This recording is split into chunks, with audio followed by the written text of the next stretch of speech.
Hello, everybody. Howdy, howdy, howdy, howdy. Let me just close some things real fast.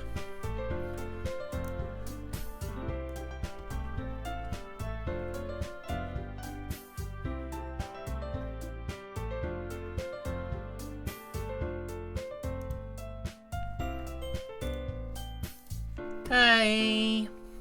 Alright. Sorry, I was running around a little bit, so, thank you so much for anybody who might have waited. Yeah. I'm just doing a couple more things real fast. I kind of want to see if I could find another VTuber asset real fast, actually. Dude, I was almost late this morning.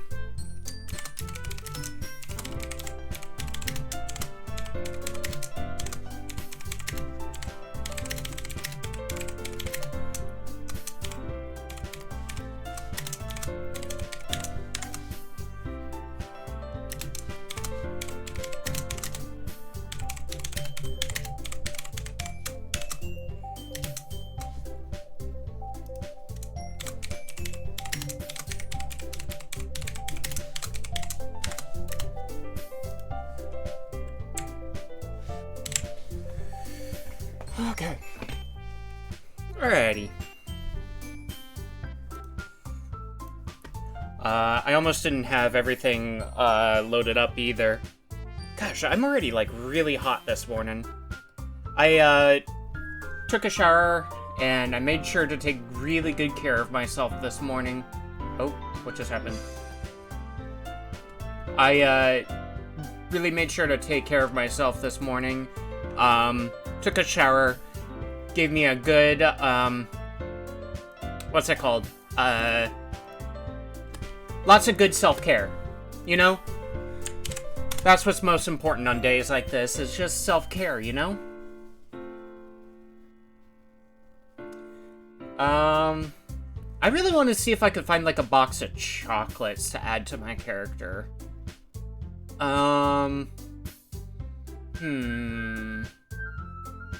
Hats, furniture, chairs, overlays, cat ears, pets,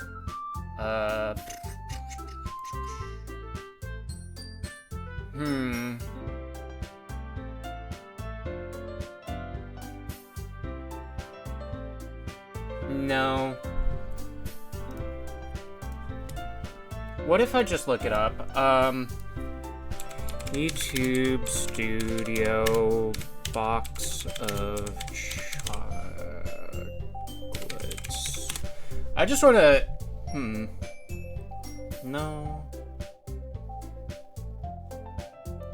There's Etsy, but I would have to buy it. I was just trying to see if there's any, like, quick things I could add. I should have probably done that, like, before I started stream, but I got distracted. I just want, like, a simple, like, box of chocolates.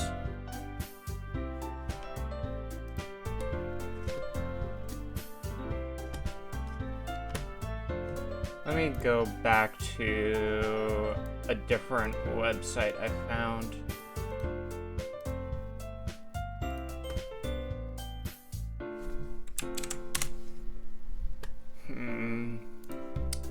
Marriage application. Holding love letters. That might be cute.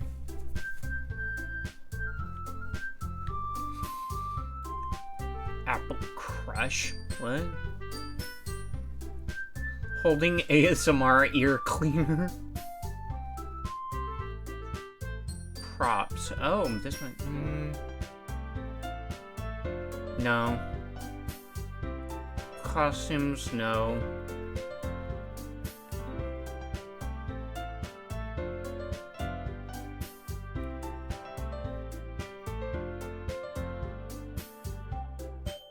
Holding your hands out for a hug.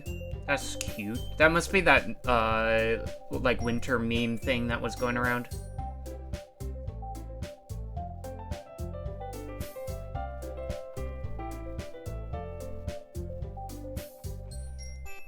Yeah, I don't see anything. Sag. Oh well. Hi, funny guy. Hi, Lef. I don't know about funny, but, like, maybe funny looking? How you doing? Oh, jeez. You kind of made me jump with that.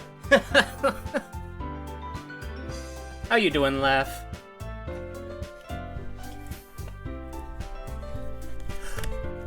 Pretty food? Yo, pretty food there?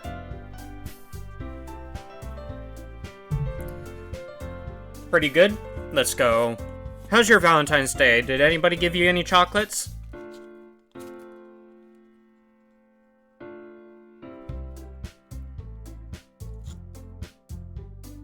I haven't really done much except for, try to look for assets, and I just started, so I literally just woke up. Well, I hope you get all the chocolates today, and I hope somebody comes up to you and confesses their love, you know? Gosh. I don't know if it's because I, like, rushed taking a shower or something, or, like, it's hot, but, like, I'm, like sweating or whatever. Admit chocolate and love are overrated. Chocolate and love is overrated. But you know what's not overrated? Doki Doki Literature Club. We're going to go and find our one little waifu today. Right? Right?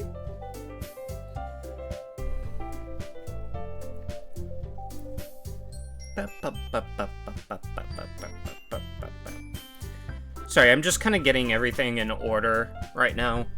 Made sure to, just posting where I need to, making sure that everything is started up correctly. Want to know what else isn't overrated? These nuts! These nuts are not overrated at all. They are very good nuts, and they're full of protein and other things that are good for the body.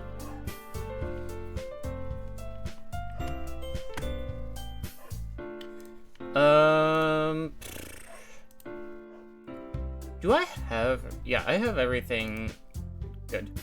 Oh yeah, thank you for doing the exclamation point spook. You did get me with that party popper. Alrighty.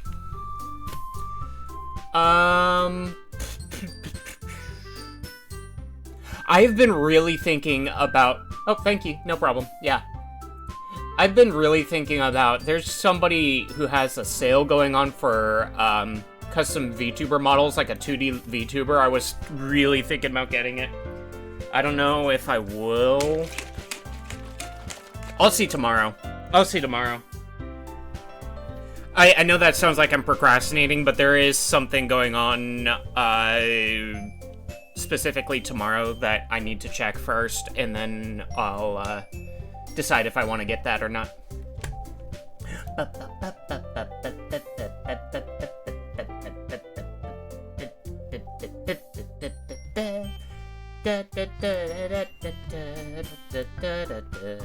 Alright. Alright. I think everything's all set. So, shall we go start playing Doki Doki? This is my first time ever playing it, honestly. Like, I keep hearing how great this game is. And, we'll see what this game has to offer. So, yeah. Settings. Turn it up, maybe?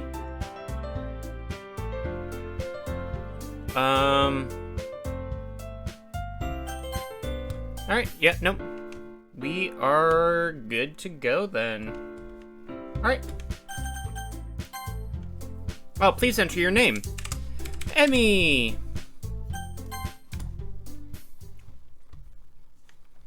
Oh. Hey! I see an annoying girl running towards me from the distance, waving her arms in the air like she's totally oblivious to any attention she might draw to herself. That girl is Sayori, my neighbor and good friend since we were children. You know, the kind of friend you never see yourself making today, but it just kind of works out because you've known each other for so long. We used to walk to school together on days like this, but starting around high school, she would oversleep more and more frequently, and I would get tired of waiting up. But if she's going to chase after me like this, I almost feel better off running away. However, I just sigh and idle in front of the crosswalk and let Sayori catch up to me. I overslept again. But I caught you this time. Maybe, but only because I decided to stop and wait for you. You say that like you were thinking about ignoring me? That's mean, Emmy. Well, if people stare at you for acting weird, then I don't want them to think we're a couple or something. Fine, fine. But you did wait for me after all. I guess you don't have it in you to be mean even if you want to. Whatever you say, Sayori. Pass.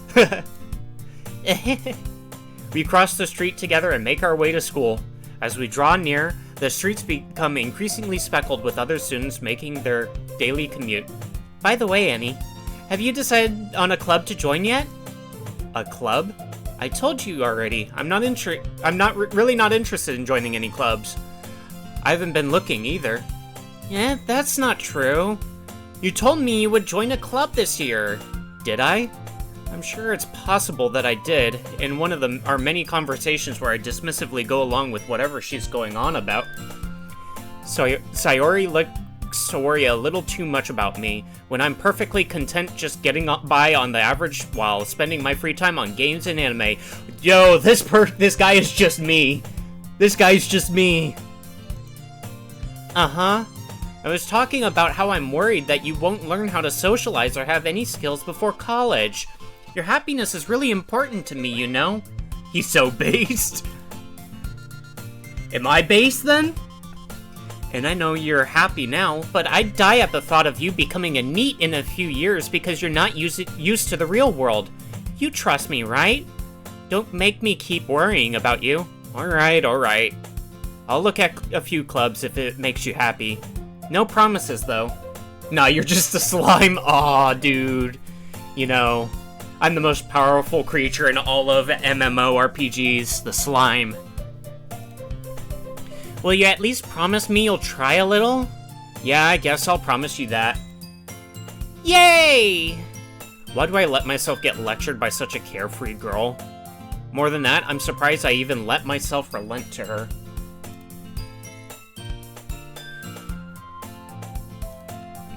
I guess seeing her worry so much about me makes me want to ease her mind at least a little bit, even if she does exaggerate everything inside of her head. The school day is as ordinary as ever, and it's over before I know it. After I pack up my things, I stare blankly at the wall, looking for an ounce of motivation. Clubs. Sayori wants me to check out some clubs. I guess I have no choice but to start with the anime club. Hello? Sayori?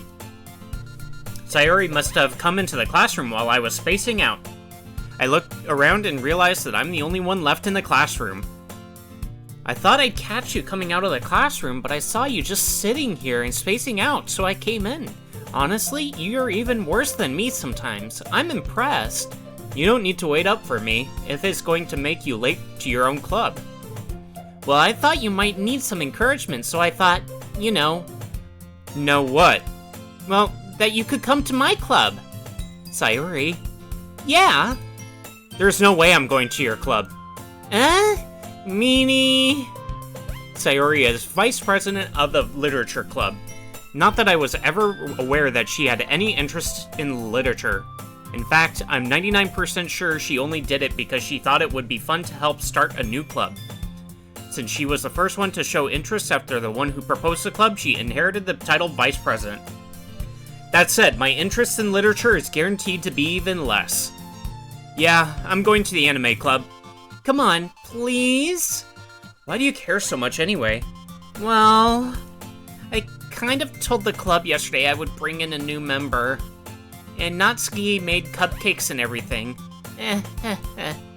Don't make promises you can't keep.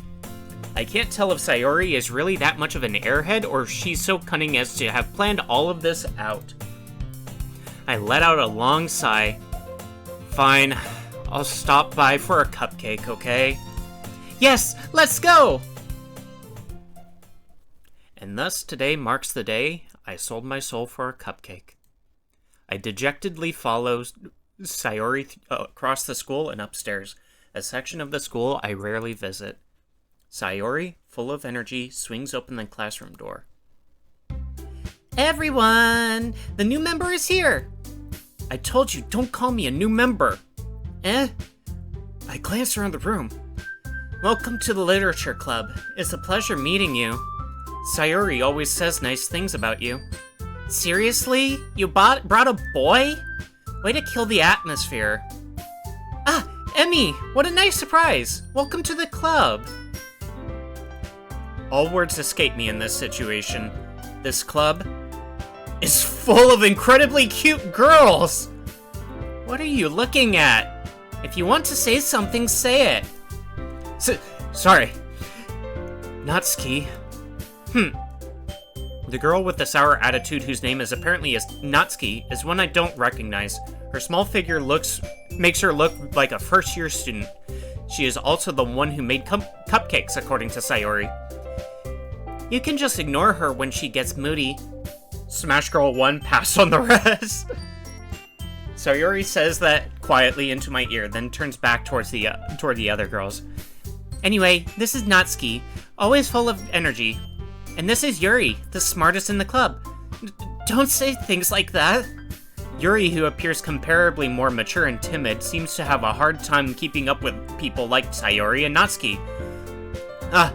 Well, it's nice to meet both of you. And it sounds like you already know Monika, is that right? That's right. It's great to see you again.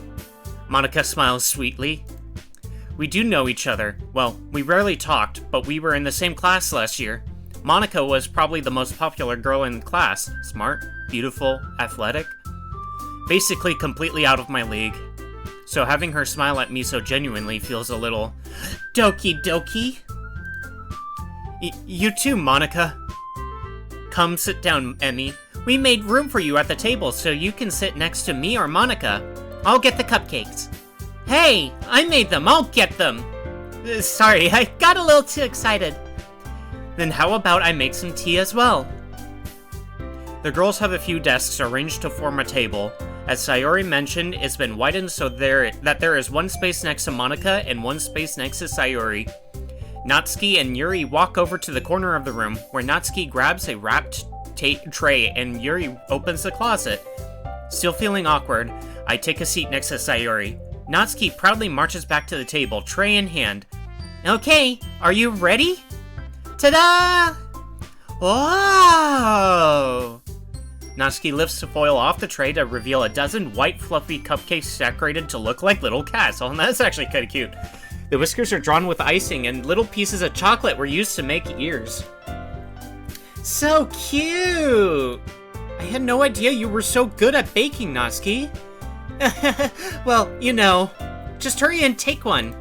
Sayori grabs one first, then Monika. I follow. It's delicious! Sayori talks with her mouth full and has already managed to get icing on her face. I turn the cupcake around in my fingers, looking for the best angle to take a bite. Natsuki is quiet. I can't help but notice her sneaking glances in my direction.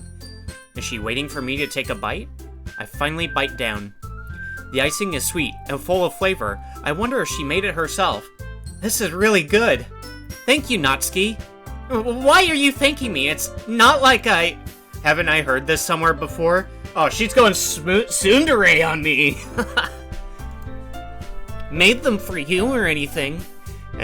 I thought you technically did. Sayori said... Well, maybe. But not for, you know, you, dummy. Alright.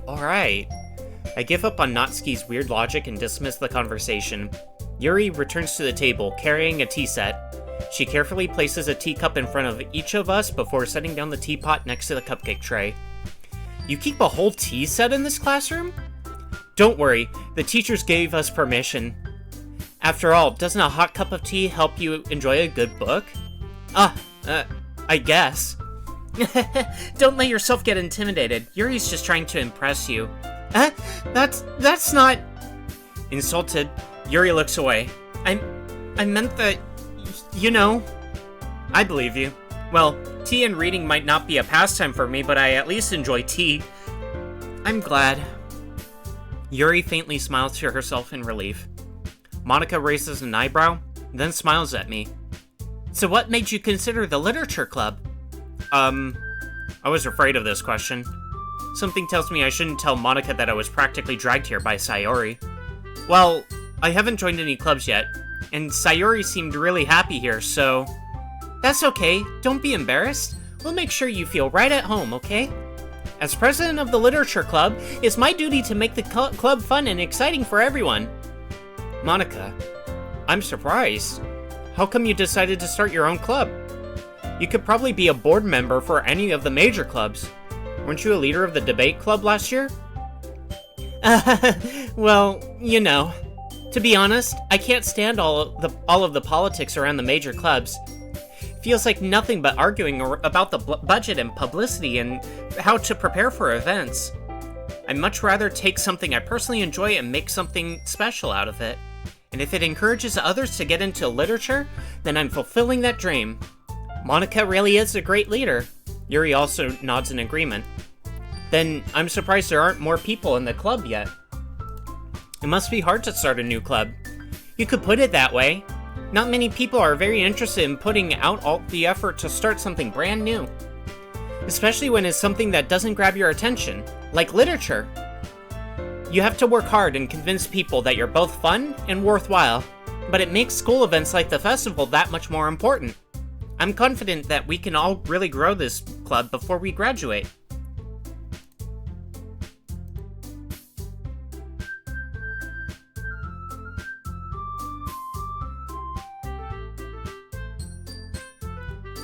Sorry. Right, everyone? Yeah! We'll do our best. You know it. Everyone enthusiastically agrees. Such different girls, all interested in the same goal. Monica must have worked really hard just to find these three. Maybe that's why they were all so delighted by the idea of a new member joining. Though, I still don't really know if I can keep up with their level of enthusiasm about literature. So, Emmy, what kind of things do you like to read? Well, considering how little I've read these past few years, I don't really have a good way of answering that. Yeah, I honestly don't. I haven't read a lot of things recently. Manga? I mutter quietly to myself, half joking. Natsuki's head suddenly perks up. It looks like she wants to say something, but she keeps quiet. Not much of a reader, I guess. Well, that can change. What am I saying? I spoke without thinking about after seeing Yuri's sad smile. Anyway, what about you, Yuri? Well, let's see. Yuri traces the rim of her teacup with her fingers. My favorites are usually novels that build deep and complex fantasy worlds. The level of creativity and craftsmanship behind them is amazing to me. You know what? Actually, kind of based. I have to agree that fantasy novels can be really cool if the world building is right. And telling a good story in such a foreign world is equally impressive. Yuri goes on, clearly passionate about her reading. She seems so reserved and timid since the moment I walked in, but it's obvious by the way her eyes light up that she finds her comfort in the world of books, not people. But, you know, I like a lot of things. Stories with deep psychological elements usually immerse me as well. Isn't it amazing how a writer can so deliberately take advantage of your own lack of imagination to completely throw you for a loop? Kind of based, actually. I like what she's talking about. Anyway, I've been reading a lot of horror lately. I read a horror book once. I desperately grasped something I can relate to at the minimal level. At this rate, Yuri might as well be having a conversation with a rock.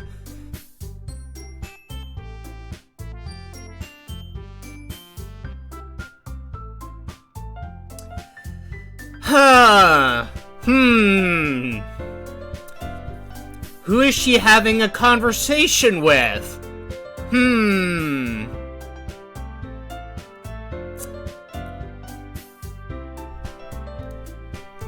Really? I wouldn't have expected that, Yuri. For someone as gentle as you. I guess you could say that. But if a story makes me think, or takes me to another world, then I really can't put it down. Surreal horror is often very successful at changing the way you look at the world, if only for a brief moment. Oh my gosh. Honestly, kind of true. Like, it's a, I mean, have you ever watched, like, a horror movie and then you're suddenly scared of the dark because you thought, like, that monster you saw in the horror movie is, like, in there or something like that? Or if something messes with your head enough where it's like you think somebody is following you when nobody is? Like, holy heck, surreal horror can really change your viewpoint. I hate horror. Oh, why's that?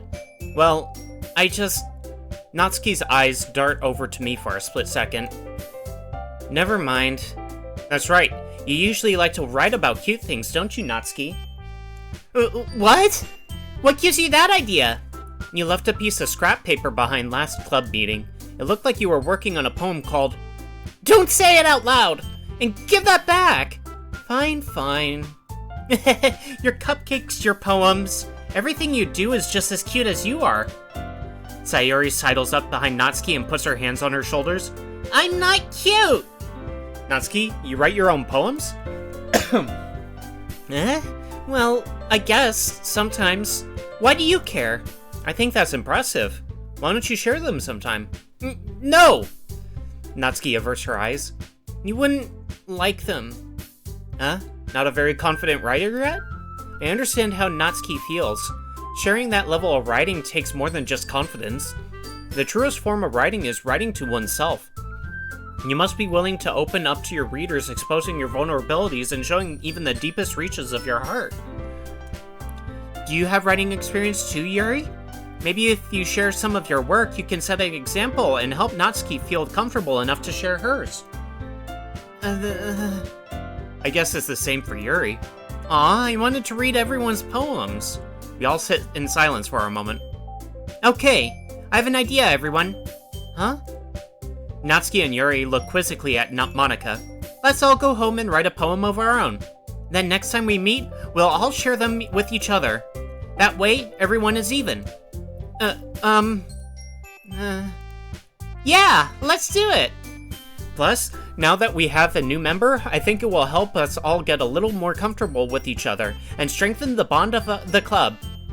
Isn't that right, Emmy? Monika smiles warmly at me once again. Hold on, there's still one problem. What's that? Now that we're back to the original topic of me joining the club, I bluntly come forth with what's been on my mind the entire time. I never said I would join this club. Sayuri may have convinced me to stop by, but I never made any decision. I still have other clubs to look at, and, I lose my train of thought. Why do they all look so sad? I feel bad all of a sudden. All four girls stare back at me with dejected eyes. But... I'm sorry, I thought... Emmy... You all... I'm defenseless against these girls. I mean, I probably would be too. How am I supposed to make a clear-headed decision when it's like this? That is, if writing poems is the price I need to pay in order to spend every day with these beautiful girls? Right. Okay, I've decided then. I'll join the literature club. One by one, the girls' eyes light up. Yes, I'm so happy! Sayuri wraps her arms around me, jumping up and down. Hey! You really did scare me for a moment. If you really just came for the cupcakes, I would be super pissed. Then that makes it official. Welcome to the literature club. Thanks, I guess. Okay, everyone.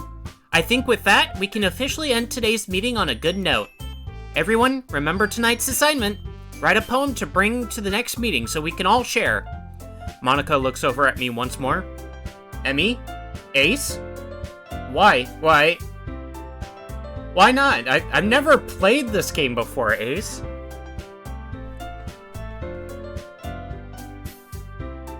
Why this game? What? Why not? Huh? I've never played it.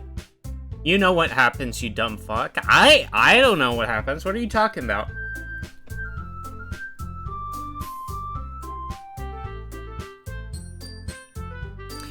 Also, Ace, I just want to mention, if you didn't see... Wait, you serious? I just heard that a lot of people enjoy this game.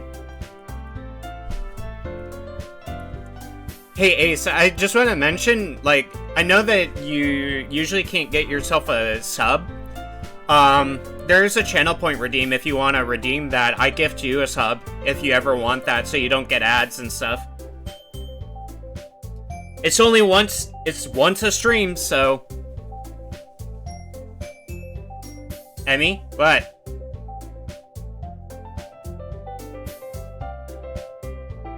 What's up? Make that shit more points? Honestly, it takes a while just to get to that much. I know that you have that much, Ace, but it takes a while just to get to that point, you know? And like I said, it's only once a stream. I have more than enough. I'm just saying, if you want it, you can get a sub. But still make it more. I did have it originally at more. It was 3,000 more expensive. At one point. But, hey, fine. I'm just saying, if you want it, you can. If you don't want it, that's fine too. But it takes a while just to get to that point. So...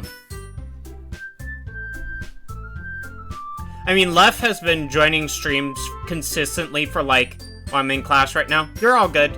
I hope you enjoy class. Lef has been joining streams. Enjoy the lurk, and hope class goes well. And I hope you get chocolates from some cute girl today. But yeah, Lef has been joining streams consistently over the past month, and he built up points over that month, basically. So, it does take a while to get there, especially with how I stream sometimes.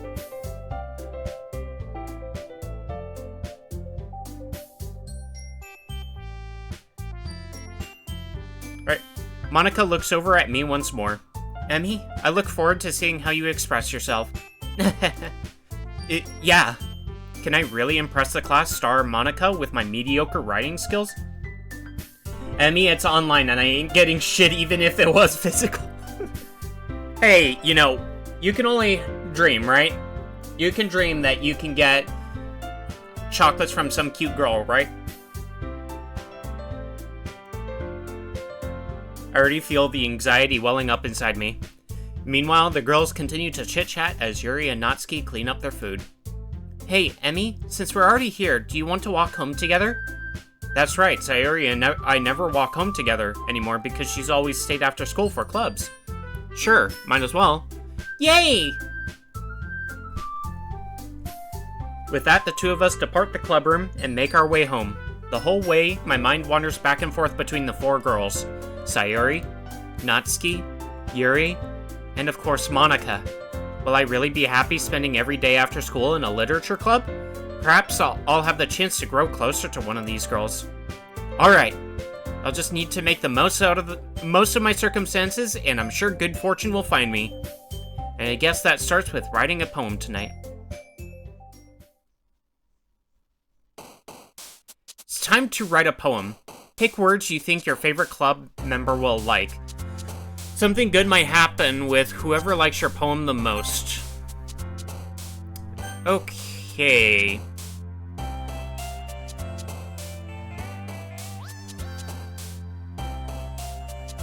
So do they... Wait. Is this just a random animation, or they come closer every time I go towards something?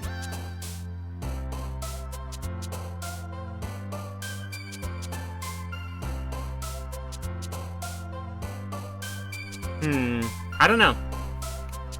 Let's see.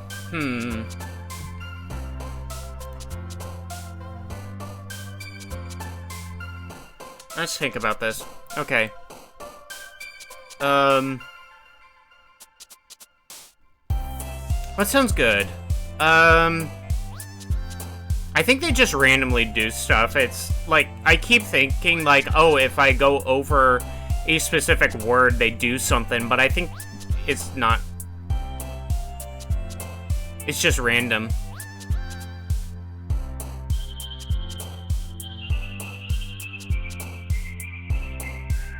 Let's see. If I'm over strawberry. Wrath. Yeah, I don't know what's going on. Let's see. Let's go strawberry. Oh, so Natsuki likes that. Okay. So I have to just pick a word and somebody will jump because they like that. Okay. Strawberry.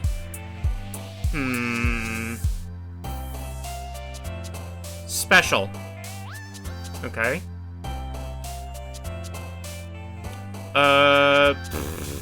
Ooh, shiny. Suicide? What the heck? Hope. Okay.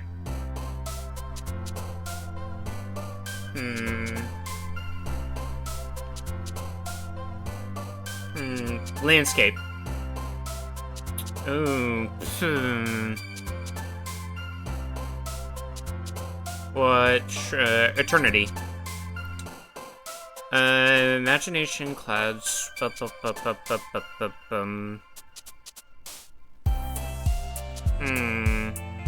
Play.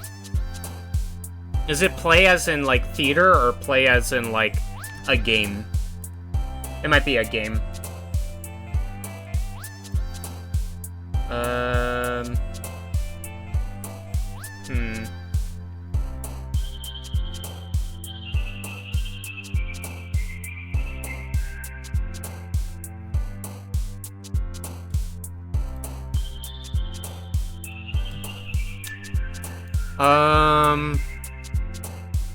Unrequited.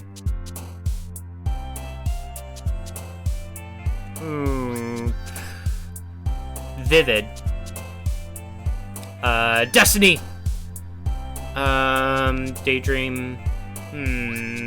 Destiny. Okay, so Yuri likes that. Pouch. Aura. Oh, Yuri likes that. I thought that Sayuri would like that.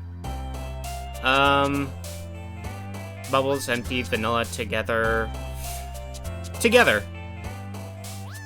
Warm, forgive, childhood kiss, Doki Doki. Doki Doki. Oh, Natsuki liked that. Uncontrollable. Fantasy. Kawaii. Let's go fantasy. Oh, that Natsuki liked that. I thought Yuri would. Sugar, excitement, treasure, happiness, wonderful, summer, vertigo, calm. Okay, I don't know, like, who's liking this more at the end, because I feel like it's been kind of equal to all of them.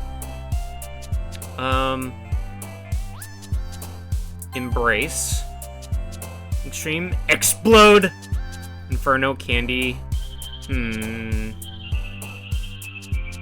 Explode. Uncanny, smile. Breathe. Misery, depression, whirlwind, grief, disarray. Smile.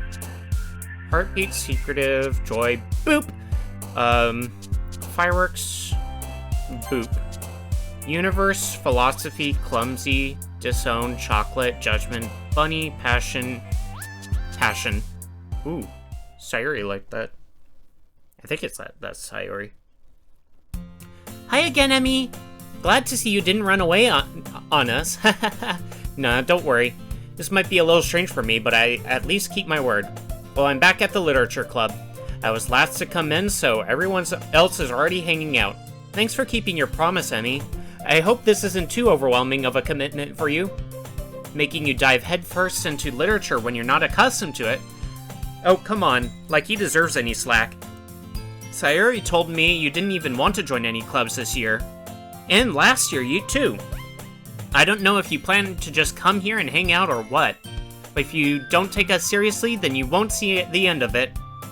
Natsuki, you certainly have a big mouth for someone who keeps her manga collection in the clubroom.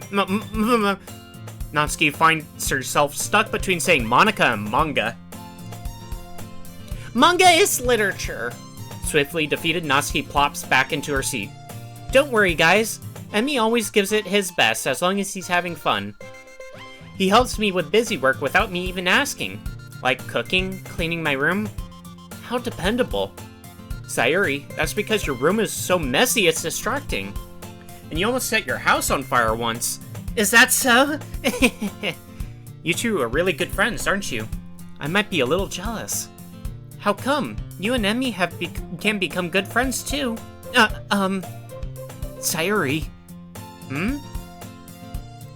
As usual, Sayuri seems oblivious to the weird situation she just put me into. Oh! Yuri even brought you something today, you know? Wait, Sayuri? Me? Not really. Don't be shy. It's really nothing. What is it? Never mind. Sayuri made it sound like a big deal when it's really not. What do I do? I'm sorry, Yuri. I wasn't thinking. I guess that means it's up to me to rescue this situation. Hey, don't worry about it. First of all, I wasn't expecting anything in the first place. So, any nice gesture from you is a pleasant surprise. It'll make me happy no matter what. Is that so? Yeah, I won't make it a big deal if you don't want it to be. Alright. Well, here. Yuri reaches into her bag and pulls out a book. I didn't want you to feel left out, so I picked out a book that I thought you might enjoy. It's a short read, so it should keep your attention, even if you don't usually read. And we could, you know, discuss it if you wanted. How is this girl accidentally being so cute? She even picked out a book she thinks I'll like, despite me not reading much. Yuri, thank you. I'll definitely read this. I enthusiastically take the book. Well, you can read it at your own pace. I look forward to hearing what you think. Now that everyone's settled in, I expected Monica to kick off some scheduled activities for the club, but that doesn't seem to be the case. Sayuri and Monica are having a cheery conversation in the corner. Yuri's face is already buried in a book. I can't help but notice her intense expression, like she was waiting for this chance. Meanwhile, Natsuki is rummaging around in the closet. Man, it looks like no one wants to be bothered today. I slumped down into the nearest desk. How am I supposed to occupy myself with something literature related by myself like this? I guess I could always read some of the book Yuri gave me, but I'm feeling a little too tired to read. I could probably fall asleep right now. I close my eyes and end up listening in on Sayuri's conversation with Monica. We're probably gonna seem really lame compared to all the other clubs, though. Well, we can't give up. The festival is our chance to show everyone what literature is all about. The problem is that the idea of a literature club sounds too dense and intellectual. But it's not like that at all, you know? We just need a way of showing that to everyone. Something that speaks to their creative minds. That doesn't solve the problem, though. What do you mean? Even if we come up with the most fun thing ever, nobody will come in the first place if it's a literature event. So if it's more important to figure out how to get people to show up in the first place, you know. And after they come, we can do the thing to speak to their creative minds. What's this? Sayuri is taking this really seriously. It's rare to hear her deliberating like this. Huh? That's a good point. In that case, do you think food will do the trick? What kind? Well, I guess we could... Cupcakes! Good thinking. Natsuki would love to do that. You're right. Natsuki makes the best cupcakes. That works out perfectly. That wasn't why you suggested it? Cupcakes speak to my creative tummy. Cupcakes it is, then. I'm hungry. Anyway, we still need to work out the details of the event itself. I find myself smiling. In the end, Sayuri is still her usual self. But therein lies the unexpected reason I admire her. Unlike me, who has trouble finding any motivation at all. Sayori can put her mind to things and make them come to life. I suppose that's why I end up letting her get on my case about things. I can't help but wonder what it would be like to see the world through her eyes. Wah! I opened my eyes to find Sayori's face filling my vision. I nearly fell out of my chair. Sorry. Wait, actually, I'm not sorry at all. It's your fault for sleeping like that. This isn't the napping club. Does our school have a napping club? You're staying up late again, aren't you? Now that you're in a club, you're gonna have less time for anime, you know? You'll need to get used to it. Don't say that so loud. I glanced over my shoulder to see if Monica overheard. It's true, though. Yeah, I know. You're always looking out for me, Sayori. It's what I do best. That's a problem. What about you? You look out for me better than you look out for yourself. You're still oversleeping every day, aren't you?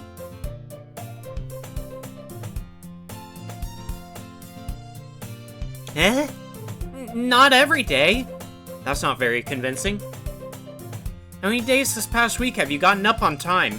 It's a secret. I knew it. Come on. At least give me the benefit of the doubt. I can't even do that. Look, Sayori, it's written all over you. Sayori glances around at herself. How is it written all over me? You were clearly in a rush this morning. Look, your hair is sticking out all around here. I run my fingertips down the side of Sayori's hair, trying to straighten it out.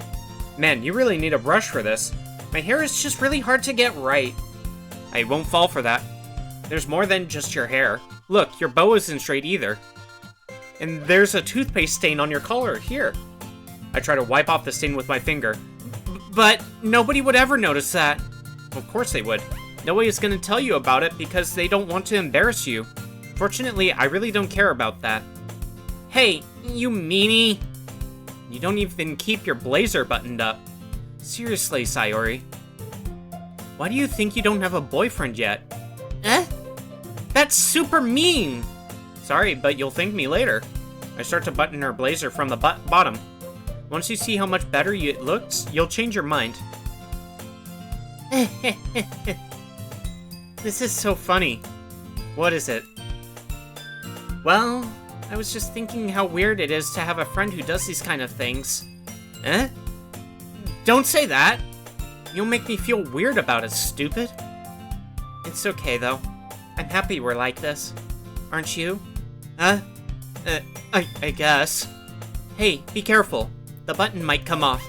Why is this one so hard to close? I struggle to fully close the button near her chest. Does this thing even fit you properly? It did when I bought it. Oh my gosh. If you ever buttoned it, you would have noticed sooner that it doesn't fit you anymore. What are you smiling about? It means my boobs got bigger again. Oh my gosh. Don't say that out loud. Anyway, you look much better now, so... Why does it feel strange to see Sayori's blazer buttoned up like this? But it's so stuffy. It's not worth it at all. Male MC trope? What is this? Classic male MC trope? Sayori hastily unbuttons her blazer once more. Whew. That's so much better. Sayori puts her arms out and twirls around. So if I keep it unbuttoned, then I won't get a boyfriend, right? What kind of logic is that? And why are you saying that like it's a good thing? Because if I had a boyfriend, then he wouldn't even let you do things like this. You'd take care of me better than anyone else would, anyway. So that's why I'm keeping it unbuttoned. Stop saying all those embarrassing things. You didn't say anything embarrassing. Jeez. Well, anyway, just focus on trying to wake up a little earlier. Only if you focus on going to bed earlier. Fine. It's a deal.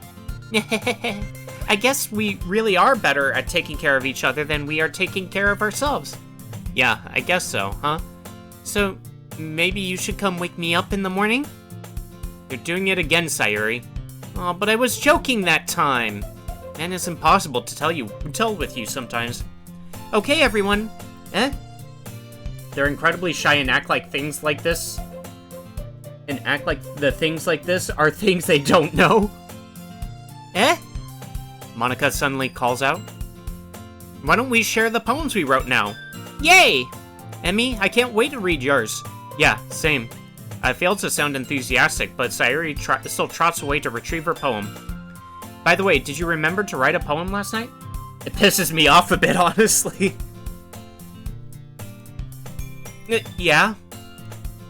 My relaxation ends. I can't believe I agreed to do something so embarrassing.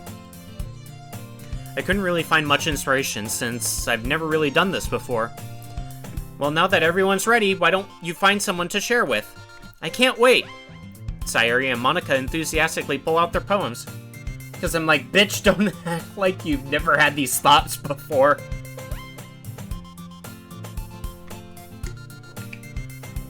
Classic Clueless moment, right? Clueless. I need to find like an emote on like 7TV that's like Clueless.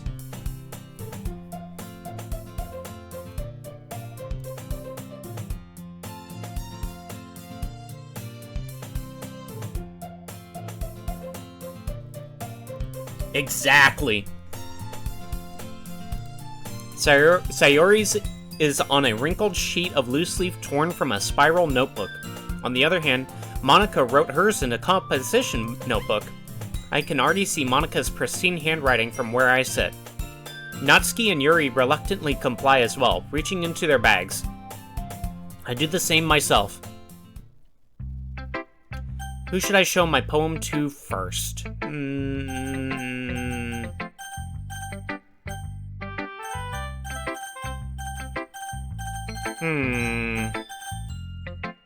I don't know who likes it more or whatever. I don't really mind. Let's show Yuri. Yuri seems the most experienced, so I should start with her. I can trust her opinion to be fair.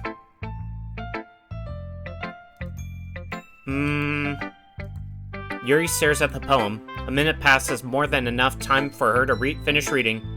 Oh! This is Hari. I forgot to start speaking. It's fine, don't force yourself. I'm not. I just need to put my thoughts into words. Hold on. Okay. This is your first time writing a poem, right? Yeah? Why do you ask? I'm just making sure. I guess that it might be after reading through it. Ah, so it's that bad. No! Did I just raise my voice? I'm sorry. Yuri buries her face in her hands. I couldn't help but notice that it's been several minutes and we really haven't gotten anywhere. It might take Yuri a while to get used to new people. Wait. What? What's going on? It's fine. I really didn't notice. Did you get the mods for this game? I have, I got, Doki Plus on Epic. That's pretty much all it is. It's fine, I really didn't notice. What were you saying? Right, oh.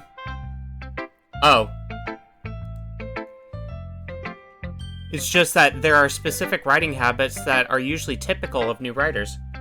There's 3 mods I know for this game. Yeah, I don't have any mods. And having been through that myself, I kind of learned to pick up on them.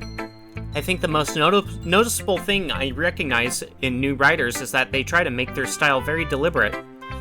In other words, they tend to pick a writing style separate from the topic matter, and they form-fit the two together. The end result is that both the style and the expressiveness are weakened. Once Yuri finds her train of thought, it's as if her demeanor totally changes. Her stammering is completely gone, and she sounds like an expert. Of course, that's not something you can be blamed for. There are so many different skills and techniques that go into writing even a simple poem. Not just finding them and building them, but getting them to work together is probably the most challenging part. It might take you some time, but it all comes with practice and learning by example and trying new things. I also hope that everyone else in the club gives you valuable feedback. Natsuki can be a little bit biased, though. The Just Yuri mod, Just Monica mod, and the Just Sayuri mod? What about Natsuki? Doesn't Natsuki have a mod?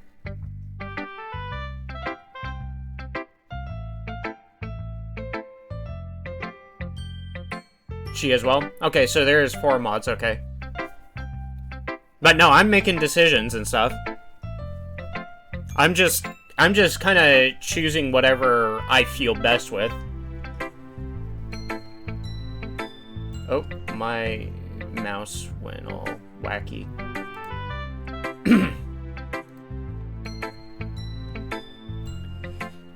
Mouse can be a little bit biased, though. Biased? How? Well, never mind. I shouldn't be talking about people like that. Sorry. It's fine. I'm not sure if Yuri is apologizing to herself, to me, or to Natsuki. Do you mind if I read your poem now? Please do! I love to share my thought process behind it. Yuri smiles dreamily as if there's a rare opportunity for her, which itself is kind of funny. After all, isn't this supposed to be a literature club? Ghost under the light, the tendrils of my hair illuminate beneath the amber glow. Bathing? It must be this one, the last remaining streetlight to have withstood the test of time. The last yet to be replaced by the sickening blue-green hue of the future. I bathe, calm, breathing air of the present but living in the past. The light flickers. I flicker back. I flicker back? What? I'm sorry, I have such terrible handwriting. What? I wasn't thinking that at all. But it took you a long time to read. Well, I just don't read script very often. I actually think your handwriting is pretty. Eh? That's a relief. Also, I like the poem. I did kind of like the poem. I don't get the last part, though. The I flicker back. Even though it's short, it was really descriptive. It wasn't too short. I usually write longer poems. Not at all. I'm really glad you like it. I'll be honest. Since it's our first time sharing, I wanted to write something a little more mild. And I mean it. Something easy to digest, I suppose. Are you into ghosts, Yuri? Actually, the story isn't about a ghost at all, Emmy. Really? I must have totally missed the point. Well, I suppose you did only glance over it after all. But remember that poets often express their own thoughts, feelings, and experiences in their work. They usually do more than tell a simple story or paint a picture. In this case, perhaps the subject of the poem is only being symbolically compared to a ghost, lingering in her last remaining place of comfort, unable to let go of the past, and soon to be left with nothing. That's a lot more solemn, putting it that way. I hadn't even thought of that. That's impressive. It's nothing, really.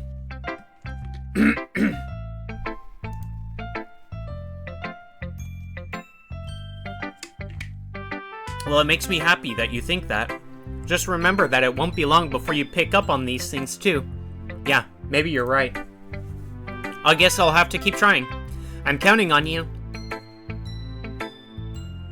Who should I show my poem to next? Let's do Sayuri.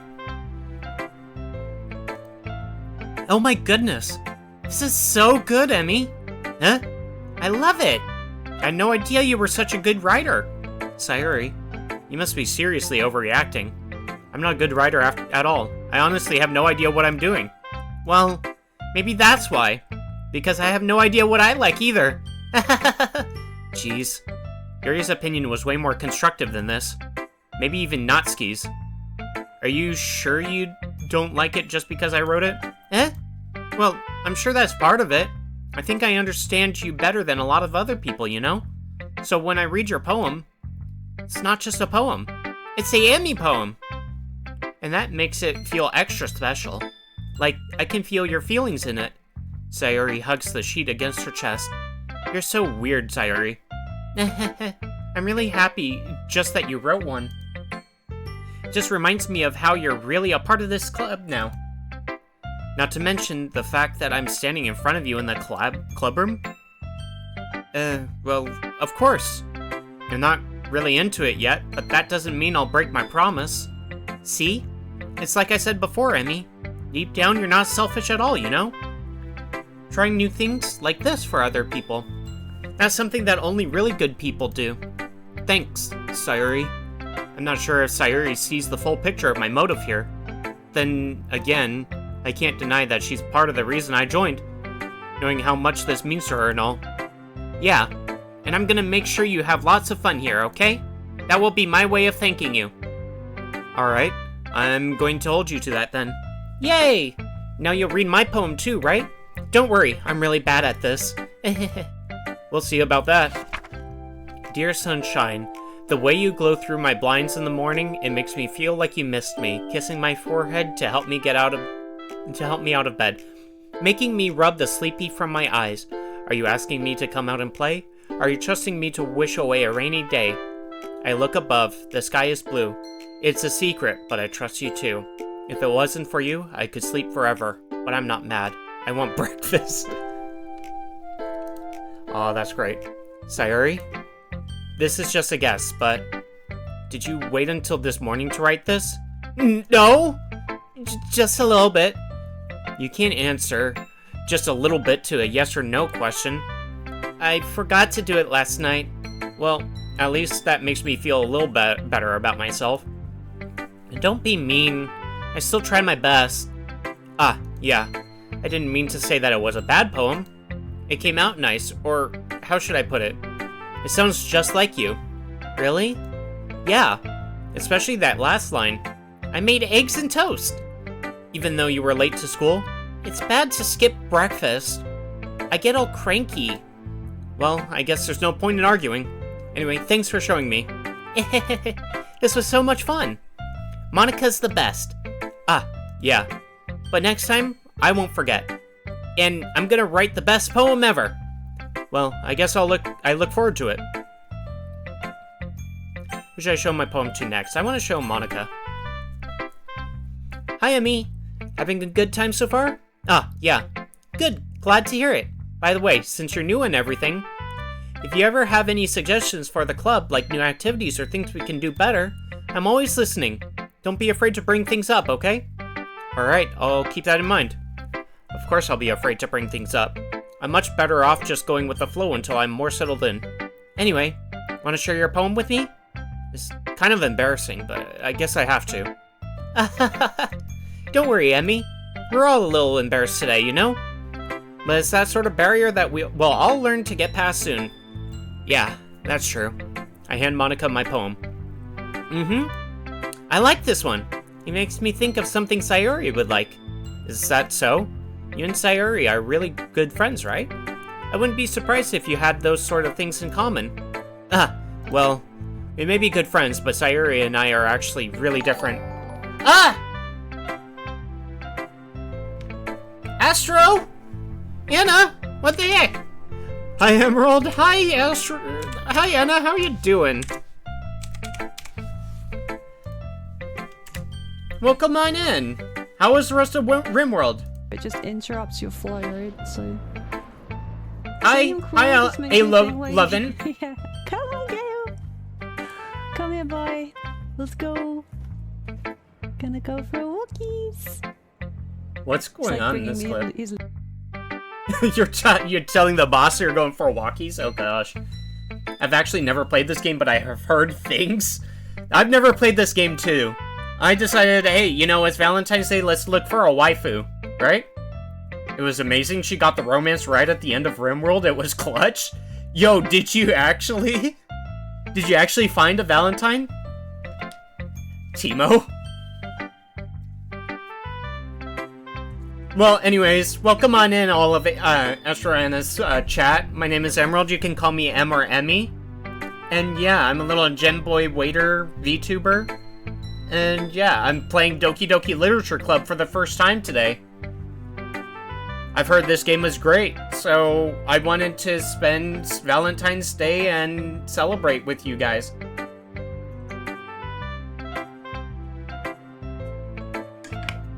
I hope the rest of RimWorld was great, Anna.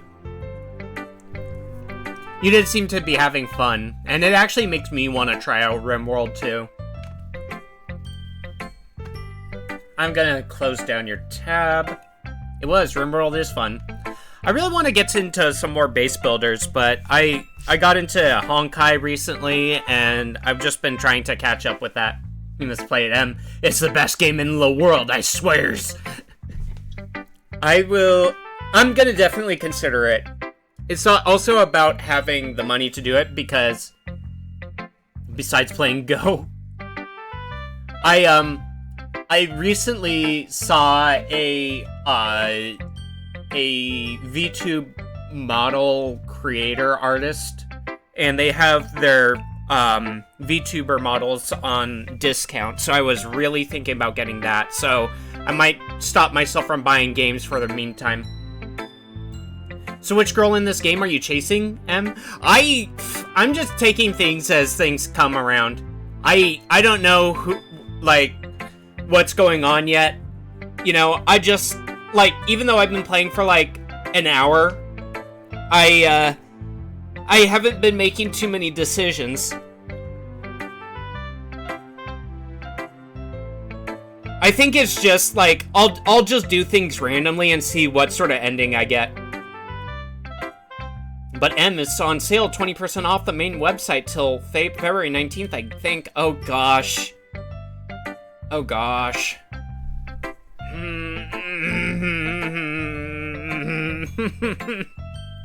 Not the sales! Not the sales! That's like 1/5 off. Oh my gosh. Well, I'll decide on that after stream. I'll see where things go. Okay. But anyways, Anna, I really do appreciate the raid. Thank you so much. I really appreciate you, and I've been enjoying sticking around in your streams. You go live when I get up in the morning, and it's nice to have somebody to talk to, like, as I'm just waking up and stuff like that, and your streams have been so comfy, so thank you so much. And I'm gonna do this too. I know I already shouted you out, but hey, you know,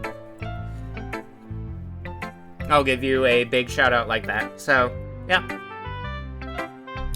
So, I know that streaming can be kind of draining, so if you need to get up, relax, stretch, get some water, or if you need to do anything else, I totally understand, and I just really appreciate you raiding. So, thank you.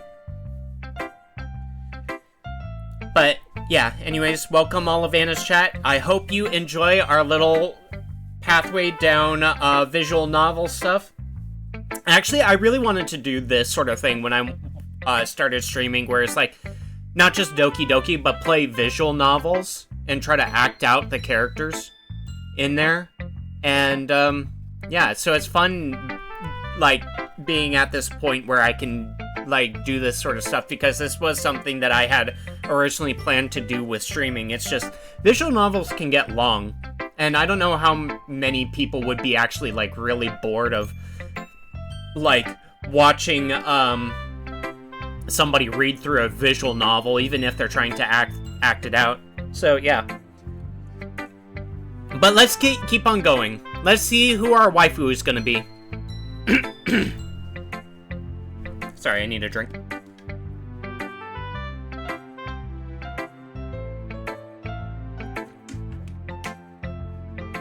Alright. Well, that may be the case. But maybe there are also similarities that you wouldn't expect. The way she talks about you, it sounds like the two of you really care about each other's well-being. Even if you show it in different ways, it ends up being more similar than you'd think. So I think that's the kind of vibe I get when reading your poem. You sure you're not reading into it too much? I could be. Oh gosh, I sound like Yuri. But in any case, Sayori's writing has kind of a gentle feel to it. I can tell that she likes exploring with emotions like happiness and sadness. Who knew that someone so happy would enjoy seeing sad things too? Yeah, that's totally unexpected. Well, to each their own. And you shouldn't be afraid to experiment a little bit either. I'm sure I'll end up trying different things a lot. It could take a while before I feel comfortable doing this. That's okay. I'd love to see you try new things. That's the best way to find the kind of style that suits you.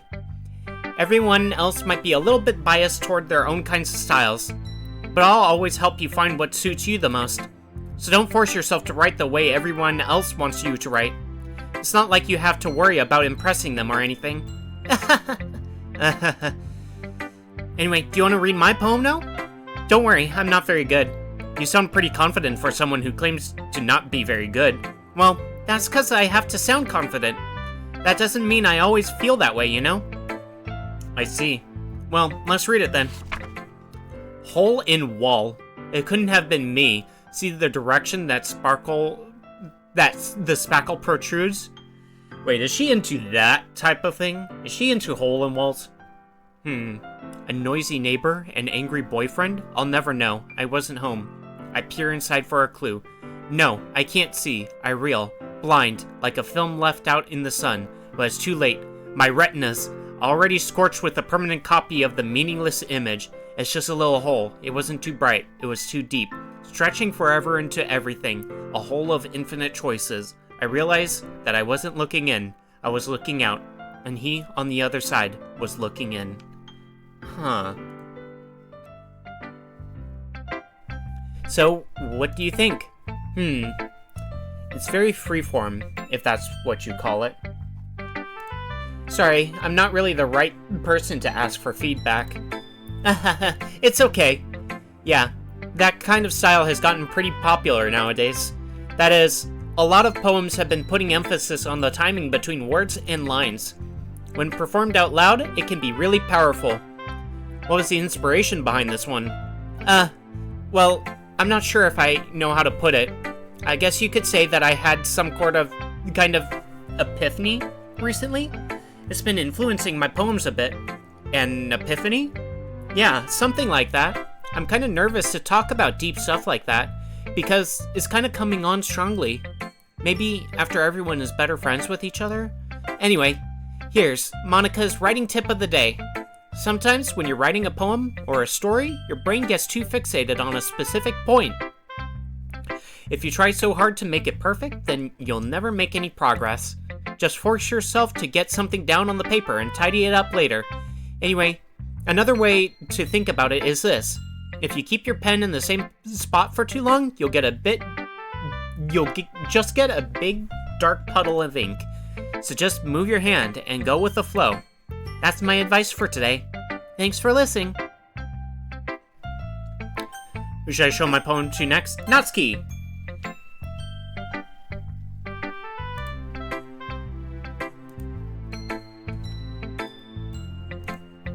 Well, it's about what I expected from someone like you. That's a little blunt. Well, excuse me.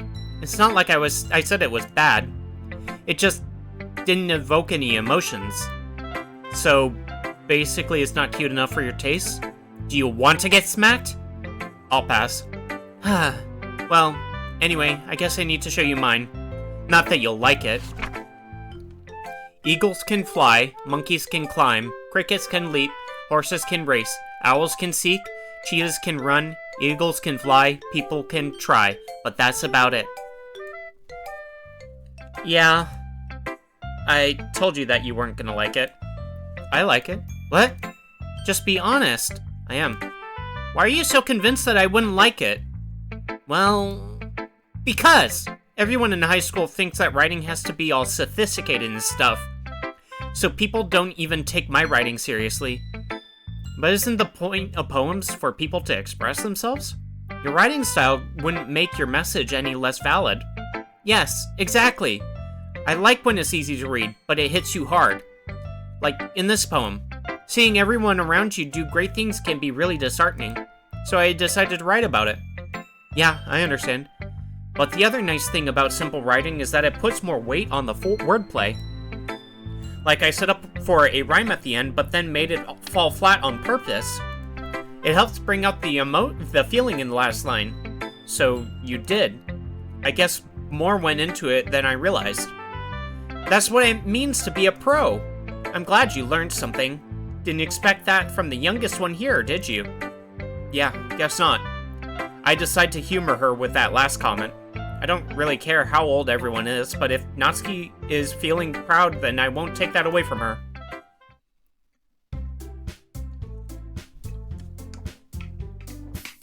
Phew. I guess that's everyone. I glanced around the room. That was a little more stressful than I anticipated. It's as if everyone is judging me for my mediocre writing abilities. Even if they're just being nice, there's no way my poems can stand up to theirs. This is a literature club after all. I sigh. I guess that's what I ended up getting myself into. Across the room, Sayuri and Monica are happily chatting. My eyes land on Yuri and Natsuki. They gingerly exchange sheets of paper, sharing their respective poems. As they read in tandem, I watch each of their expressions change. Natsuki's eyebrows furrow in frustration. Meanwhile, Yuri smiles sadly.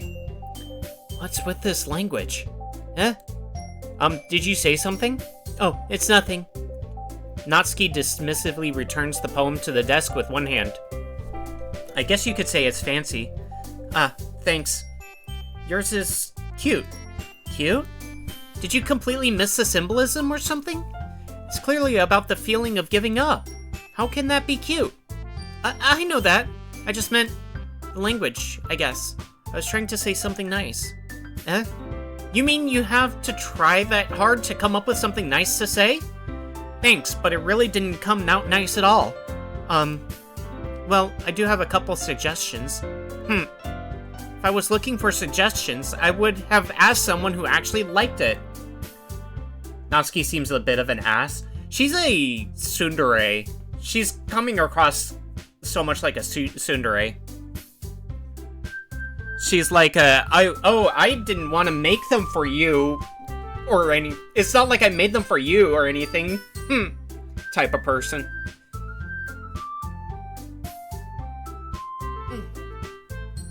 Which people did, by the way. Sayori liked it, and Emmy did too. So based on that, I'll gladly give you some suggestions of my own. First of all, excuse me, I appreciate the offer, but I've spent a long time establishing my writing style. I don't expect it to change anytime soon, unless of course I come across something particularly inspiring. Feels like a catfight is about to start. Which I haven't yet. And Emmy liked my poem too, you know. He even told me he was impressed by it. Natsuki suddenly stands up. Oh? I didn't realize you were so invested in trying to impress our new member, Yuri. Huh? That's not what I... You're just... Yuri stands up as well. Maybe you're just jealous that Emmy appreciates my advice more than he appreciated yours. Huh? And how do you know he didn't appreciate my advice more? Are you that full of yourself? No. If I was full of myself, I would deliberately go out of my way to make everything I do overly cutesy. Is everyone okay? Well, you know what? I wasn't the one whose boobs magically grew a size bigger as soon as Emmy started showing up. Natsuki? Natsuki, that's a little... This doesn't involve you. I don't like fighting, guys. Suddenly both girls turned towards me as if they just noticed I was standing there. Emmy? She's just trying to make me look bad. That's not true. She started it. If she could get over herself and learn to appreciate that simple writing is more effective, then this wouldn't have happened in the first place. What's the point in making your poems all convoluted for no reason? The meaning should jump out at the reader, not force them to have to figure it out. Help me explain that to her, Emmy. Wait! There's a reason we have so many deep and expressive words in our language. It's the only way to convey complex feelings and meaning the most effectively. Avoiding them is not only unnecessarily limiting yourself, it's also a waste. You understand that, right, Emmy? Well? How did I get dragged into this in the first place? It's not like I know anything about writing. But whomever I agree with, they'll probably think more highly of me. So, of course, that's going to be... I guess this is one of the first big decisions. I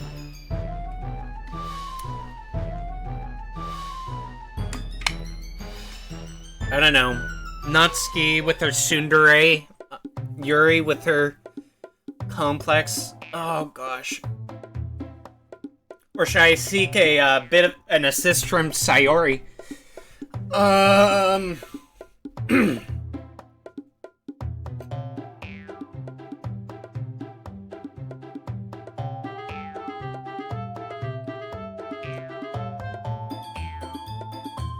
You know what? Yuri. Natsuki, You're right that I liked your poem. See? Wait, that's not an excuse for you to be so mean. You shouldn't pick a fight just because someone's opinion is different. That's not what happened at all. Yuri wouldn't even take my poem seriously. I understand. Yuri? You're a seriously talented writer. It's no secret that I was impressed. Well, but here's the thing. No matter how simple or refined someone's writing style is, they're still putting feelings into it, and it becomes something really personal. That's why Natsuki felt threatened when you said her poem was cute. I see. I didn't notice that. I'm sorry. But, Natsuki, you took it way too far. Yuri means well, and if you just told her how you felt, then this wouldn't have happened in the first place. Are you kidding? That's exactly what I did. It was her that... Natsuki, I think that's enough. You both said some things that you didn't mean. Yuri apologized. Don't you think you should too? Natsuki clenches her fists. In the end, nobody has taken her side. She's trapped, at this point being defiant only because she can't handle the pressure. I end up even feeling bad for her. Sometimes when I'm hurt, it helps to take a walk and clear my head. Sayuri, she doesn't need to... You know what? I'm going to do that. It'll spare me from having to look at all your faces right now. Without warning, Natsuki snatches her poem up from the desk and storms out. On her way out, she crumbles up the poem with her hands and throws it in the trash. Oh. Natsuki, she really didn't need to do that. I look across the room. Yuri has her chin buried in her hands while she stares down at her desk. I gingerly approach her and sit in an adjacent chair. Everything alright? I'm so embarrassed. I can't believe I acted like that. You probably hate me now. No, Yuri! How could anyone not have gotten frustrated after being treated like that? You handled it as well as anyone could. I don't think any less of you. Well, alright. I believe you. Thanks, Emmy. You're too kind. I'm thankful to have you a part of this club now. It's nothing. One more thing. That one thing Natsuki said about, I would never do anything so shameful.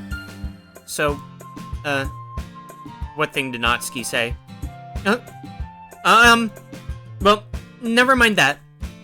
I'm going to make some tea. Good idea. Make enough for more than one person, okay?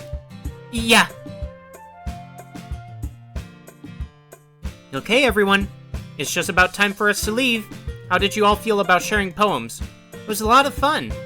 Well, I'd say it was worth it. It was alright. Well, mostly. Emmy, how about you? Yeah, I'd say the same. It was a neat thing to talk about with everyone. Awesome. In that case, we'll do the same thing tomorrow. And maybe you learned something from your friends too. So your poems will turn out even better. I think to myself, I did learn a little more about the kinds of poems everyone likes. With any luck, that means I can at least do a better job impressing those I want to impress. I nod to myself with newfound determination. Emmy! Ready to walk home? Sure, let's go. Sayuri beams at me. It truly has been a while since Sayuri and I have spent this much time together. I can't really say I'm not enjoying it either. Sayuri? What about what happened earlier? What do you mean? Between Yuri and Natsuki? Does that kind of thing happen often? No. That's really the first time I've seen them fight like that. I promise they're both wonderful people. You don't hate them, do you? No, I don't hate them. I just wanted your opinion, that's all. I can see why they'd make good friends with you. Emmy, it's nice that I get to spend time with you in the club, but I think seeing you get along with everyone is what makes me the happiest. And I think everyone likes you too. That's... Every day is going to be so much fun. Looks like Sayuri still hasn't caught onto the kind of situation I'm in. Still, being friends with everyone is nice, but does it really need to stop there? We'll just have to see what the future holds, Sayuri. I pat Sayuri on the shoulder. I said that more to myself than to her, but it's easy to see Sayuri as an internal monologue sometimes. Okay. Yeah. let's do this. Alright. So we're doing this whole thing again.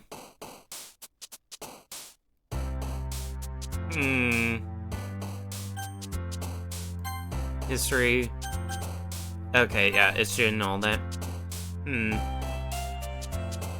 Let's do journey.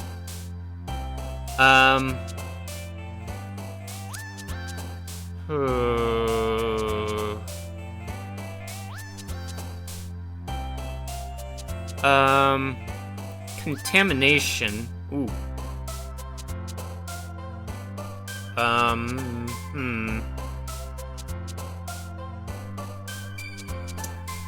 What should I pick next? Portrait?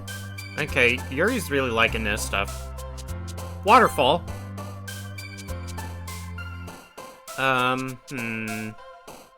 Tragedy. I'm surprised that Sayori likes that. Determination. Imagination. Childhood. Dream. Starscape. Eternity. I'm just picking stuff at random. Essence. Party. Spinning. Fickle. Unrestrained.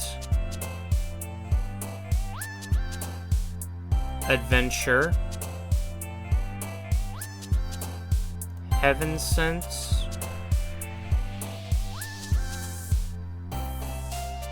Analysis. Unending. Okay, so Yuri really loves this one. Another day passes, and it's time for the club meeting already. I've gotten a little more comfortable here over the past couple days. Entering the club room, the usual scene greets me. Hi, Emmy! Yo, Sayori. Looks like you're in a good mood today. I'm just still not used to you being in the club, that's all. I see. That's a pretty simple thing to get you in a good mood. But I guess it's always the simple things with you anyway. I just know, so I've been kind of looking over here, but like I see this chair in this closet. I'm guessing that's a closet. Like a walk-in, like, closet. I don't know why the chair might be there, but yeah. Alright. But I guess it's always the simple things with you anyway. Speaking of which, I'm kinda hungry. Will you come with me to buy a snack? No thanks. Eh? That's not like you at all. I have my reasons. Why don't we take a look at your purse, Sayori? Why that all of a sudden? No reason, really. I just wanted to look at it. Sayori nervously retrieves her coin purse. She fumbles with the latch and gets it open. Then she turns it upside down and lets its contents spill onto the desk. Only 2 small coins fall out. I knew it. I can see right through you, Sayori. That's not fair. How did you even know? It's simple. If you had enough money in the first place, you would have bought a snack before coming to the club room. So either you're not hungry and wanted an excuse to take a walk, or you plan to conveniently forget that you spent all your money so that I would lend you some. But there's one more thing. You're always hungry. And so that only leaves the one option. I give up. Don't make me feel guilty. If you feel guilty, that means you deserve to feel guilty. Yuri suddenly giggles. I didn't notice that she was listening in. Her face is in her book as always. I wasn't listening or anything. It was just something in my book. Yuri, tell Emmy to let me borrow some money. Don't get me involved like that, Sayori. Besides, you should only buy what you can responsibly afford. And frankly, after pulling a mischievous little stunt like that, your suffering is fair enough retribution.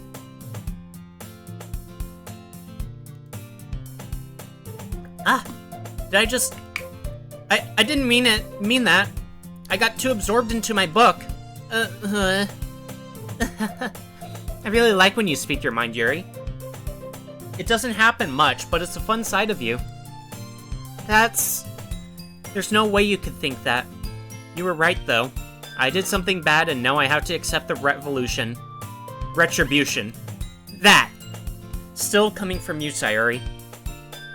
I guess there's a little devil inside all of us, isn't there? Don't let her fool you. Sayuri knows exactly what she's doing. After all, she told you guys she was bringing me to the club before she even told me. But... you wouldn't have come if it weren't for the cupcakes. So I had to trick Natsuki into making them. Come on, give me more credit than that, Sayuri. Out of nowhere, something smacks Sayuri in the face and tumbles onto the desk. Oh, jeez. That was a harsh slap. Yeah! Ow! What was... a cookie? Sure enough, it's a giant cookie wrapped in plastic. Sayuri glances around. Is this a miracle? It's because I paid my restitution. Retribution. Actually, that one almost worked. I was just gonna give it to you, but then I heard you blab about the cupcakes. It was totally worth seeing your reaction, though. Natsuki, that's so nice of you. I'm so happy. Sayuri hugs the cookie. Geez, just eat it. Sayuri rapidly tears open the wrapper and takes a big bite. So good. Sayuri suddenly clasps her hands over her mouth. I bit my tongue. You're going through a lot just over just one cookie. Natsuki takes a bite of her own cookie. Oh, yours looks really good too, Natsuki. Can I try it? Jeez. Beggars can't be choosers, but yours is chocolate. Yeah? Why do you think I gave you that one? Fine. So, I'm really happy that you shared this one with me. Sayuri gets out of her seat and goes behind Natsuki, then wraps her arms around her. Jeez.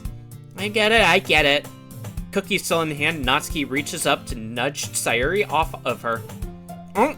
Sayuri suddenly leans down and takes a bite out of Natsuki's cookie. Hey! Did you seriously just do that? Mouth full, Sayuri trots away to safety. Yuri and I laugh as well. Geez, you're such a kid sometimes. Monika, can you tell Sayuri? Natsuki glances around. Monika isn't in the club room. Where's Monika anyway? Good question. Have any of you heard about her being late today? Not me. Yeah, I haven't either. That's a bit unusual. I hope she's okay. Of course she's okay. She probably just had something to do today. She's pretty popular after all. Don't think that she has a... I wouldn't be surprised. She's probably more desirable than all of us combined. That's true. Excuse me? Suddenly, the door swings open. Except this is a Japanese classroom, so it slides. Sorry, I'm super sorry. There you are. I didn't mean to be late. I hope you guys weren't worried or anything.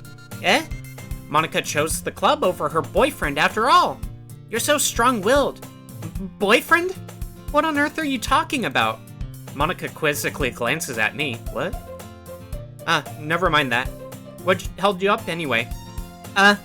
Well, my last period today was study hall. To be honest, I kinda just lost track of time.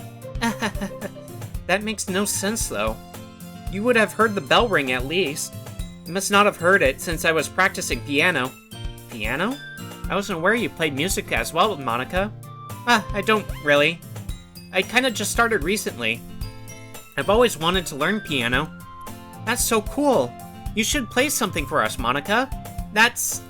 Monika looks at me. Maybe once I get a bit better, I will. Yay! That sounds so cool. I'd also look forward to it. Is that so? In that case, I won't let you down, Emmy. Monika smiles sweetly. I didn't mean any pressure or anything like that. Don't worry. I've been practicing a whole lot recently, and I'd really love the chance to share once I'm ready. I see. In that case, best of luck. Thanks. So, I didn't miss anything, did I? Not really.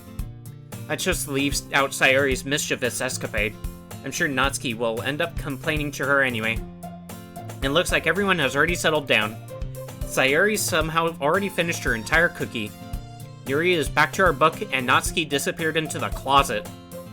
I'm really curious to talk to Yuri a little bit more, but at the same time, I would feel bad for distracting her from reading. I catch a glimpse of the cover of her book. It looks like the same book that she lent to me. More than that, she seems to be on the first few pages. Crap. I think she noticed me looking at her. She sneaks another glance at me, and our eyes meet for a split second. But that only makes her hide her face deeper in her book. Sorry, I was just spacing out. I mutter this, sensing I made her uncomfortable. Oh, it's fine. If I was focused, then I probably wouldn't have noticed in the first place. But I'm just rereading a bit of this, so... That's a book that you gave me, right? Mm-hmm. I wanted to reread some of it. Not for any particular reason. Just curious, how come you have 2 copies of the same book? Well, when I stopped at the bookstore yesterday... That's not what I meant. I mean, I just happened to buy 2 of them. Oh, I see. There's something fairly obvious here that Yuri isn't telling me, but I decide to let it go. I'll definitely start reading it soon. I'm glad to hear. Once it starts to pick up, you might have a hard time putting it down. It's a very engaging and relatable story. Is that so? What's it about, anyway? Well, Yuri closes the book and scans her eyes over the back. The book is titled Portrait of Markov. There's an ominous-looking eye symbol on the front cover. Alright, I just wanted to make sure I don't accidentally give anything away. Basically, it's about this girl in high school who moves in with her long-lost younger sister. But as soon as she does so, her life gets really strange. She gets targeted by these people who escaped from a human experiment prison. What? And while her life is in danger, she needs to desperately choose who to trust. No matter what she does, she ends up destroying most of her relationships and her life starts to fall apart. That's kind of dark, isn't it? Yuri made it sound like it was going to be a nice story, so that dark turn came from nowhere.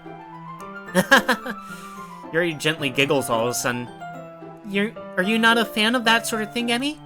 No, it's not that. I mean, I can definitely enjoy those kinds of stories, so don't worry. I hope so. Yeah, I totally forgot that Yuri is into those things. She's so shy and reclusive on the outside, but her mind seems to be completely different. It's just that those kinds of stories, they challenge you to look at life from a strange new perspective. When horrible things happen, not just because someone wants to be evil, but because they have their own goals or their own philosophy that they believe in, then suddenly, when you thought that you related to the protagonist, they're made out to be the naive one for letting their one-sided morals interfere with the villain's plans. I'm rambling, aren't I? Not again. I'm sorry.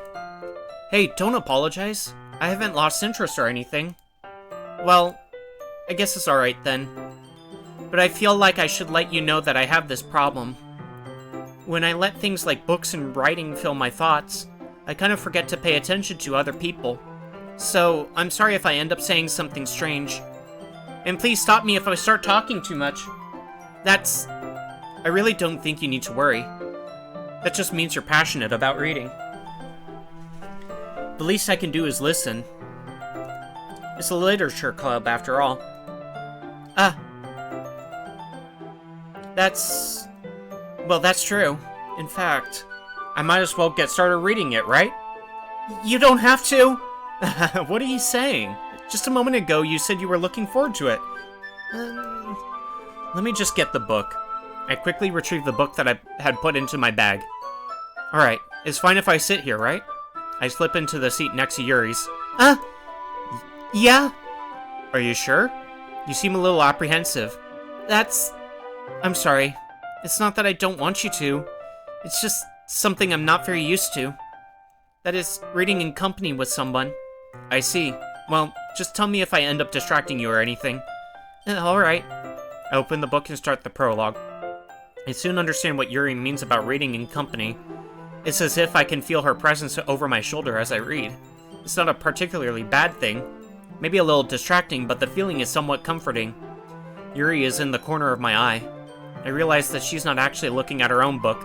I glance over. It looks like she's reading from my book instead. Sorry, I was just... Yuri, you really apologize a lot, don't you? I do? I don't really mean to. Sorry. I mean... Here, this should work, right? I slide my desk until it's up against Yuri's, then hold my book more between the two of them. I suppose so. Yuri timidly closes her own copy. Once we each lean in a little bit, our shoulders are almost touching. It feels like my left arm is in the way, so instead I use my right hand to hold the book open. I guess that makes it kind of difficult to turn the page. Here. Yuri takes her left arm and holds the left side of the book between her thumb and her forefinger. I do the same with my right arm on the right side of the book. That way I turn a page and Yuri slides it under her thumb and after it flips to her side. But in holding it like this, we're huddled even closer together than before. It's actually kind of distracting me. It's as if I can feel the warmth of Yuri's face and she's in the corner of my vision. Are you ready? To turn the page. Sorry. I think I got a bit distracted for a second. I glance over at Yuri's face again, and our eyes meet. I don't know how I'll be able to keep up with her. That's okay. You're not used to reading light, right? I don't mind being patient if it takes you a bit longer. That's probably the least I can do, since you've been so patient with me. Yeah. Thanks. We continue reading. Yuri no longer asks me if I'm ready to turn the page. Instead, I just assume that she finishes the page before me, so I turn it by my own volition. We continue the first chapter in silence. Even so, turning each page almost feels like an intimate exchange. I come back and we see Emmy. Hey yo, hey Warlink, how's it going? My thumb gently letting go of the page, letting it flutter over to the side as she catches it under her own thumb. Hey Yuri? This might be a silly thought, but the main character kind of reminds me of you a little bit. You think so? How does she? Well, I guess she's more blunt in a lot of ways, but she also second guesses all of the things that she says and does. Like she's afraid she'll do something wrong. It's not like I can see into your head or anything, but they're kind of reminiscent of some of your mannerisms. I see. Yuri remains silent for a moment. But Emmy, that's probably a terrible thing to have in common with her. That's so embarrassing that you think that. Wait! I didn't mean it in a bad way or anything. Sorry, I really didn't know you were self-conscious about that sort of thing. I guess I more meant that it's kind of cute. What are you saying all of a sudden? Okay, everyone. I think it's about time we share today's poems with each other. We might not have enough time if we wait too long. Yuri exhales, spared from finishing her thought. Is that alright, Yuri? You look kind of down. I'm sorry if you haven't been looking forward to this. It's not... It's fine. Yuri releases her hand from the book, causing it to close on top of my thumb. Alright. I guess I'll do some more reading tonight. Or would you prefer I only read it with you? I guess I don't have too much of a preference either way. In that case, I'll read a little more tonight. It'll be more fun to read with you after it picks up a bit, you know? That's good reasoning. In that case, feel free to finish the first 2 chapters in your own time. Alright. I stand up. I make a mental note of where I left off in the book, then slip it back into my bag.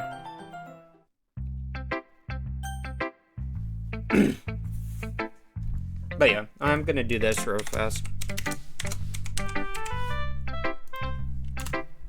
There you go. Oh, you were last playing Final Fantasy XIV? That's cool. Oh. I guess my bot might be broken.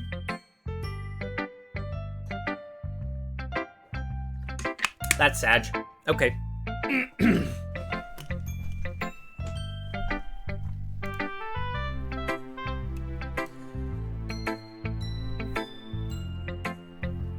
Alright, let's continue on. Who should I show my poem to first? Let's do Yuri again. Let's see what you've written for today. Yuri stares at the poem with a surprised expression on her face. Do you like it? Emmy, how did you pick up on this so quickly? Just yesterday I was telling you the kind of techniques worth practicing.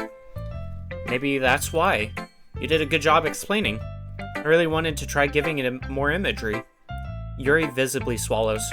Even her hands appear sweaty. I'm not used to this. Used to what? I don't know. It's fine, take your time. Yuri breathes and collects her thoughts. I know that Yuri likes to think before she speaks, so I offer that patience to her. Yeah, just being appreciated like this, I guess. It probably sounds really stupid, but seeing someone motivated by my writing, it just makes me really happy. Are you saying you've never shared your writing before? Yuri nods. Really? I don't believe it. I really only write for myself. And besides, people would just laugh at me. Do you really think that? Again, Yuri nods. Huh. Even your close friends? Yuri doesn't respond to that. I wonder why. Anyway, do you want to share the poem you wrote today? Yeah, I do. If it's with you. The raccoon. It happened in the dead of night while I was slicing bread for a guilty snack. My attention was caught by the scuttering of a raccoon outside my window. That was, I believe, the first time I noticed my strange tendencies as an unordinary human. I gave the raccoon a piece of bread, my subconscious well aware of the consequences. Well aware that a raccoon that is fed will always come back for more, the enticing beauty of my cutting knife was the symptom. The bread, my hungry curiosity, the raccoon, an urge. The moon increments its phase and reflects that much more light off my cutting knife. The very same light that glistens in the eyes of my raccoon friend. I slice the bread, fresh and soft. The raccoon becomes excited, or perhaps I'm merely projecting my emotions onto the newly satisfied animal. The raccoon has taken to following me. You could say that we've gotten quite used to each other. The raccoon becomes hungry, more and more frequently, so my bread is always handy. Every time I brandish my cutting knife, the raccoon shows me its excitement. A rush of blood, classic Pavlovian conditioning. I slice the bread, and I feed myself again. I was a little more daring with this one than yesterday's. I can see that. It's a lot more metaphorical. I don't know if it's my fault, but I can't begin to imagine what this poem is about. That's right. It's a bit closer to my preferred writing style, using the poem as a canvas to express vivid imagery and conveying emotions through them. Yeah, if I take it at face value, then I can't even figure out what it's supposed to mean. Well, I think it's something that different people can relate to in their own way. I wanted to express the way it feels for me to indulge in my more unusual hobbies. It's those sorts of things I'm usually forced to keep to myself. So I'd sometimes enjoy writing about them. Why do you keep them to yourself? Because they're embarrassing, and people would make fun of me. Don't you have anything like that, Emmy? Well, I guess I do. I feel like everyone has a little something like that. The best we can do is respect each other and our individualities. Even if it's difficult sometimes and some things make us uncomfortable. After all, if I hadn't learned to embrace my own weirdness, I would probably hate myself. I might be ranting a little bit now, but I'm glad that you're a good listener. Who should I show my poem to next? I want to show Monica next. Hi again, Emmy. How's writing going? Alright, I guess. I'll take that. As long as it's not going bad. I'm happy that you're applying yourself. Maybe soon you'll come up with a masterpiece. I wouldn't count on that. You never know. Want to share what you wrote for today? Sure, here you go. I give my poem to Monica. Alright. Great job, Emmy. I was going, ooh, in my head while reading it. It's really metaphorical. I'm not sure why, but I didn't expect you to go for something so deep. I guess I underestimated you. It's easiest for me to keep everyone's expectations low. That way, it always counts when I put in some effort. That's not very fair. Well, I guess it worked anyway. You know that Yuri likes this kind of writing, right? Writing that's full of imagery and symbolism. Unlike Sayuri, who likes using simple and direct words to describe happiness and sadness, Yuri likes it when readers are left to derive their own meaning out of it. It's very challenging to write like that effectively, both allowing people to get something out of it just by feel, or letting them deeply analyze all of the nuances. It can take years of practice, which I'm assuming Yuri has at this point. I never really asked, though. I'm sure I'm nowhere near her level yet. Don't worry so much about that. You do your own thing. Just keep exploring and learn by trying new things. But anyway, you want to read my poem now? I like the way this one turned out, so I hope you do too. Alright, let's take a look. Save me. The colors, they won't stop. Bright, beautiful colors. Flashing, expanding, piercing. Red, green, blue. An endless cacophony of meaningless noise. Noise, it won't stop. Violent, grating waveforms. Squeaking, screeching, piercing. Sine, cosine, tangent. Like playing a chalkboard on a turntable. Like playing a vinyl on a pizza crust. An endless poem of meaningless. Load me. Load me? Huh?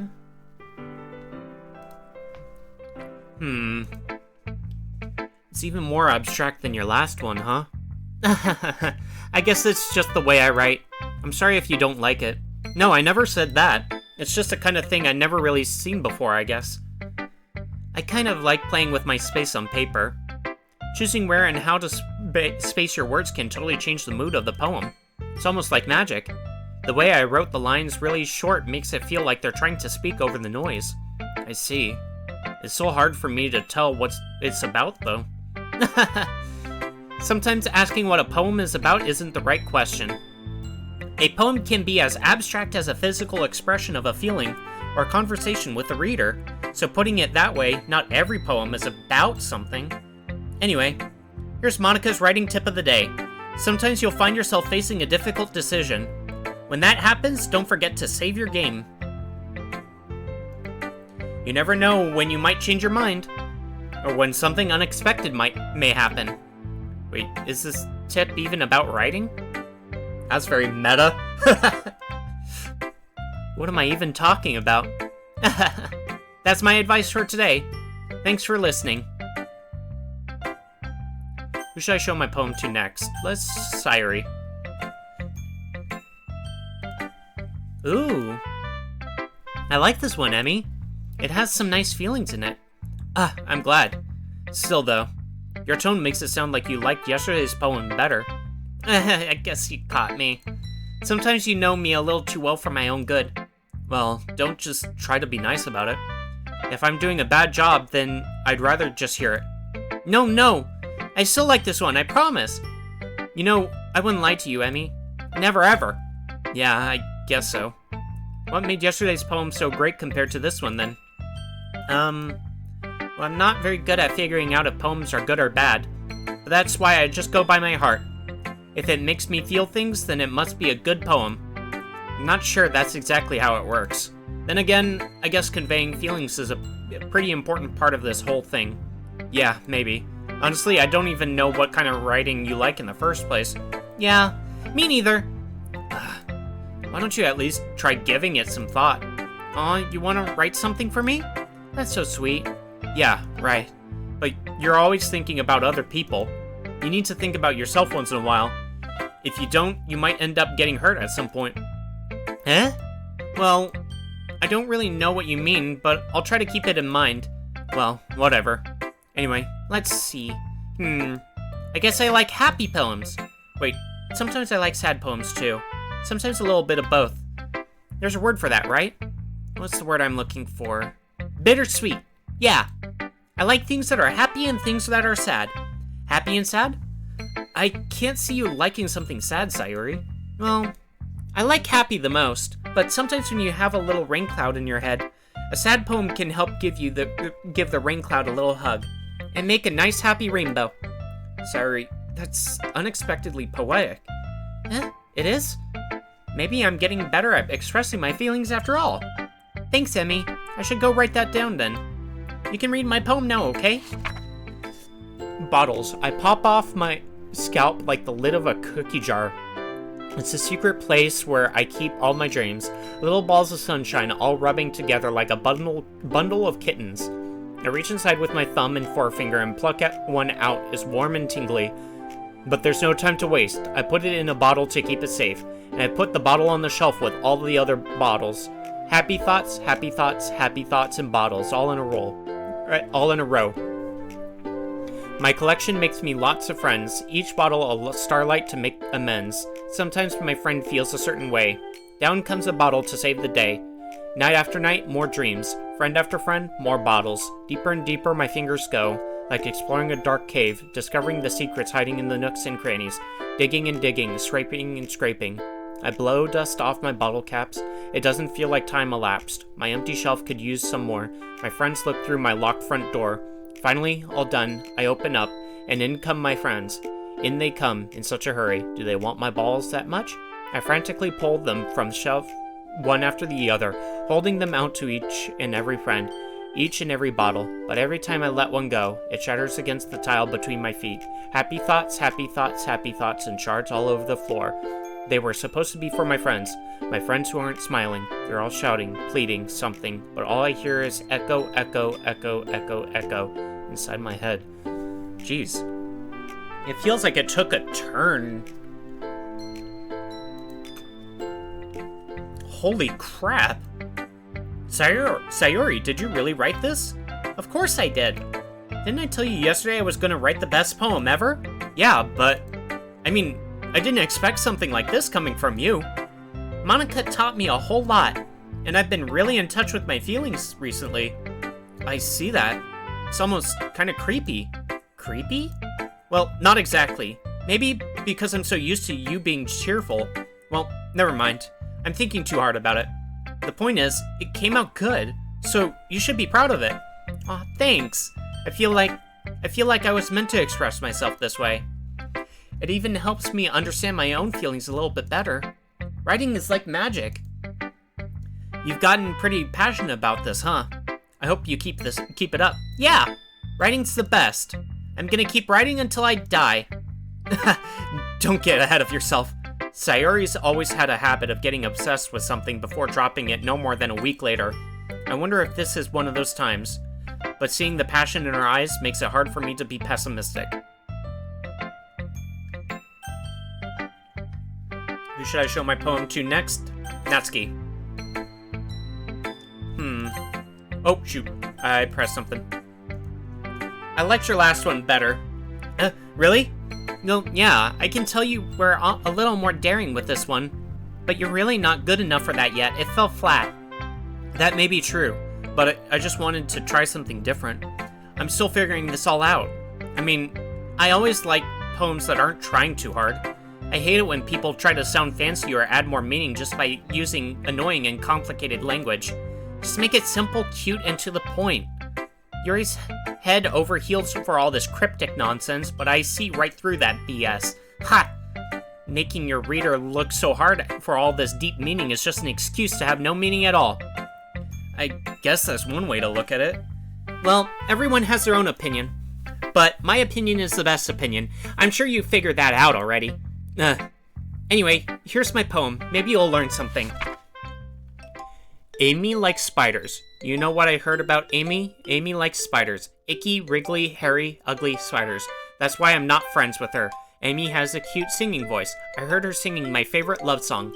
Every time she sang the chorus, my heart would pound to the rhythm of the words, but she likes spiders. That's why I'm not friends with her. One time I hurt my leg really bad. Amy helped me up and took me to the nurse. I tried not to let her touch me. She likes spiders, so her hands are probably gross. That's why I'm not friends with her. Amy has a lot of friends. I always see her talking to people. She probably talks about spiders. What if her friends start to like spiders too? That's why I'm not friends with her. It doesn't matter if she has other hobbies. It doesn't matter if she keeps it private. It doesn't matter if it doesn't hurt anyone. It's gross. She's gross. The world is better off without spider lovers. And I'm gonna tell everyone. Not bad, right? It's quite a bit longer than yesterday's. Yesterday's was way too short. I was just warming up. I hope you didn't think that was the best I could do. No, of course not.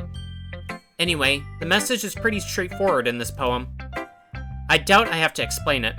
Sometimes you can explain complicated issues with much simpler analogies, and it helps people realize how stupid they're being.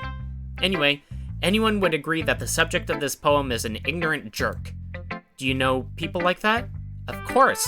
It's about how everyone thinks That doesn't matter. It can be about anything. I wrote it to be easy to relate to. Everyone has some kind of weird hobby or a guilty pleasure. Something that you're afraid if people find out, they'd make fun of you or think less of you. But that just makes people stupid. Who cares what someone likes as long as they're not hurting anyone and it makes them happy? I think people really need to learn to respect others for liking weird things. Huh? That's funny. Yuri wrote about something similar today. Huh? Did you say Yuri? Yeah. She said her poem was about an unusual hobby of hers. I didn't really get it, but she said something similar to you. That people should make each other feel insecure. Wait, that people shouldn't make each other feel insecure about those things. Really? Well, I mean, Yuri's pretty weird, so I wouldn't doubt that she has some weird hobbies. Not that there's anything wrong with that. It's not like I would judge her or anything. Natsuki has trouble finding words. I guess I should try not to be so mean to her.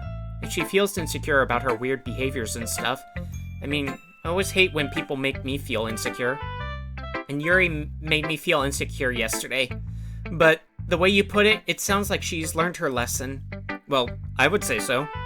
Even if her writing style is really different, I'm sure she'll appreciate the message in your poem.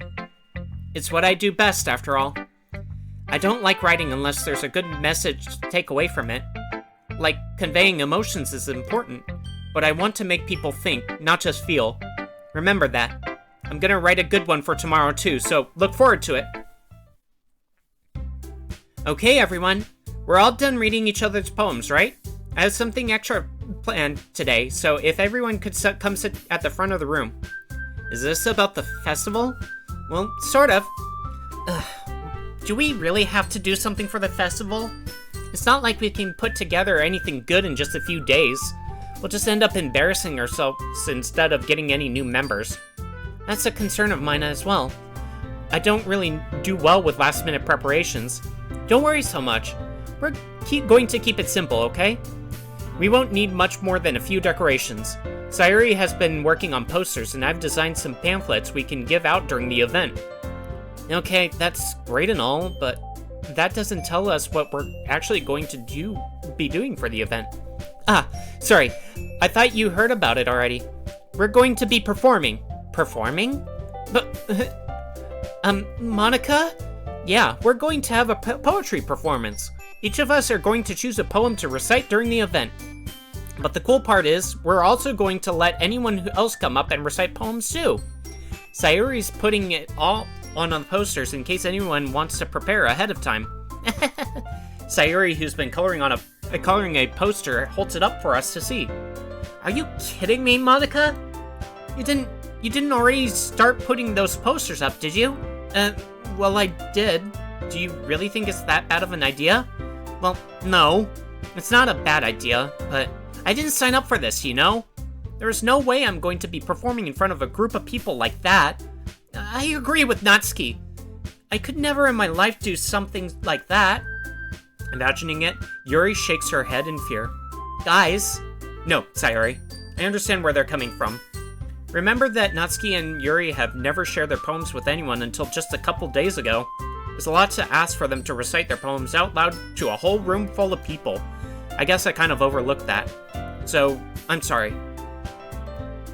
But, I still think we should give it our best.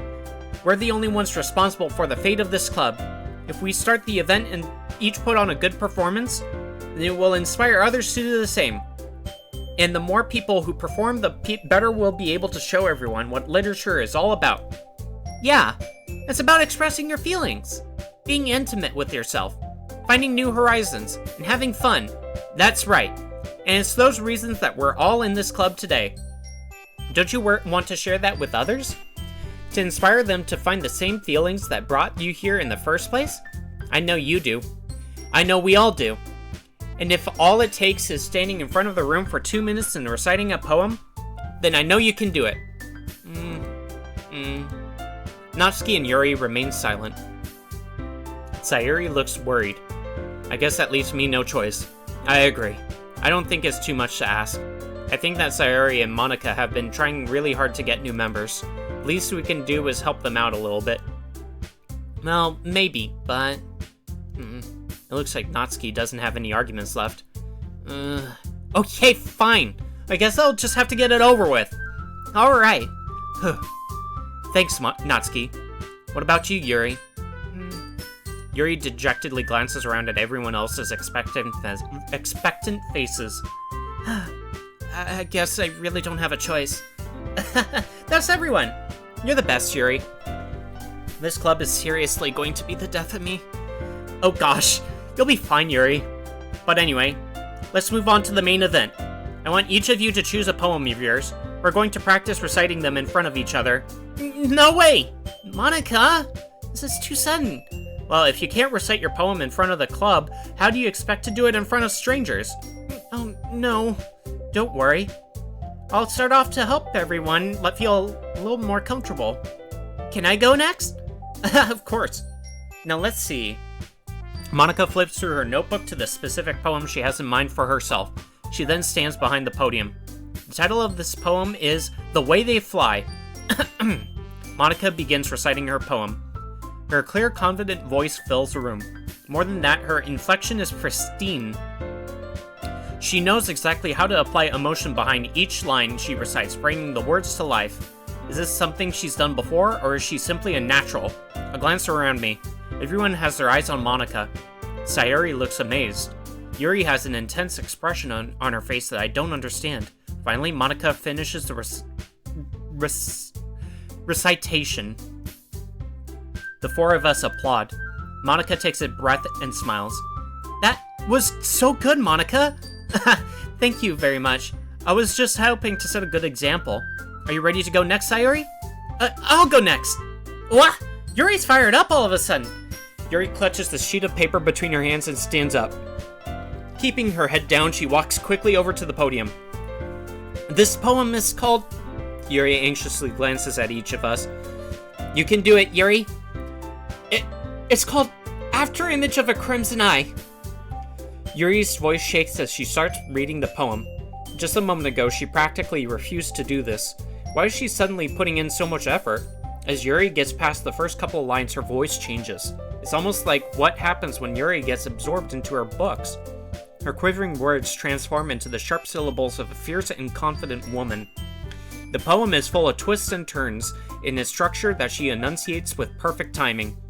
This must be a rare glimpse into the whirling fire Yuri keeps concealed inside her head. Suddenly, she's finished. Everyone is stunned. Yuri snaps back into reality and glances around her as if she's bewildered, even herself. It's up to me to save the situation. I'm the first one to start applauding. Everyone joins me afterward, and we give Yuri the recognition she deserves. It's not that we didn't want to applaud for her, but we were caught so off guard that we must have forgotten. As we applaud, Yuri holds the poem to her chest and rushes back into her seat. Yuri, that was really good. Thank you for sharing. Looks like Yuri is down for the count. Okay, I guess I'm next then. Sayuri hops out of her chair and cheerfully walks to the podium. This one's called My Meadow. Sorry, I giggled.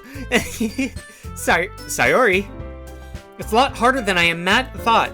How did you guys do it so easily? Try not to think of it like you're reciting to other people. Imagine you're reciting it to yourself, like in front of a mirror or in your own head. It's your poem, so it'll come out the best way. I can't talk. I see. Okay then. Sayuri begins her poem. Somehow, it feels like her soft voice was made as a perfect match. The poem isn't aimlessly cheery like Sayuri is. It's serene and bittersweet. If I were to read this on paper, I probably wouldn't think much of it, but hearing it come from Sayuri's voice almost gives it a whole new meaning. Maybe this is what Sayuri meant when she said she likes my poems. It's like I get to reach more deeply into someone I thought I knew through and through. Sayuri finishes, and we applaud. I did it! Good job, Sayuri. Even Emmy liked it. I guess that's a good sign. What does that even mean? It came out nicely, Sayuri. The atmosphere of the poem fits you really nicely, but it might be that other poems wouldn't work quite as well with that kind of delivery. Huh? I don't really understand. In other words, I've seen poems of yours where that sort of gentle delivery wouldn't work as well. They might need a little more force behind them, depending on what you're reading. Oh, I know what you mean. Well, I've been practicing that kind of thing. It's just embarrassing to do in front of everyone.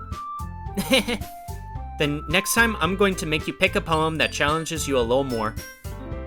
We don't have much time before the festival, you know. Okay.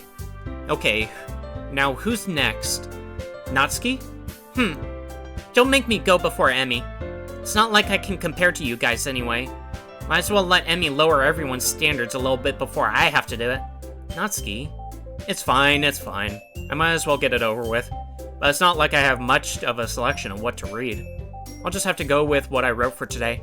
I stand up and step in front of the podium. Everyone has their eyes on me, making me feel terribly awkward. Oh my god. I feel that. I recite my poem. Since I'm not exactly confident in my own writing, it's hard to put energy into it. Despite that, once I finish, I receive applause anyway. Sorry, I'm not really as good as everyone else.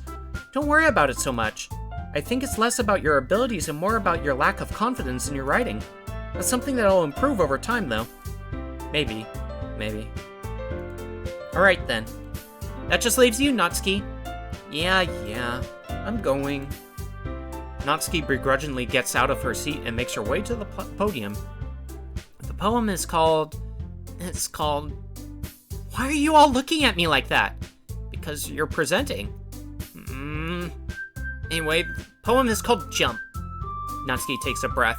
When she starts reciting the poem, her sour attitude disappears a little. While she's still a little unenthused, her poem has a rhythm and rhyme to it. It's Natsuki's trademark style, and it works surprisingly well when spoken aloud. The words feel like they bounce up and down, as if giving life to the poem. Natsuki finishes, and everyone applauds. She huffs back to her seat. That wasn't so bad, was it? Easy for you to say. You better not make me do that again. Well, do you at least feel prepared enough to recite a poem in front of other people? I mean, doing it in front of other people will be way easier. I can put on whatever face I want for other people, but when it's just my friends, it's just embarrassing. That's a surprise, Natsuki. I think it would be the other way around for me. Well, that's just how it is, so... Well, I guess in that case, you won't have much to worry about for the festival. That said, I want to thank everyone for coming through. It might be hard, but I hope that you all have an idea of what it's like now. Make sure you pick a poem and get enough practice before the festival, okay? I'll be making pamphlets, so let me know ahead of time what you'll be reciting. Jeez, I should probably find some other poem to recite instead. That's fine too. It doesn't have to be your own. I'm already pleasantly surprised that you're putting in all this effort for the club. It makes me really happy. Yeah, no problem. Okay, everyone. I think that's about it for today.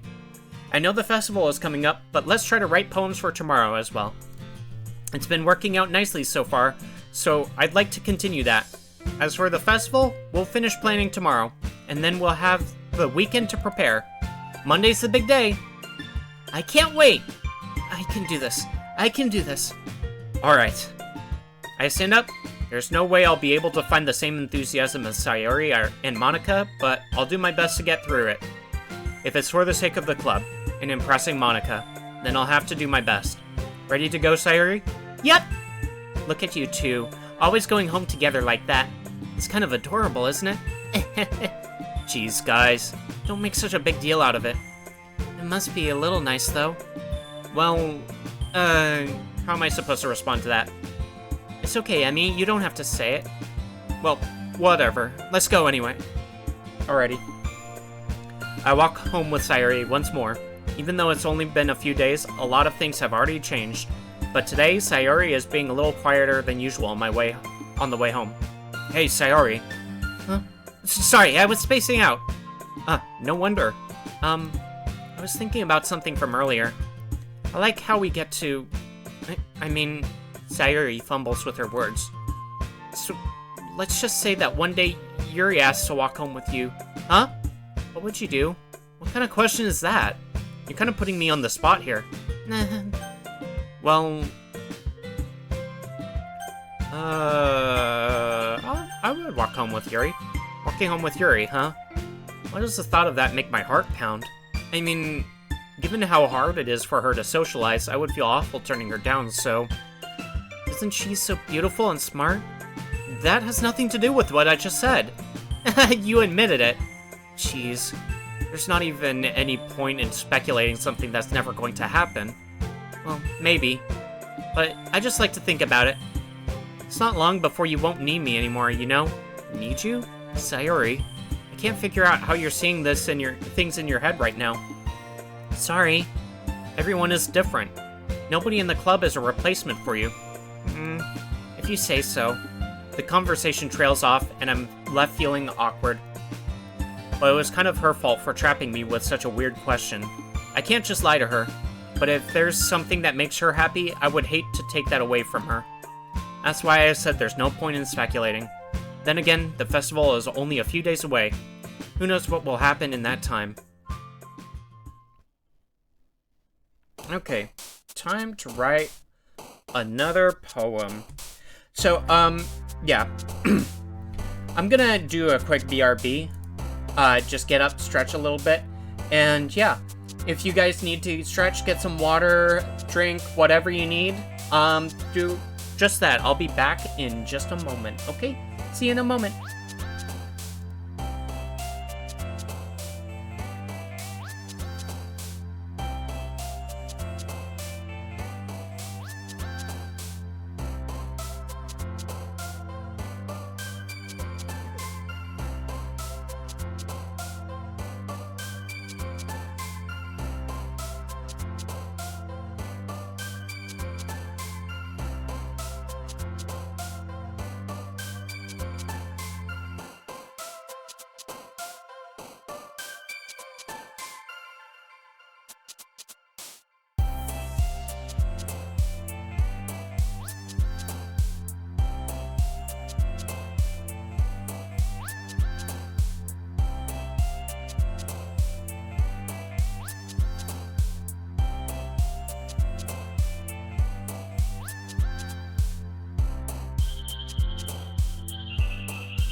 Okay, I'm back. Hi, everybody.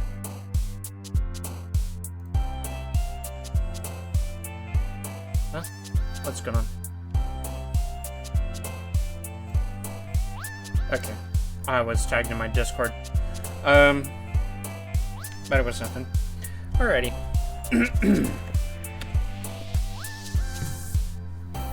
Yeah. I'm just thinking to myself that, like, you know, I'm talking a lot, I'm reading a lot, and, like, it's going to do a number on my voice. So, I got some more thing to drink. And, yeah.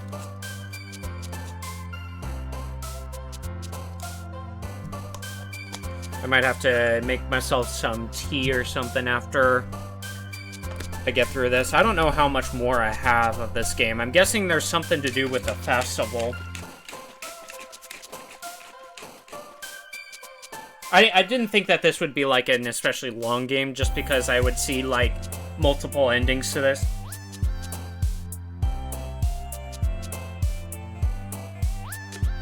Ugh.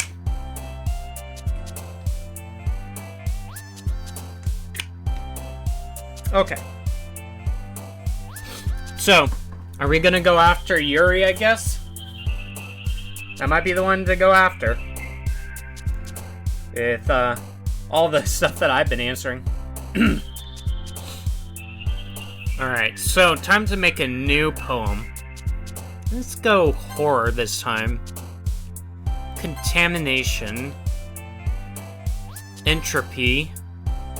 Universe. Depression. Wait, Sayuri likes that? Oh yeah, she likes bittersweet things. Ambience.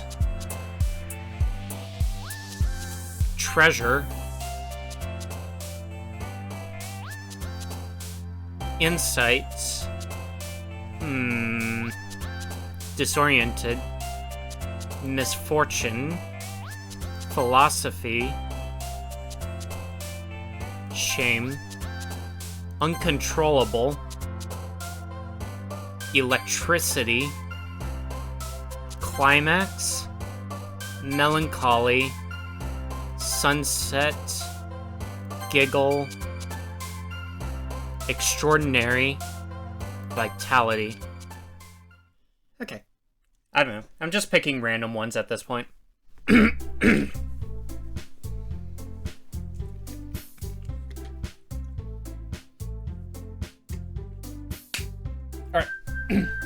Oh man.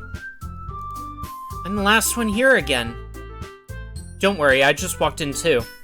Were you practicing piano again? Yeah. You must have a lot of determination.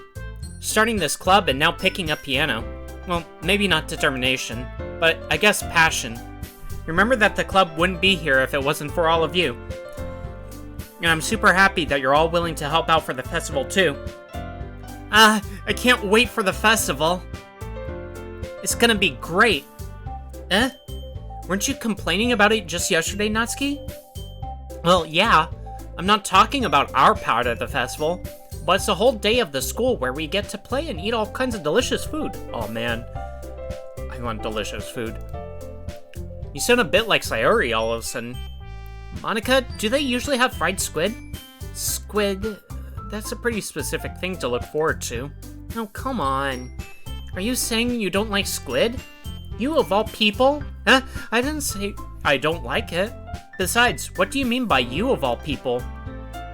Because it's right in your name. Monica. Eh? That's not how you say my name at all. Also, that joke makes no sense in translation. Huh? Never mind. Let's just focus on our own event for now, okay? Fine, fine. Your reactions aren't as fun as Yuri or Sayori's anyway. Excuse me? Where is Sayori anyway? Oh, there you are. Sayori is sitting at a desk in the corner of the room, looking down at nothing. I walk over to her. Hey, Sayori. I wave my hand in front of her face. Huh? You're spacing out again. Sorry. Don't mind me. You can go talk to everyone else. Huh? Is everything alright? Of course. Why wouldn't it be? It just feels like you're a little off. Sorry for assuming things. Jeez, you worry too much about me. I'm fine, see? Sayori shows me a big smile. Don't let me distract you from having fun with everyone. Well, alright. If you say so. I worriedly glance at Sayori before turning back toward everyone else, but the conversation has already dispersed, with everyone back at their usual activities. Maybe I should ask Monica if she's noticed anything about Sayori recently. Since they've been preparing for the festival, they must be spending a lot of time together. I timidly approach Monica, who is shuffling through some papers at her desk. Emmy, what's up? Hey, this might sound a little strange, but have you noticed anything up with Sayori recently? Anything up with her? In what way do you mean? Maybe I'm reading into it a little too much, but she seems a bit downcast today. Oh, you think so? I can't say I've noticed anything about her. Monica peers across the room at Sayori, who is idly dragging a rubber eraser up and down her desk. Maybe there is something on her mind. But I'm surprised I'm not the one asking you, Emmy. You certainly know her a lot better than I do. Yeah, but she's never really like this. She's always talked to me about things that bothered her. But this time when I asked her, she was really dismissive. Sorry, I know it's not your problem. I just wanted to ask if you know anything, so I'll drop it now. No. It's important to me too. I mean, I'm also friends with her. And I also care about the well-being of my club members, you know? Maybe I'll try talking to her myself. Huh? Are you sure about that? She seemed like she wanted to be left alone. Are you sure? Maybe she just has a hard time bringing it up with the person of interest. Person of interest? What do you mean by that? I'm saying that maybe the thing on her mind is you, Emmy. Me? How on earth would you come to that conclusion? Well, I probably shouldn't say too much, but Sayori talks about you more than anything else, you know? Eh? She's been so much happier ever since you've joined the club. It's like an extra light was turned on inside of her. What? No way. Sayori is always like that. She's always been full of sunshine. It's not any different now than it always has been. You're so funny, Emmy. Have you thought that maybe you've always seen her as so cheerful? Because that's just how she is when she's around you? I said too much. I'm sorry. What do I know anyway? I didn't mean to jump to conclusions, so you should just forget about what I said. I'll try to talk to her, so try not to think about it for now. Alright. Monica smiles meaningfully. I know she said to forget about it, but I already know that I won't be able to get her words out of my head. Monica stands up from her desk and walks across the room to where Sayori is sitting. I watch her kneel down next to Sayori and gently talk to her, but she's keeping her voice so quiet that I can't hear her from here.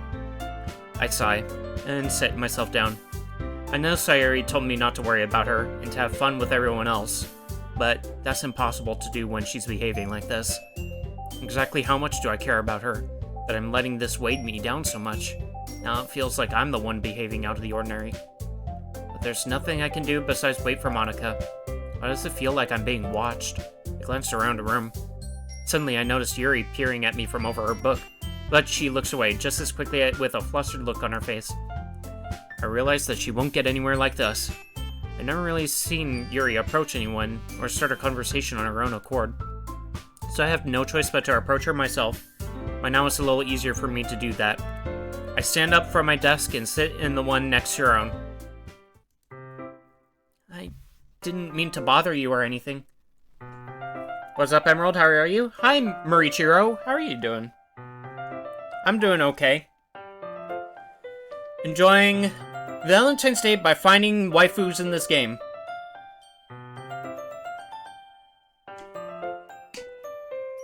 Hello. I am talking a lot, though. Relax, you didn't even do anything. But I could tell that you wanted to be alone with your thoughts. Alone with my thoughts? How were you even able to tell that I was thinking like that? Well, it's something that I do a lot. So it wasn't hard for me to spot based on your posture and expression. Not that I was staring or anything. I didn't do anything creepy like that. In any case, I guess you are right. I'm sorry if I caused you any concern. Don't apologize. Cool, I already wished it, so I wish you luck, my boy. Thank you, Marichiro. I hope you get lots of chocolate yourself, and you get romance today and all that other stuff. Don't apologize. Your troubles are the only concern of those who willingly share in that concern. Of course, there are certainly those who find the most comfort in keeping to themselves. But if you would prefer to share what's on your mind, then I would be glad to listen. It's not really that big of a deal. I was just feeling a bit uneasy about Sayori. Sayori? Yeah, she seems a little off today, but when I asked her about it, she didn't want to admit it to me. So I can't help but wonder if something happened to her. Oh? That's quite romantic. Eh? Sorry. I didn't mean to say something stupid. It's not that, I just didn't want you to misunderstand. Sayori and I have just been friends for a long time, that's all. I see. Then perhaps it is unusual for me to be dismissive to you about her feelings.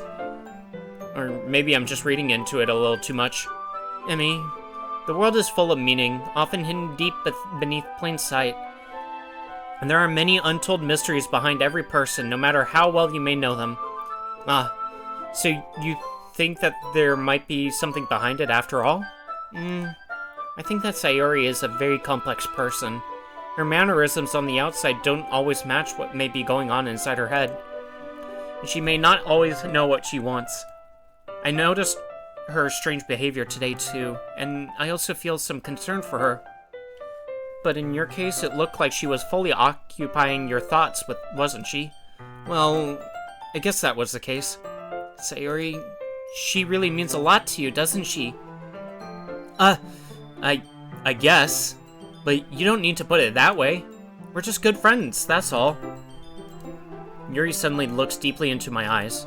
Her expression is gentle and curious, as if she was searching for something. Embarrassed, I avert my gaze. Sometimes, a person's mysteries are untold even to themselves. And you, as someone honest and caring, may uncover feelings you weren't aware were in you. That is, I think that she would be a very fortunate person to have you feel that way about her. Yuri, you're giving me too much credit. I'm a pretty simple guy, so I think I'm pretty good at understanding my own feelings. I'm not nearly as sophisticated as you. That's not a compliment, is it? It is what it is. Anyway, as long as we're here, why don't we do some reading? Well, as long as you're okay with it. Yeah, I should be taking my mind off this whole thing anyway. Why don't we go ahead and get started? Yes, let's! By the way, which Doki Doki waifu is your type here?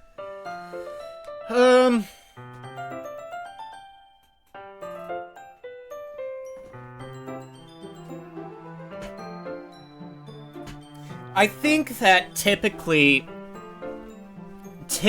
Monica would be more my type, just from the outset and personality type. But, I think I'm getting really into Yuri in this specific run. I wanted to go kind of random, just kind of feel things out and see where things go. And then I think that Yuri has been kind of the one that I've been kind of leaning towards in this specific playthrough. That's just what I see from the outset. Yes, let's! Actually, I have a request. Do you mind if I make some tea first? Not at all. Thanks very much. If there's one thing that can make my reading time here any better, it's a nice cup of tea. Not to mention for yourself as well. Yuri stands up and makes her way to the closet. I follow and watch as she retrieves the small water pitcher from the shelf, the kind with a filter inside. Can you hold this for a sec? Sure. Yuri hands me the water pitcher and also fetches an electric kettle. I'm going to plug this in at the teacher's desk, and then we'll go get some water.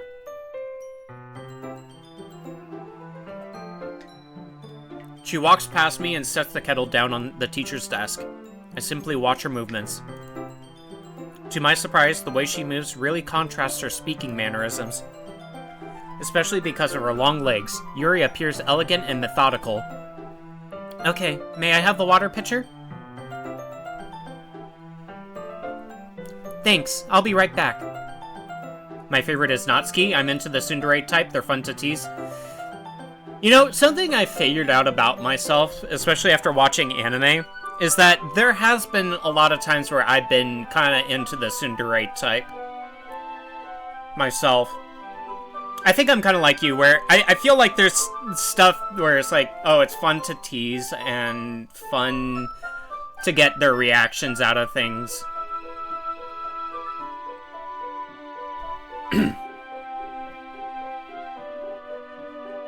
I can't remember the last tsundere character I was kind of into.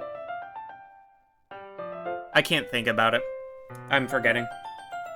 But anyways. I might as well walk with you. Yeah, why not? Shall we go then? Yeah. Where are you two running off to? Yuri was going to make some tea, so... I suddenly realized how weird it sounds to explain this to Monica. We're just filling the water pitcher. Okay. Sorry, I was just a bit curious. That's kind of a one-person job, isn't it? Monica, please mind your own business for once. Or do you want to tell me there's something wrong with helping involve Emmy in club activities? My mouth gapes. I suppose there's nothing wrong with that.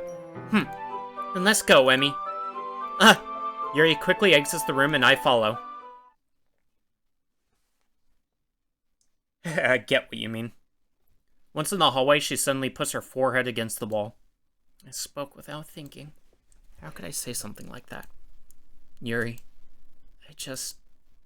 something about the way she said that made me feel so irritated.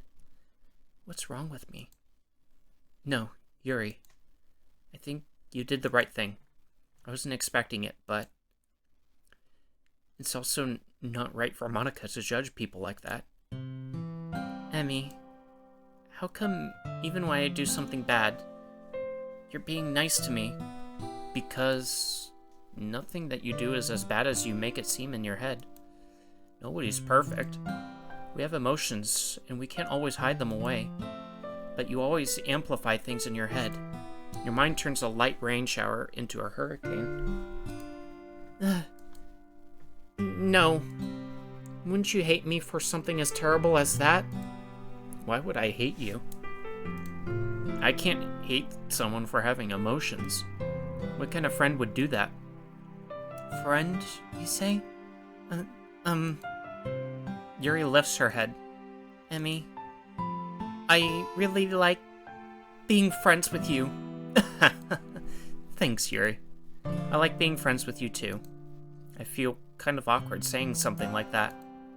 But I'm doing my best to help Yuri feel better. Anyway. Yeah. Shall we go? Yeah. Yuri and I walk to the nearest water fountain. Once we fill up the water pitcher, we return to the classroom. Emmy, do you like oolong tea? Yeah. Anything is fine. Very well. Yuri sets the temperature on the kettle to 200 degrees. Now it's time to get the teapot. You really do this properly, don't you? Of course. I shouldn't do any less when I'm making tea for others. Even if I'm not an expert on tea or anything. In that case, you'll only be even more impressed. Perhaps I will. Yuri fetches the teapot and begins measuring the tea leaves. To my surprise, she even starts humming a little to herself. You must be in a good mood now. Is that so? I was letting it show. And you noticed. I was doing a bit of thinking. And I decided that I would try expressing myself a little bit more. Turns out, it's not very hard for me to do. When it's you who's around anyway. That's great, Yuri. Just don't push yourself too much. You're always worrying about me, Emmy. It's very endearing. Yuri wasn't kidding. I don't even know if I can keep up with this.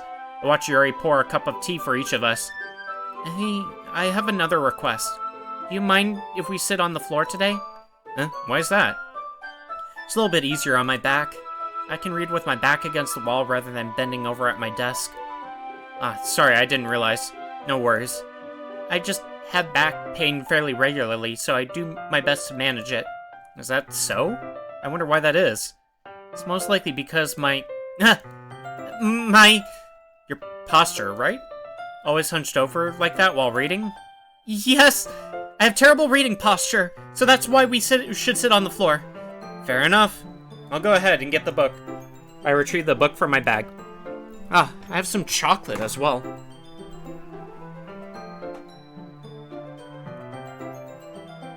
Sorry, I thought I dropped something. Oh, I see what it is. Okay.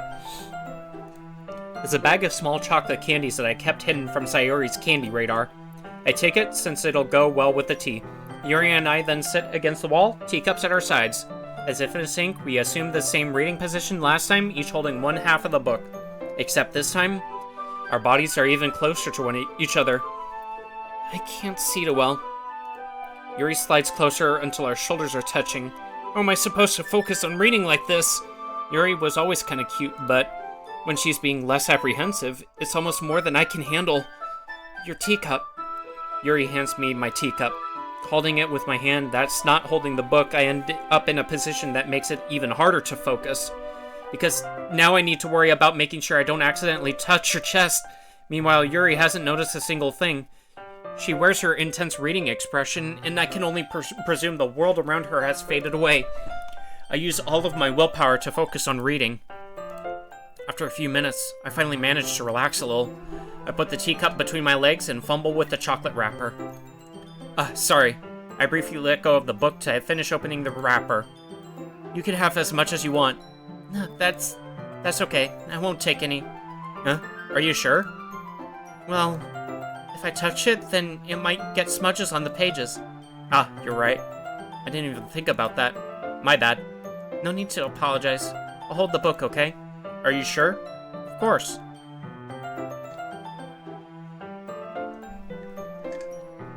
Yuri opens the book with both hands. She holds it so that I don't have any harder of a time reading from it. But as a result, her left arm is practically resting on top of my leg. Well, in that case, Yuri is already totally focused on reading again. I take a chocolate candy and pop it into my mouth. And I take another chocolate, and I hold it up to Yuri. She doesn't even look away from the book. She simply parts her lips as if the situation was completely natural. But that means I can't stop here. I apprehensively place the chocolate in her mouth. Just like that, Yuri closes her lips over it. Yuri's expression suddenly breaks. Did I just... Yuri looks at me like she needs to confirm what just happened. Emmy? Sorry. I guess I shouldn't have done that. Well, you were just helping. That's something that friends do. Right? I mean, not really in this kind of context, but yeah, that's all it was. Yeah. Then you don't need to stop or anything. I see. The situation has gotten really tense. Yuri tries to return to the book, but I can tell just by her expression that she can't even focus now. My heart is pounding. Nervously take another chocolate between my fingers, but this time Yuri's eyes meet mine. How did it even come to this? Yuri doesn't avert her gaze. I notice her chest rising and falling to the rhythm of her breaths.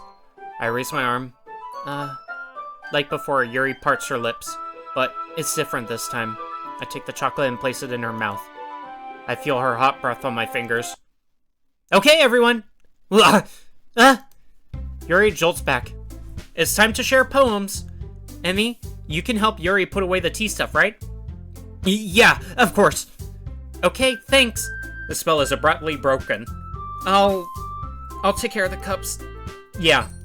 Yuri picks up the teacups from the floor. I pick up the bag of chocolates. In the end, we hastily clean up without so much as a word between us. I get the feeling this is something neither of us will have the courage to bring up. Who should I show my poem to first? Yuri. Emmy? Your writing has only improved in these last few days. Every poem you've shown me has nothing been short of spectacular. I can really feel the emotions. I'm a little envious, even. I don't think it ever came to me this naturally. Yuri, that's the wrong way to put it. This never did come naturally to me, but I've been able to improve so much thanks to you. You're really the example I was chasing after. Is that so? Yuri gently smiles to herself. This feeling. I'm so glad I got the chance to share my writing. I never thought it would feel like this. I remember you mentioning that yesterday. I can't believe that you're so good at something and you've never even shared it with anyone. It's kind of a shame. Maybe, but it's not like I really had a choice. What do you mean? Well, Yuri smiles sadly. I mean, during lunchtime, I eat by myself. Did you know that? It's a great time to find a quiet spot and do some reading. In fact, I always have some books with me. You could say I really enjoy reading. Well, that's one way to put it, anyway.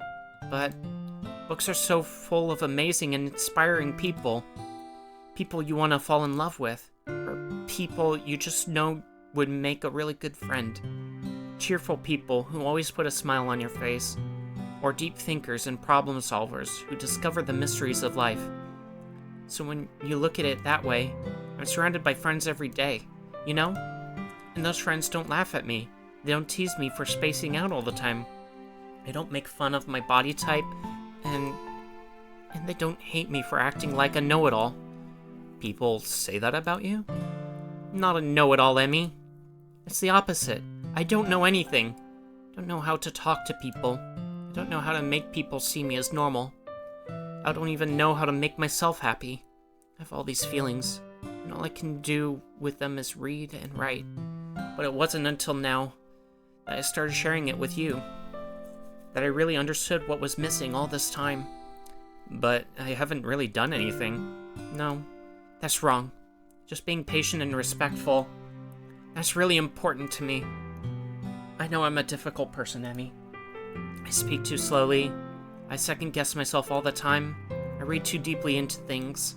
But every time, you've always treated me just like anyone else. So rare that I feel comfortable with myself when I talk to others. That's why, every time I talk to you, I just feel really happy. I see. Well, I treat you how you deserve to be treated, Yuri. And if other people don't see it that way, then screw them. I mean, I joined this club hoping I would make friends. And I would say I've had at least one success, wouldn't you? If you put it that way, yeah. We really are friends now, aren't we? Yuri puts her heads in her hands, but this time she's smiling as she does it. Do you want to show me your poem? Yeah, I do. Let me get it for you. Beach. A marvel millions of years in the making, where the womb of Earth chastically meets the surface, under a clear blue sky and expansive bliss, but beneath gray rolling clouds and endless enigma, the easiest world to get lost in is one where everything can be found. One can only build a sandcastle where the sand is wet, but where the sand is wet, the tide comes. Will it gently lick at your foundations until you give in, or will a sudden wave send you crashing down in the blink of an eye? Either way, the outcome is the same, yet we still build sandcastles. I stand where the foam wraps around my ankles, where my toes squish into the sand.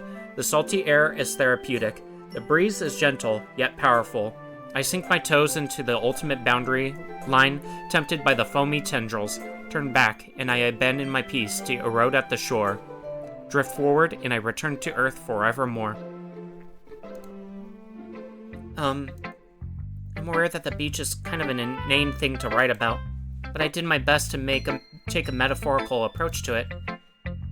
You say that like you didn't even want to write about it. Oh, you haven't heard? After yesterday, Natsuki and I, well, it was amusing that we wrote about something similar in such different ways.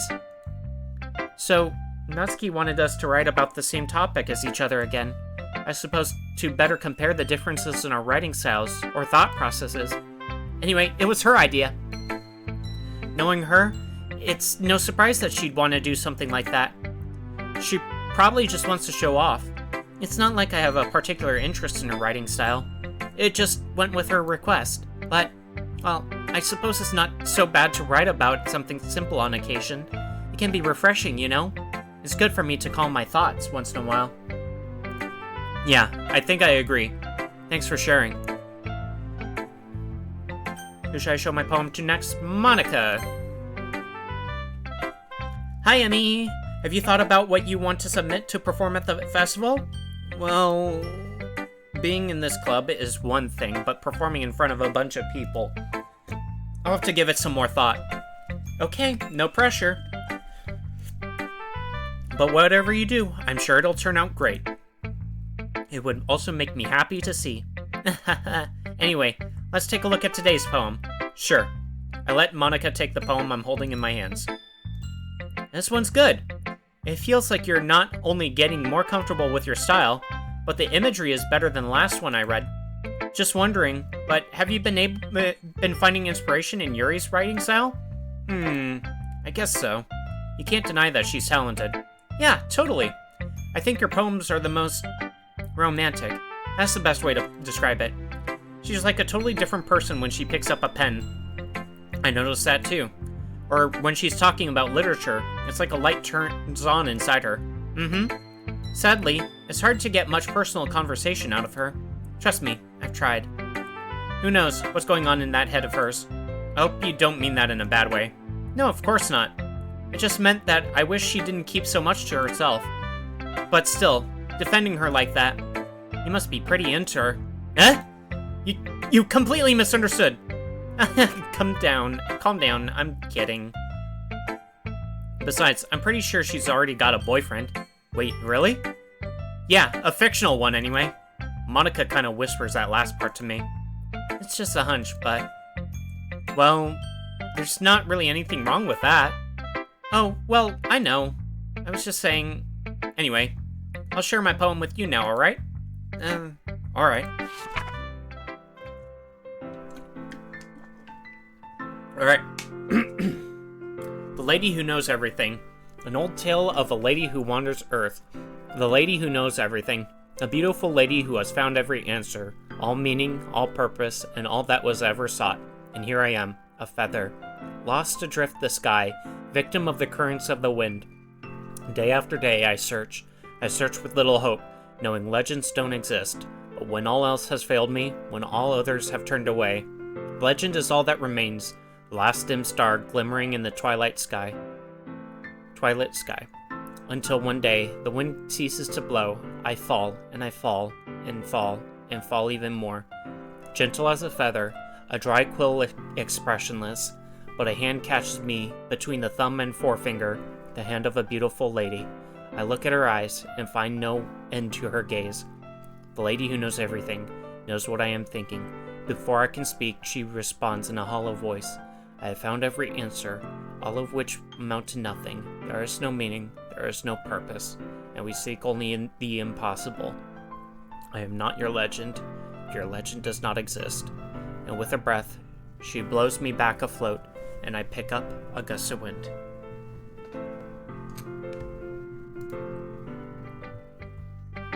You know, I feel like learning and looking for answers are the sorts of things that give life meaning. Not to get too philosophical or anything, but it was kind of on my mind, so that's what I wrote about. I see. I never really put much thought into it.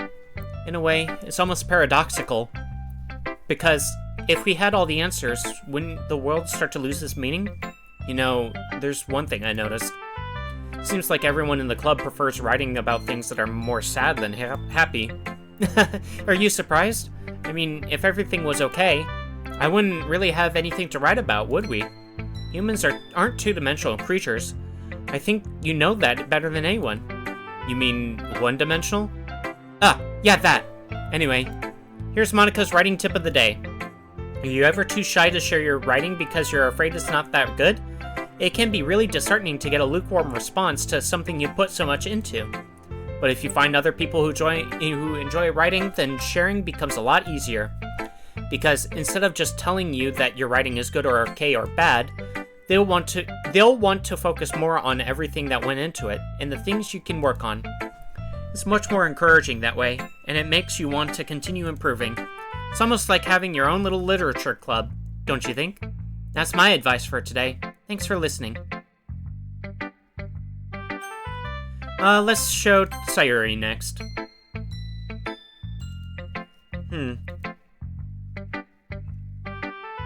It's nice, I guess. come on. I can already tell you don't like it. Well, you don't need to worry about what I think. After all, you wrote this for someone else, didn't you? Probably Yuri. Huh? I didn't write this for anyone specifically. Maybe. That's not really what I meant, though. But it's okay. You're making new friends, just like I was hoping. That makes me really happy. And you're happy too, right? In this club? Well, of course I am. Good. That's all that matters to me. Thank you, Emmy. Sayuri, is there something wrong? Huh? No, nothing. I'm just a little tired today. Alright, just tell me if you need anything. I will. Don't worry about me, okay? We can go play with everyone else now. If you insist. Yay. I'm gonna go home a little bit early today. Sayuri? Tell Monica I wasn't feeling well, okay? I'll see you tomorrow. Before I can say anything else, Sayuri cheerfully walks out of the classroom humming to herself. I didn't even get to see her poem. Natsuki. I guess you really haven't learned anything after all. Honestly, I don't know why I got my hopes up in the first place. What? I didn't think this one was that bad. What did I do wrong? Poems don't need to be all deep-sounding to express something. It's going to just sound like you're forcing it unless you really don't suck at it. Honestly, don't bother trying to write poems like this until you're on Yuri's level. Natsuki stopped short all of a sudden. Don't tell me! Huh? You're not just trying to impress Yuri, are you? What are you talking about? Keep your voice down. You know, Yuri would love this angsty... Just because she's a talented writer doesn't mean I mean... Looks like I'm in trouble. I somehow struck a nerve. Though, what I did is beyond me. I'm so done with you! Natsuki shoves the poem I handed her back over to me. Take your stupid poem if you wrote it for someone else. Just don't show it to me. Ouch. This is what I get for letting a younger girl step into my business. Unless I was a mind reader, I was destined to be in a world of pain from the start. At least Natsuki wasn't really the girl I was trying to impress in the first place. Okay, you three. We're all done sharing poems, right? Why don't we start figuring out... I just realized I didn't get to see both Natsuki and Sayori's poem. Kinda sad about that. Hold on a second. Is it just me, or did you say something strange just now? Huh? Something did sound a bit unusual. That's right. You deviated from your usual catchphrase when addressing the club. Catchphrase? I don't have a catchphrase. Jeez. Why is the mood so weird today?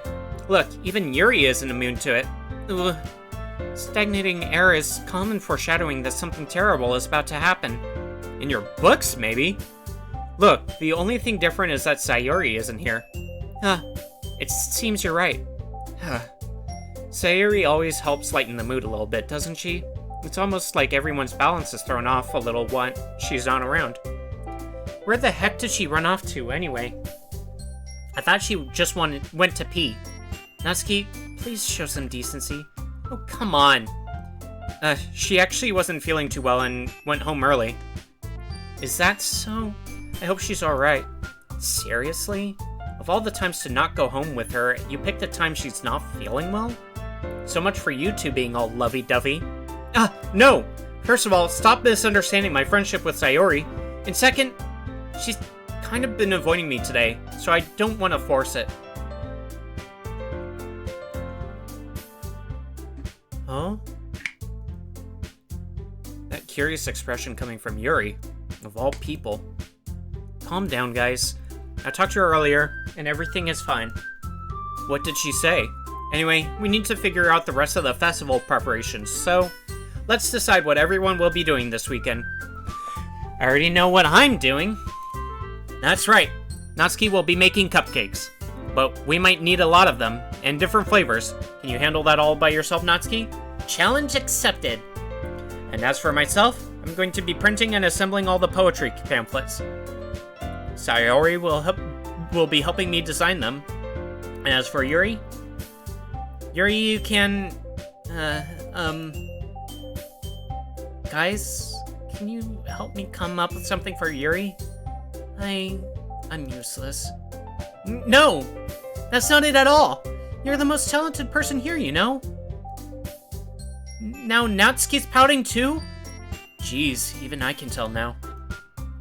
I guess I never gave Sayori enough credit, but I can tell things are even harder on you when she's not around. That may be the case. But if I can't also be a leader on my own, then I won't grow as a person. So, Yuri? You have beautiful handwriting, you know? So you should make some banners and decorations to help set the atmosphere. Atmosphere? About that. I love atmosphere. Yuri's expression suddenly changes as she stares at her desk in focus and starts nodding to herself. Your mind is already racing, I see. That's great. You'll be a wonderful help, Yuri. But anyway, that just leaves you, Emmy. The one who is truly useless. Don't say that.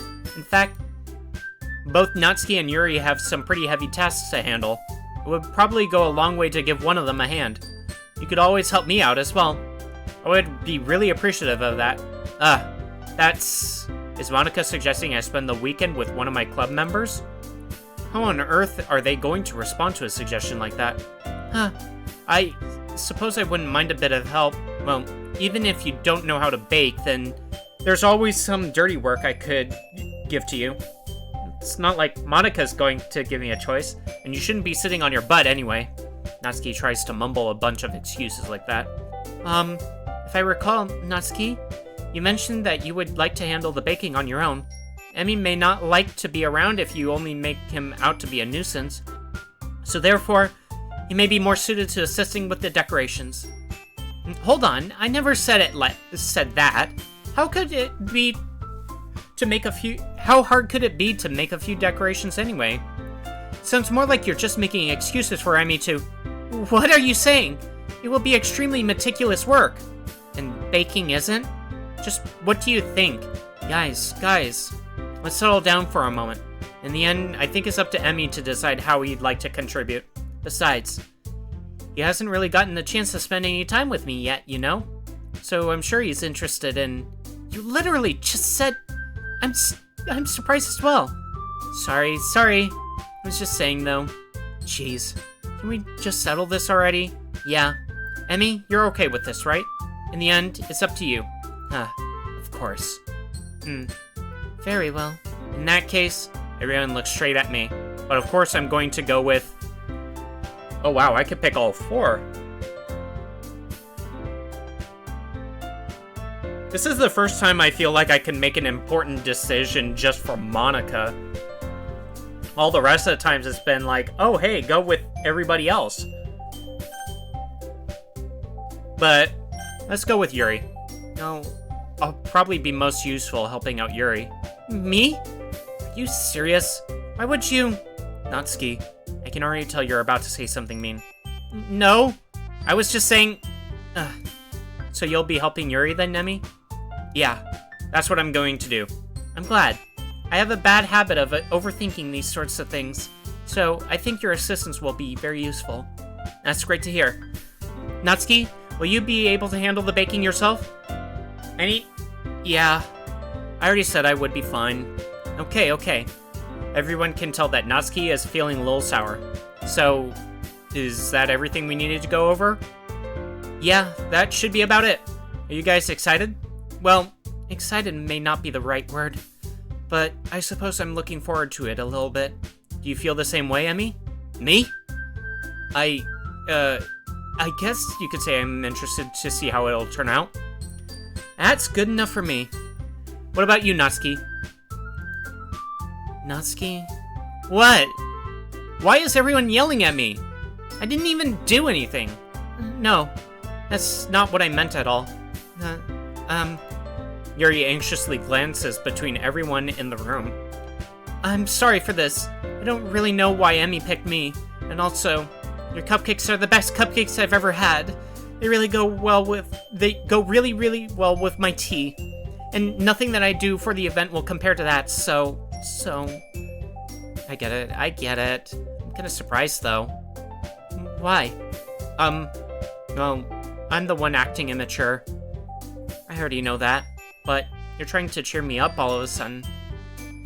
I know I'm not very good at it. I'm sorry if I said something bad. Natsuki isn't the only one surprised. Monica and I are also taken aback by Yuri's words. When she already has trouble with words, trying to cheer someone up must be far out of her own comfort zone. But I begin to understand. Yuri was trying to sound like Sayori. Even if it didn't work perfectly, I can tell that she tried to say something Sayori would say at a time like this. Because Sayori always helps everyone smile and feel good about themselves. No, I kinda appreciated it. I'm sorry for making a big deal out of nothing. But I'm going to say this.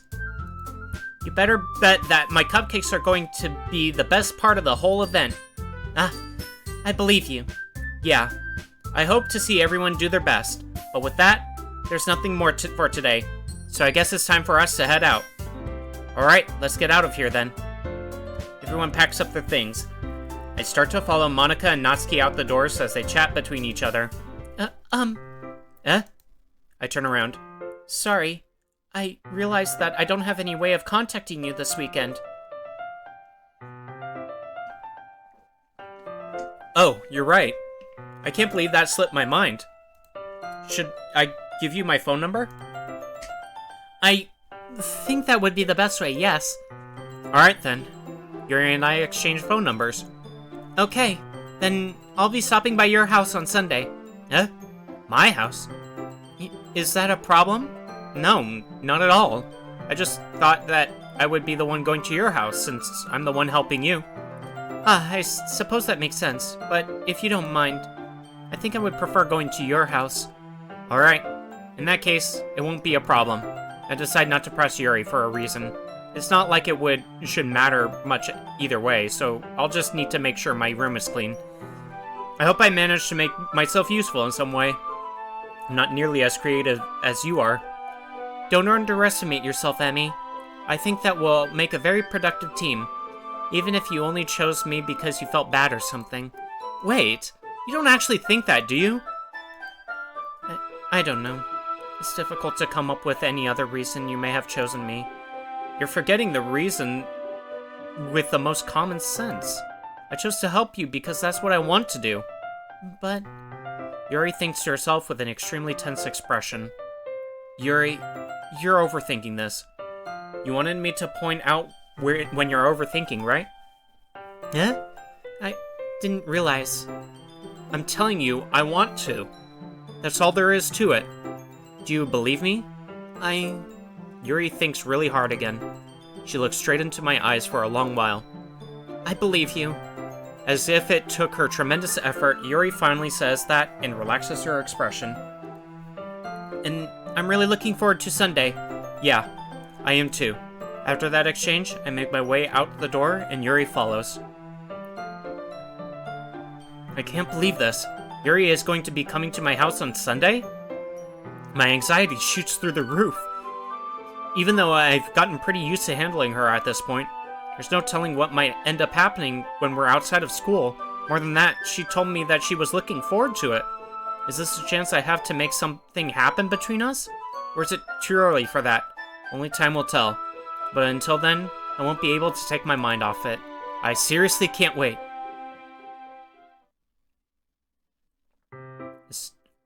Okay. It's a new day, so I think there's gonna be more stuff. I don't think there's any poem writing. Yeah, I am gonna do another BRB real fast. Gonna play a ad so that it gets rid of pre-roll. So, yeah, I'll be right back. I'll see you in just a moment.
Wow. Okay, I'm back. Sorry about that.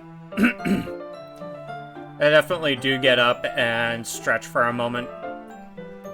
But yeah, I've been talking quite a lot in this stream.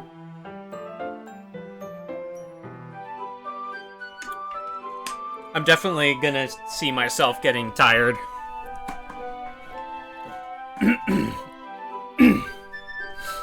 Okay.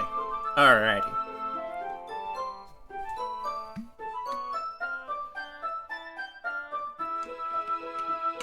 I'm just hydrating. Everybody else, make sure you hydrate too. Okay.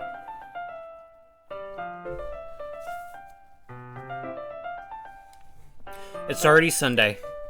I've been getting increasingly anxious about Yuri's upcoming visit. I keep telling myself there's no reason to be nervous, but it doesn't help much. Yuri is clearly an introvert, and also an intimate person in general. There's no doubt that she'll open up a little bit when it's just the two of us. Meanwhile, we've even been texting occasionally. She was extremely apprehensive at first, but it wasn't long before I was already learning more about her. But putting Yuri aside, I haven't heard a thing from Sayori since she left club early the other day. It's not like we text each other all the time or anything, but I've been worried about her in the back of my mind. Between what Sayori said and what Monica said, is it really okay for me to put Sayori's feelings aside when she might need me? I decide to visit Sayori before Yuri comes over. Rather than asking, I simply tell her I'm coming over, much like we've done in the past. Once I reach Sayori's house, I knock on the door before entering it myself. Again, we used to play so often that we've made it a habit of simply entering each other's houses like we were family.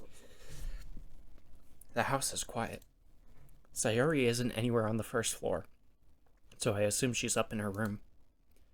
It's already strange of her not to run down and greet me. I head up to her room, where I finally find her. Sayori? Hi, Yemi. I sit down in her room.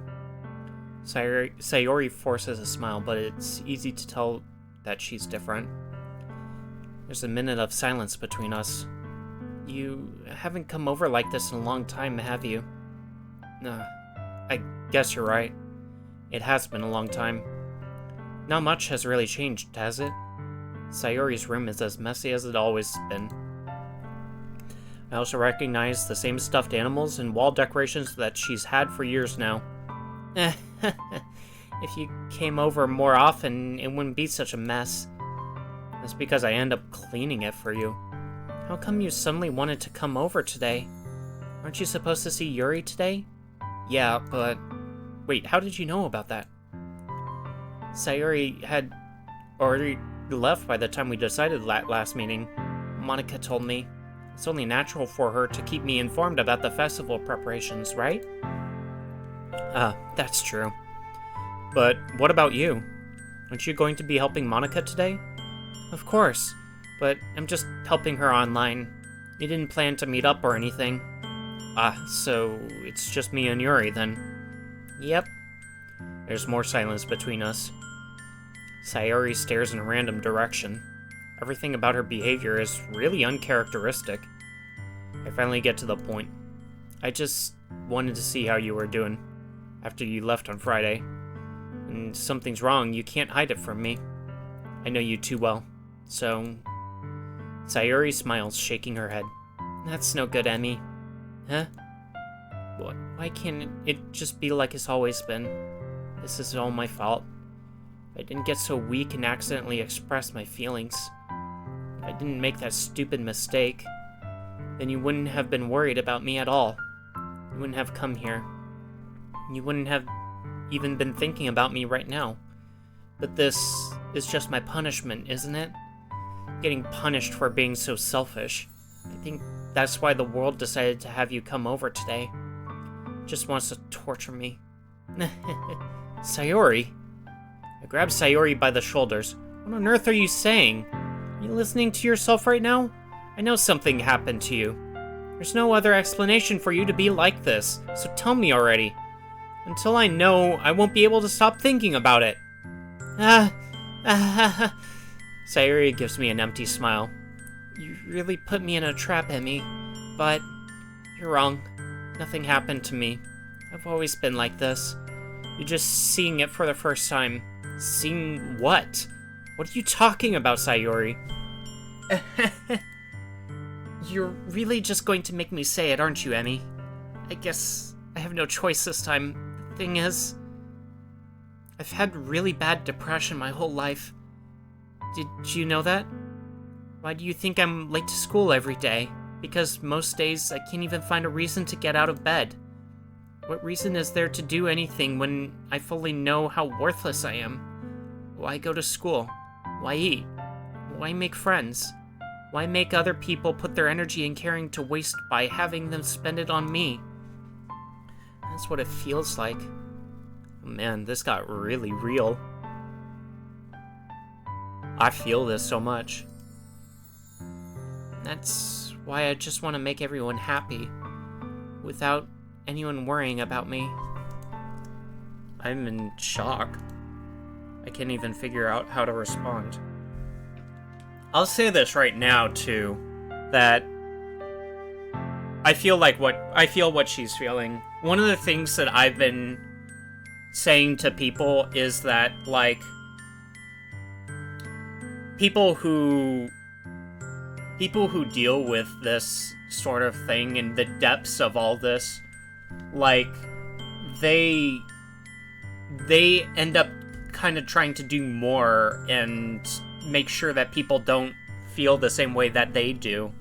So, like, a depressed person will act very cheerful on the outside and try to make everybody smile and laugh, because on the inside, they're the ones that are having trouble, like, responding with these feelings of, you know, happiness themselves.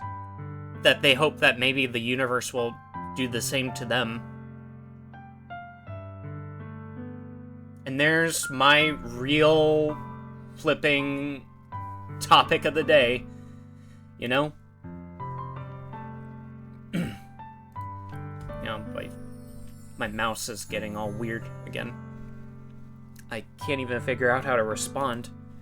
How is it possible that Sayuri kept this from me the entire time that I've known her? Did she really want so badly for me just not think about her? Why, Sayuri? Huh? Why is it that you've never told me about this? It almost feels like I've been betrayed as your close friend. Because if I knew, I would have done everything I could to support you. Even if there's only so much that I could do. I would have tried a little bit harder to make every day a little better for you. That's why I'm your friend. All you had to do was tell me. You don't understand at all, Emmy. Why do you think I didn't tell you? Because if I told you, then you would have to waste effort caring about me, instead of doing important things. I don't want to be cared about. It's bittersweet when people try to care about me. It feels nice sometimes, but it also feels like a bat being swung against my head. That's why I wanted so badly for you to make friends with everyone else. Helping everyone be happy together is the best thing for me. But then I discovered something else too. Seeing you make friends and get closer with everyone in the club feels like a spear going through my heart. So that's why I decided the world just wants to torture me. Every path leads to nothing but hurt. You're right, that I don't understand. I don't understand your feelings at all, Sayuri. But I don't need to understand. Whatever it takes for me to help you stop hurting, that's what I'll do. No, Emmy, there's nothing. Nothing at all. The only thing that could have helped is if everything could be like it always was. But I was selfish. I finally showed you what a horrible person I am. Tears streaked down Sayuri's face. I made you join the literature club because I was selfish. I was punished by my heart hurting in a way that I couldn't understand. Now you came here, and I made you hurt too. Just weak and selfish. That's all I am. That's why I'm going to accept these punishments. Because I deserve every last one. Without thinking, I once again grab Sayuri's shoulders. This time I pull her into a tight embrace. Emi. Sayuri, I don't care if you feel selfish. I'm really happy that you convinced me to join the club. Seeing you every day makes it worthwhile enough. If I make friends with everyone else, then that's just a bonus. But please, never underestimate how much I care about you. I wouldn't have it any other way. Emi. Sayuri isn't hugging me back. Despite my arms being wrapped around her, Sayuri's arms remain at her sides. She starts sobbing next to my ear. No, don't do this to me. Please don't do this. Emi, Sayuri barely manages to speak between her sobs. I don't know if I'm doing the right thing. Well, all I want is for her to know that I care. If you have it in you to call yourself selfish, then you have to let me be selfish too. No matter what it takes, I'll figure out what needs to change. I'll make these feelings go away. And if there's anything that you need me to do, then you better tell me. I'll get mad if you don't. I don't know. Gently, Sayuri finally puts her arms around me in return. I don't know anything. It's all really scary. Don't understand any of my feelings, Emi. The only time I'm not feeling nothing is when I'm feeling pain. But your hugs are so warm, and that's really scary too. Sayuri lets me go. As she does so, I let her go as well. The festival is tomorrow. Yeah, it's going to be fun, right? Yeah. How would you like for me to spend it all with you? That is what I want. I promise. I think that would be nice then. Yeah. Sayuri wipes her eyes. If I could spend the whole day here, I would. Of all the days, this has to be the one where I have other plans. Maybe I should cancel. No, don't. Please don't. If you did that, then I really wouldn't forgive you. But it's almost time for Yuri to meet me at my house. At the very least, do you want to come along and help out? It would be fun. To my surprise, Sayuri shakes her head. I'm sorry. I don't know if that would be very good for me today. You understand, right? It's kind of hard for me to fully understand, but I'm trying my hardest. It's okay. Don't worry too much about it. See you tomorrow, okay? Alright. I look forward to it. I say goodbye to Sayuri and exit her house. On the way home, I find myself still feeling uneasy. It's hard for me to keep thinking about it when Yuri is about to come over too. I think Sayuri is right. Shouldn't be worrying too much, and we're definitely going to have a great time tomorrow. I should just focus on what's ahead of me. As I approach my house, I see something that makes me feel a moment of panic. Yuri? Thank goodness. You're a little early. I'm sorry I wasn't home yet. Were you waiting for a long time? No, I just got here. But I started to get really nervous when nobody answered the doorbell. You always could have texted me. If I had known, I would have reassured you and hurried more on my way home. I suppose that's true. I didn't think of that for some reason. Should be common sense to do that, but I decided to ignore it. Anyway, let's go inside. I see you brought a lot of stuff with you. That's right. And did you manage to find everything I asked you to buy as well? Yeah, pretty much. At least, I hope I got everything right. I'm sure it will be fine. I take Yuri to my room. The first thing she does is glance around curiously, which makes me feel anxious. It's so clean. I cleaned it before you came over, so it's very considerate of you to do. No. I would be really embarrassed for my room to be a mess while you were here. Well, I do enjoy cleaning. I would have gladly helped you clean. That would be even more embarrassing. Wait, don't look in there! I snatch Yuri's wrist, which was in the process of opening a desk drawer of mine. I'm sorry. I wasn't thinking for some reason. I was just spacing out. It's fine. It's fine. I let go of Yuri's wrist. She puts both of her hands firmly in her lap, as if making sure she's keeping track of them. So, should we get started? Yes. I have a few things planned that you can help with. Decorations and other atmospheric enhancements. Atmospheric enhancements? You know, mood lighting, aromatherapy candles. Oh, wow. I didn't know you planned on taking it that far. Of course. I want to help take our guests to a faraway place, although many will stop by just out of curiosity, and for cupcakes, I guess. I'm determined to provide an experience that will leave them wanting more. That's great. It's easy to forget that you're a pretty intense person. Intense? I guess that's the best way to put it. Is that a bad thing? No, not at all. It's something that I like about you, actually. Is that so? That makes me feel relieved. I'm kinda happy. Yeah, no need to be so anxious. You can relax a little. Relax. I brought some things for relaxation.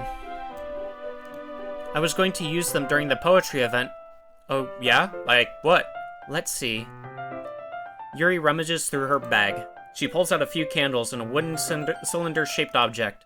I did some shopping on the way here, so I happen to have these in my bag. I plan to cover the windows in black paper and use the candles to light the room. I think that would be amazing, don't you? Yeah, that would be really neat. What's that wooden thing, though? Oh, this? It's a diffuser for essential oils. How familiar are you with aromatherapy? Not familiar at all. Is that so? It's one of my favorite contributors to a positive atmosphere. Depending on the oils or herbs you choose, you can change the mood of the air itself. You can even feel it permeate through your body. Relaxation, positive energy, romance, reflection. It's almost like magic. Yuri takes the cylinder and pushes a switch on the bottom. In just a moment, a thin ray of vapor begins to spout through a small hole on the top. Wow, that smells wonderful. What kind of mood is that one for? This is a jasmine essential oil. It smells a little sweet and flowery, right? Yeah, that's a good way to describe it. I chose jasmine for the event because it provides more than relaxation.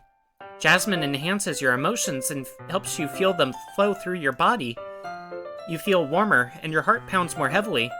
Don't you think that will be perfect for sharing our poems?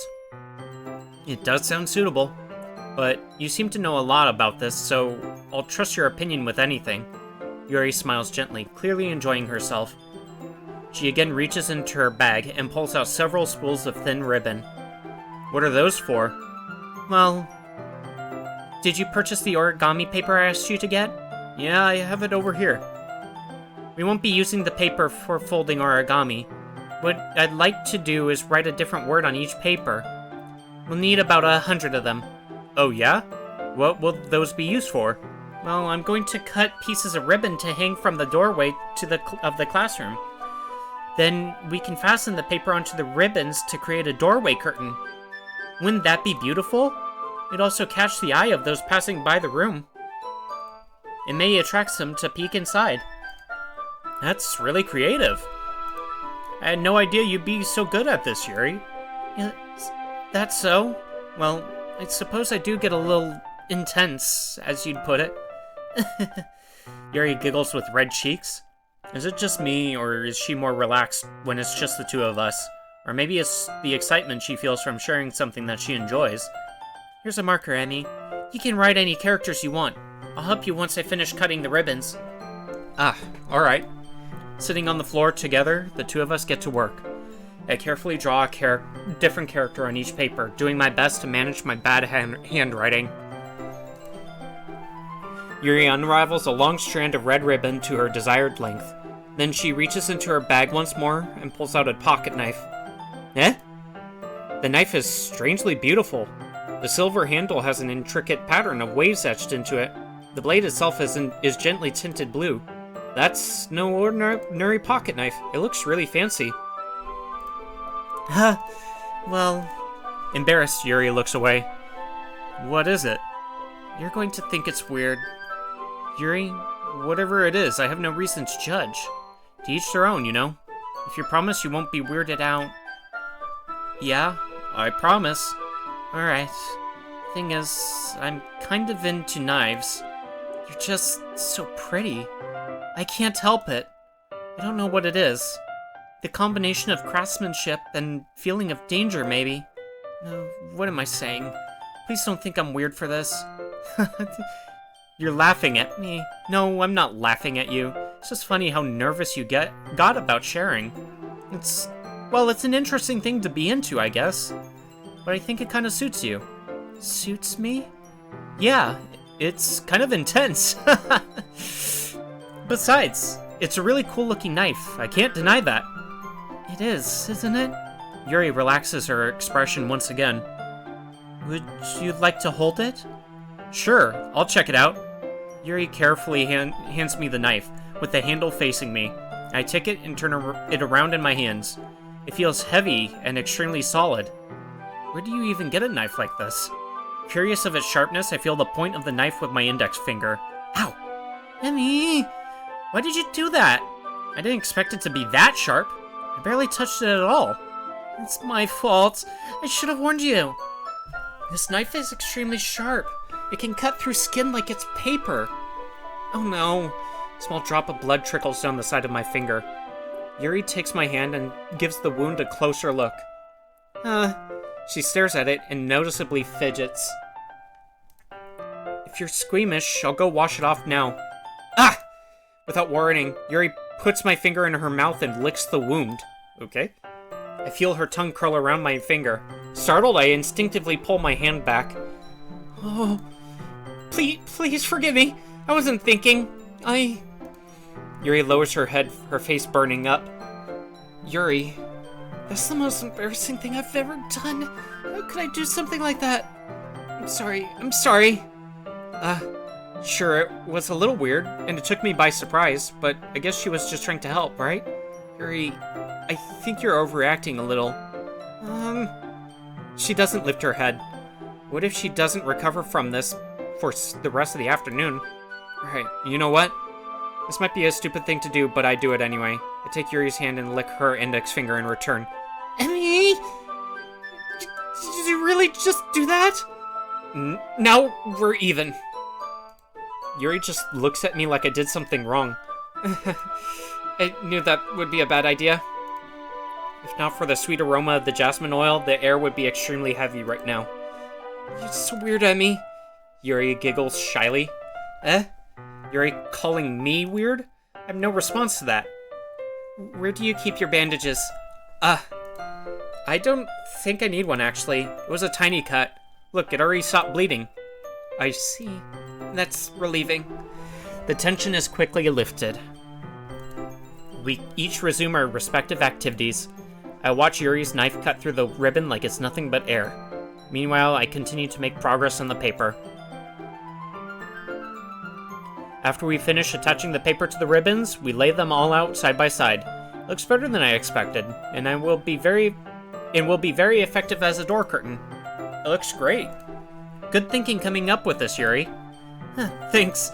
It's just something I saw online, really. Are you ready to move on to the next task? Yeah, let's do it. What do you have in mind? I'd like to create a banner. That's why I asked you to buy the paint tablets. That's right. One of the items Yuri had asked me to buy was a kit of watercolor paint tablets. We'll need about 6 cups of water to put each of the tablets in. Do you mind fetching those for us? Of course not. 6 cups of water. I'll be right back in a minute. Thank you very much. Oh, and just a little bit of water is okay. If you fill the cups too much, it will be too diluted. Taking Yuri's advice, I decide to use small plastic bathroom cups rather than full-sized glasses. I put them on a plate to catch any paint that drips, then bring it up back into my room. Yuri? Yes? I come in to see Yuri quickly unrolling her sleeve, pulling it back over her arm. Nothing. Your face is a little red. Is it too hot in here or anything? No, not at all. There's nothing wrong, so let's mix the paint. Yuri hurriedly dismisses me and takes it upon herself to unwrap the tablets, dropping them into the cups. So, I thought we would do something simple that would look very nice. I'd like to paint a gradient across the banner, starting with the colors for sunrise, then daytime, then sunset, and nighttime. Once it dries, I'll write an inspirational quote across the banner. We can hang it on the wall behind the podium at the front of the classroom. Ah, neat. What are you going to write? Well, it would be more fun to surprise you. Yuri smiles at me. If you say so. After rolling out the banner, Yuri and I kneel on opposite sides so we don't get in the way of each other. Yuri uses a brush and adds a few dots of different colors across the banner to serve as a color guide when we paint. This kind of reminds me of elementary school. Painting on a banner with watercolors feels a lot like the art class projects we had back then. It's relaxing. I'm sorry if this feels too childish. No, I didn't mean that at all. It's kind of fun, you know? Yeah, it is fun. I'm glad you feel that way too. Yuri stops painting for a moment, thinking to herself. For me, I don't need to go out and do crazy things to have fun. In fact, I usually don't even want to. I just like when I can spend time with one other person. Even if it's something simple like reading, it doesn't even matter if we don't talk much. Just having a friend next to me makes things feel a little bit nicer. I think that's all it takes for me to be happy. Is that so? Even if Yuri and I are quite different, I can understand where she's coming from. I feel that way about things like anime and games, where simply sharing the experience with someone can make me happy. I think I feel the same way. Yuri smiles gently. I knew you'd understand. Yuri leans over the banner to grab an unused paintbrush, but I move at the same time, causing my head to bump into hers. Yeah! Sorry! Yuri reels back, and I quickly lift my hands in surprise. Are you hurt? No, I'm not hurt. It just startled me, that's all. Sorry, I should have asked you to get it for me. It's not your fault. It's, your face. There are droplets of paint on Yuri's face and neck. Is there something on my face? Yeah, I accidentally got paint on you. Sorry, it's totally my fault. I'll get a towel right away. I rush out and fetch a small towel, then I dampen it with hot water. I return to my room and kneel back down in front of her. Here. I pat down Yuri's face and neck with the towel. Is something wrong? It's hot. I just didn't expect it. Sorry. I didn't want to use cold water. Having finished, I start to retract my hand. But Yuri suddenly holds my wrist. Wait. Huh? Just for a little longer. It feels really nice. I keep my hand still against Yuri's neck. She looks into my eyes. It's an intense expression that I recognize from when she reads her books. Almost as if she's lost in a daze, enveloped by her own thoughts. She breathes gently, half through slightly parted lips. What is happening? Is it the aroma of the jasmine oil giving me this dizzy feeling? Yuri's gentle fingers wrapped around my wrist send a tingling sensation through my arm, and suddenly her face seems to be much closer to mine than it was just a moment ago. Yuri slowly pulls away. Sorry, I've been feeling a little lightheaded today. Didn't mean to space out. It's fine. The moment is over as soon as it began. Yuri picks up her brush again, but her movements seem clumsier, like she's unable to focus. I remain silent, forced to ignore the event that just transpired. I hesitantly retrieve my own brush and continue following Yuri's example. That should do it. I finish filling the night sky with white dots that look like stars. Looking at the banner as a whole, it's very pretty and natural looking. I think it came out better than I expected. I'm really happy with the results. Yeah, me too. Are you going to add the lettering now? Not yet. It needs to dry first. That's true, but won't that take a while? Well, perhaps it would be best to leave it here, then have you bring it in the morning? I can do the lettering in the classroom before our event starts. Is that okay? That's totally fine. Wonderful. In that case, I don't think there's anything more for us to do here. You say that like you're glad it's over. Was I wrong to assume that you were at least enjoying yourself a little bit? No, it's not that. I'm just glad that we managed to get everything done. I see. I am too. I was a little concerned about time. I need to start making dinner soon. So you don't have any time left? I was secretly hoping we would have extra time after finishing the work. Well, Yuri thinks to herself. I think it would be too irresponsible of me to wait much longer. I'm sorry. I was hoping there would be more time as well. It's probably my fault. Sorry for being such a slow worker. No, it's not your fault at all. And the important thing is that we got everything done, right? Yeah. So, I shouldn't be disappointed or anything. Gathering all her things, Yuri seems to look a little downcast. I understand why. It sounded like she rarely gets the opportunity to spend time with friends in a relaxed environment. But that doesn't mean this is the last time it can happen. Once Yuri packs up, I walk her out the front door. Thank you very much for having me today. No problem. I'm glad I was able to help. Just let me know if there's anything else you need me to bring tomorrow. I will. Well then... Yuri fidgets. I guess I'll see you tomorrow? Wait! I kinda say that without thinking. About today. It's fine that we didn't have as much time as we wanted, because we can do this again. Whenever you want, you can come over, or we can go out somewhere. I forgot you don't like going out much. As I stumble over my words, Yuri simply smiles bashfully. Anyway, you know what I'm trying to say, so... You're very thoughtful, Emmy. Yuri takes a step closer to me, then briefly squeezes my hand. Kind of like that about you. Well, how am I supposed to respond to that? But I don't even get a chance to, as Yuri suddenly pulls back. Sayori? Eh? Huh? Hi, Emmy. Sayori. No, we weren't... It's okay, Emmy. Just stopped by to say hi. Well, it's nice to see you. I'm sorry, but I'm already on my way to leave. Oh, really? That's too bad. I'm sorry, but we'll all be together at the festival tomorrow, so that's fine, right? Of course, Sayori beams. Yeah, so I'll see you tomorrow. Clearly embarrassed, Yuri hurries off. Sayori waves goodbye after her. Sayori? I thought you didn't want to come over today. Well, I tried staying in my room, but my imagination was being really mean to me. So I had to come here and see it for myself. See what? What are you talking about? You know, how much fun you were having with Yuri? How close you got to her? It makes me really happy. That you've made such good friends. It's all that matters to me. Tears start to fall down Sayori's face. It's all that matters to me. Why am I feeling this way, Emmy? I'm supposed to be happy for you. Why does it feel like my heart is splitting in half? It hurts so much. Everything hurts so much. This would be so much better if I could just disappear. Sayori, don't say that. It's true, Emmy. If I wasn't here, then you wouldn't have to waste your sympathy on me. You wouldn't have to put up with me being selfish.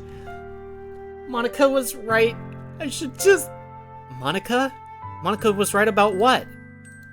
Sayori, what I said before is true. I'm not going to let this continue. Caring about you like this isn't the burden your mind is making it out to be. Something that makes me happy. Something that I wouldn't trade for anything else. So, even if it takes an entire lifetime, I'm going to be by your side until you don't feel any more pain. What? Sayori looks away. I'll put a hand on her shoulder to reassure her. I'm scared, Emmy. I'm really scared. What are you scared of, Sayori? I'm scared that I might like you more than you like me. Sayori? It's true, isn't it? I was weak and started to like you too much. I did this to myself. Emmy, I like you so much that I want to die. That's how I feel. And that's enough, Sayori. I don't want you to hurt anymore. I slide my hand down Sayori's arm and squeeze her hand in my own. Do you remember how I said I always know what's best for you? Do you still believe me? Wordlessly, Sayori nods. Even if you don't understand all of your own feelings, I know what you need the most right now, and that's what I'm going to give to you. Sayori?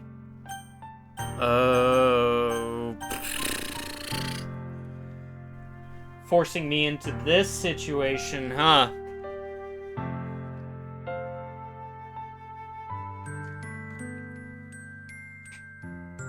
You'll always be my dearest friend. You'll always be my dearest friend. What you need most is for things to be like they've always been. Monica told me the truth. She told me how much happier you seemed after I joined the club. I know you're struggling with some really difficult feelings right now, but please trust me that I know what's best and what will make you happy in the end. Promise I'll help get things back to the way they were. I see. Sayori forces a smile through an incredibly pained expression. Is this what it feels like to get stabbed in the chest? I should write a poem about this, Sayori. It's okay. This is just my punishment, remember? For being so selfish. So please don't worry about these stupid feelings. I know you're right. I knew this whole time that there's no happiness down that path. That's why I came here. It just so I could get the answer I needed to hear. The other thing, you're also right that I just wanted to go back to the way it was. I realize that now. You really do know me better than anyone, Nemi. I'll trust you with anything. Anything at all. So, Sayori's smile finally breaks. All of a sudden, she turns around and drops to her knees.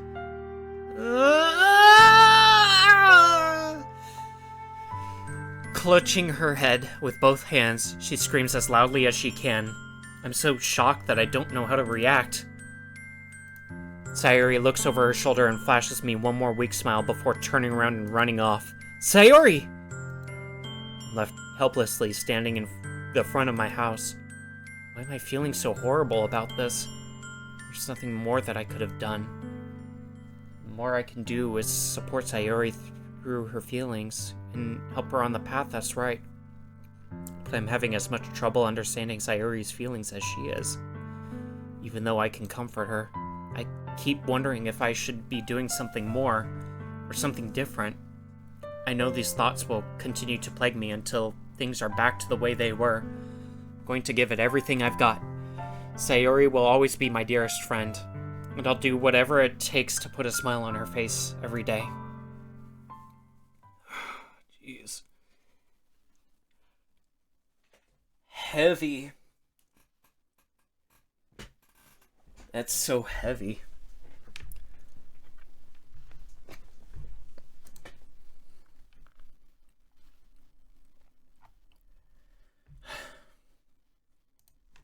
Just sitting back for a moment. My voice is getting really tired.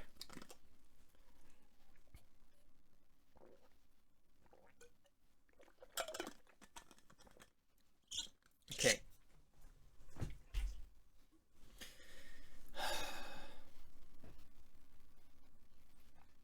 Yeah. I'm gonna do a BRB. I'll be right back. Oh, you can hear my voice now. Oh my gosh. Yeah, give me a moment.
Okay, I'm back. And yeah, I really didn't think this game would touch so hard on depression at certain points. I don't know. I keep knocking something around. I'm gonna just... Oh yeah, it's just tangled. Okay. I gotta take it care of. Alright.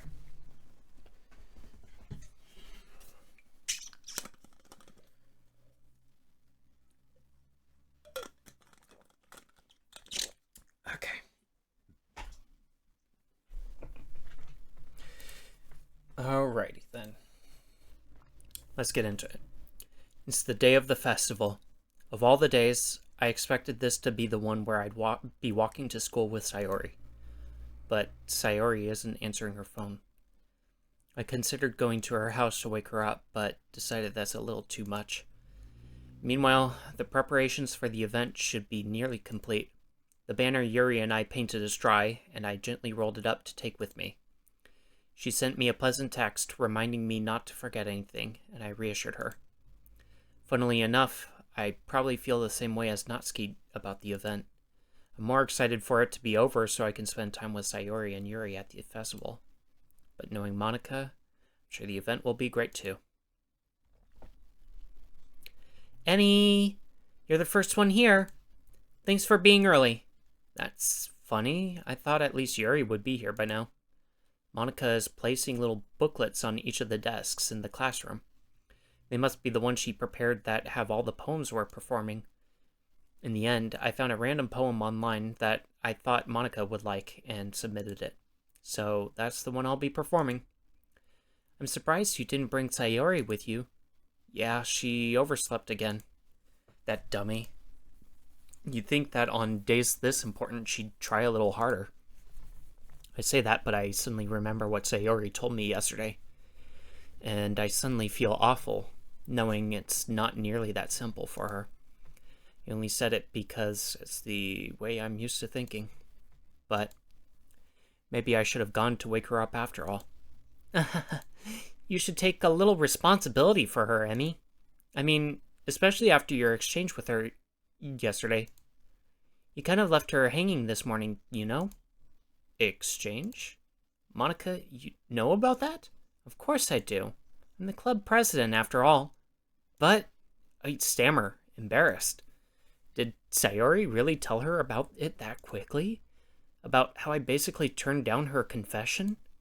That makes me really seem like the bad guy here. But I'm the one who knows what's best for her, right? Jeez. You don't know the full story at all, so don't worry. I probably know a lot more than you think. Monica is being as friendly as usual, but for some reason I felt a chill down my spine after hearing that. Hey, do you want to check out the pamphlets? They came out really nice. Yeah, sure. I grabbed one of the pamphlets laid out on the desks. Oh yeah, they really did. Something like this will definitely help people take the club more seriously. Yeah, I thought so too. I flipped through the pages. Each member's poem is neatly printed on its own page, giving it an almost professional feel. I recognized Natsuki's and Yuri's poems from the ones they performed during our practice. What's this? I flipped to Sayori's poem. It's different from the one she practiced. It's one that I haven't read before.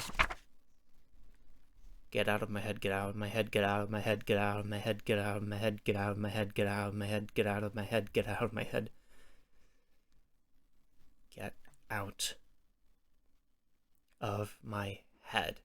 Get out of my head before I do what I know is best for you. Get out of my head before I listen to everything she said to me. Get out of my head before I show you how much I love you. Get out of my head before I finish writing this poem. But a poem is never actually finished. It just stops moving.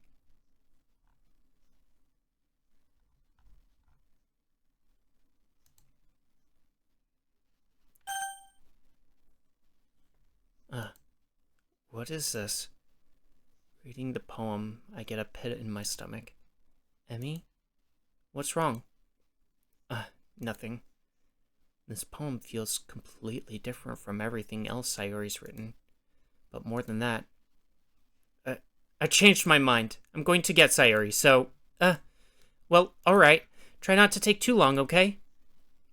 I quickly leave the classroom. Don't strain yourself, Monica calls that out after me. I quicken my pace. What was I thinking? I should have tried a little bit harder for Sayuri. It's not a big deal to at least wait for her or help her wake up. Even the simple gesture of walking her to school makes her really happy. Besides, I told her yesterday that things will be the same as they always have been.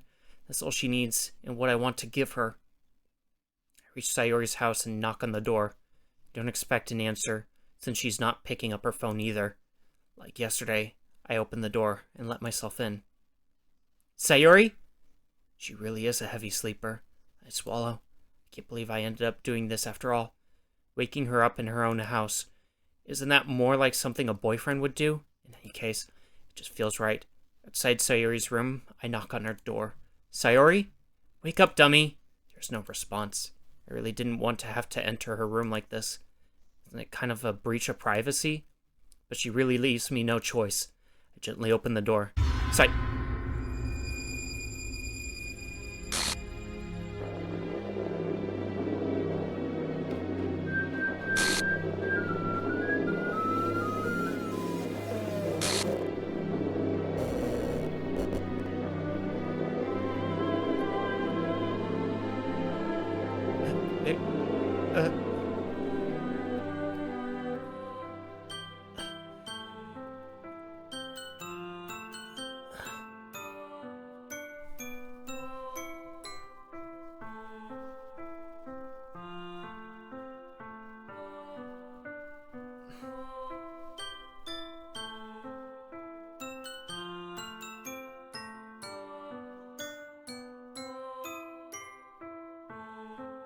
Sorry. I need to...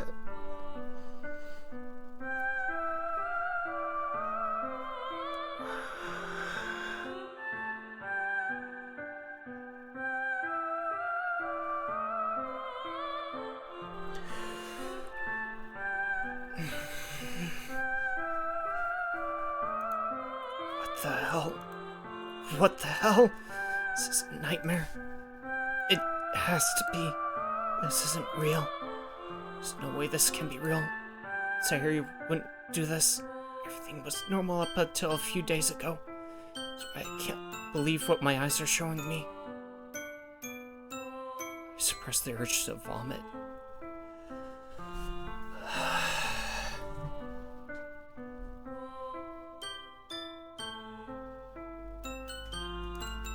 Just yesterday, I told Sayuri I would be there for her. I told her I know what's best and that everything will be okay. Then why would she do this? How could I be so helpless? What did I do wrong? Turning down her confession. That has to have been what pushed her over the edge. Her agonized scream still echoes in my ears. Why did I do that to her when she needed me the most? Why was I so selfish?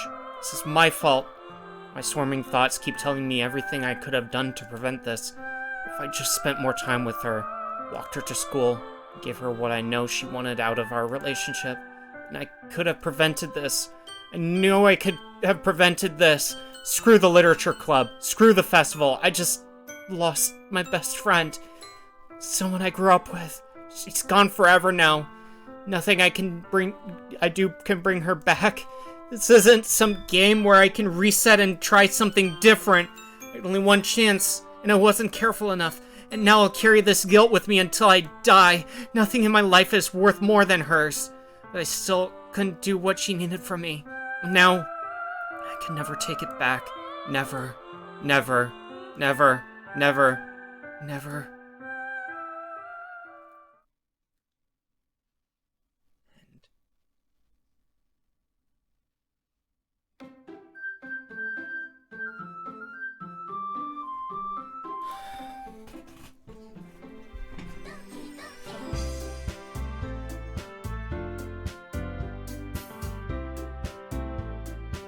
Wait, what the heck?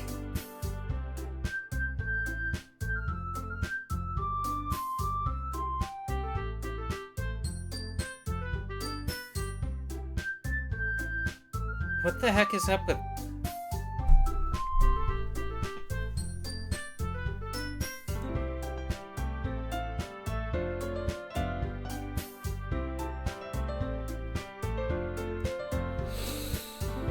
Okay.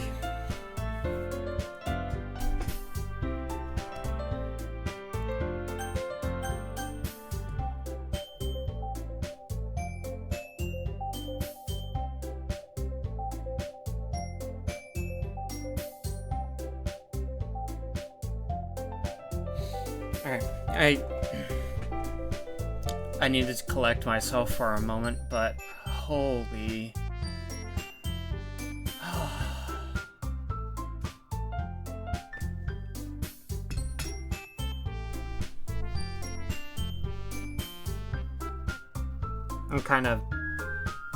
that kind of shocked me, and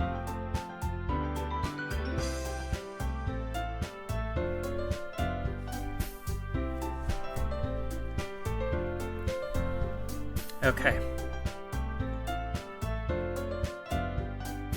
I wasn't really expecting that.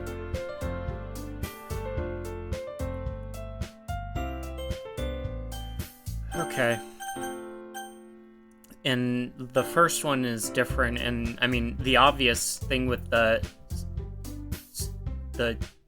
starting page. What happens? What?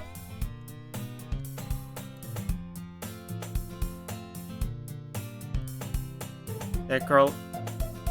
So... Wait.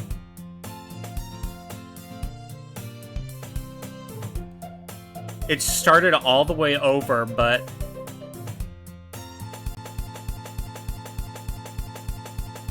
Wait, what's the...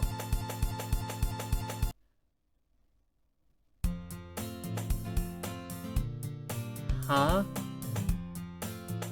It's an ordinary school day like any other. Mornings are usually the worst, being surrounded by couples and friend groups walking to school together.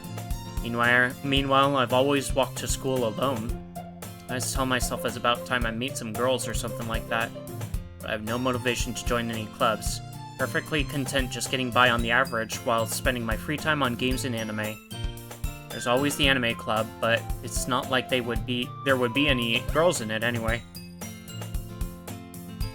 The school day is as ordinary as ever, and it's over before I know it. After I pack up my things, I stare blankly at the wall, looking for an ounce of motivation. Clubs. There really aren't any that interest me. Besides, most of them would probably be way too demanding for me to want to deal with. Guess I have no choice but to start with the anime club. Emmy? Monica? Oh my goodness, I totally didn't expect to see you here. It's been a while, right? Yeah, it has. Monica smiles sweetly. We do know each other. Well, we rarely talked, but we were in the same class last year. Monica was probably the most popular girl in class. Smart, beautiful, athletic. Basically completely out of my league. So having her smile at me so genuinely feels a little... What did you come in here for, anyway? Oh, I've just been looking for some supplies to use for my club. Do you know if there's any construction paper in here? Or markers? I guess you could check the closet. You're in the debate club, right? About that. I actually quit the debate club. Really? You quit? Yeah. To be honest, I can't stand all of the politics around the major clubs. It feels like nothing but arguing about the budget and publicity and how to prepare for events. I'd much rather take something I personally enjoy and make something special out of it. In that case, what club did you decide to join? Actually, I'm starting a new one. A literature club. Literature? That sounds kind of dull. How many members do you have so far? It's kind of embarrassing, but there are only 3 of us so far. It's really hard to find new members for something that sounds so boring. Well, I can see that. But it's really not boring at all, you know? Literature can be anything. Reading, writing, poetry. I mean, one of my members even keeps her manga collection in the club room. Wait, really? Yeah, it's funny, right? She always insists that manga is literature too. I mean, she's not wrong, I guess. And besides, a member's a member, right? Did Monica say she? Hey, Emmy? By any chance, are you still looking for a club to join? I mean, I guess so, but... In that case, is there any chance you could do me a big favor? Anyone ask you to join, but If you could at the very least visit my club, it would make me really happy, please. Well, I guess I have no reason to refuse. Besides, how could I ever refuse someone like Monica? Sure, I guess I could check it out. Ah, awesome! You're really sweet, Emmy. You know that? It's nothing, really. Shall we go then? I'll look for the materials another time. You're more important. And thus, today marks the day I sold my soul to Monica and her irresistible smile.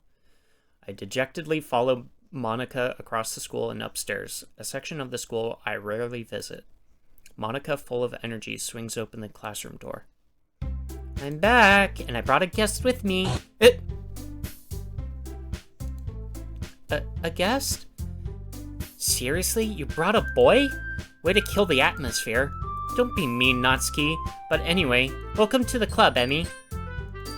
All words escape me in this situation. This club is full of incredibly cute girls. So, let me guess. You're Monica's boyfriend, right? What? No, I'm not! Natsuki. The girl with the sour attitude, whose name is apparently Natsuki, is one I don't recognize. Her small figure makes her look like a first-year student. Anyway, this is Natsuki, energetic as usual, and this is Yuri, the vice president. It's nice to meet you. Yuri, who appears comparably more mature and timid, seems to have a hard time keeping up with someone like Natsuki. Yeah, it's nice to meet both of you. So, I ran into Emmy in a classroom and he decided to come check out the club. Isn't that great? Wait, Monica? Didn't I tell you to let me know in advance before you brought anyone new? I was going to, well, you know. Sorry. I didn't forget that I just happened to run into him. In that case, I should at least make some tea, right? Yeah, that would be great. Why don't you come sit down, Emmy? The girls have a few desks arranged to form a table.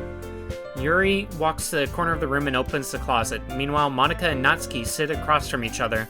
Still feeling awkward, I take a seat next to Monica. So, I know you didn't really plan on coming here, but we'll make sure you feel right at home, okay? As president of the Literature Club, it's my duty to make the club fun and exciting for everyone. I'm surprised there aren't more people in the club yet. Must be hard to start a new club. You could put it that way. Not many people are very interested in putting out all the effort to start something brand new, especially when it's something that doesn't grab your attention, like literature. You have to work hard to convince people that you're both fun and worthwhile, but it makes school events like the festival that much more important. I'm confident that we can all really grow this club before we graduate, right, Natsuki? Well, I guess. Natsuki reluctantly agrees. Such different girls, all interested in the same goal. Monica must have worked really hard just to find these two.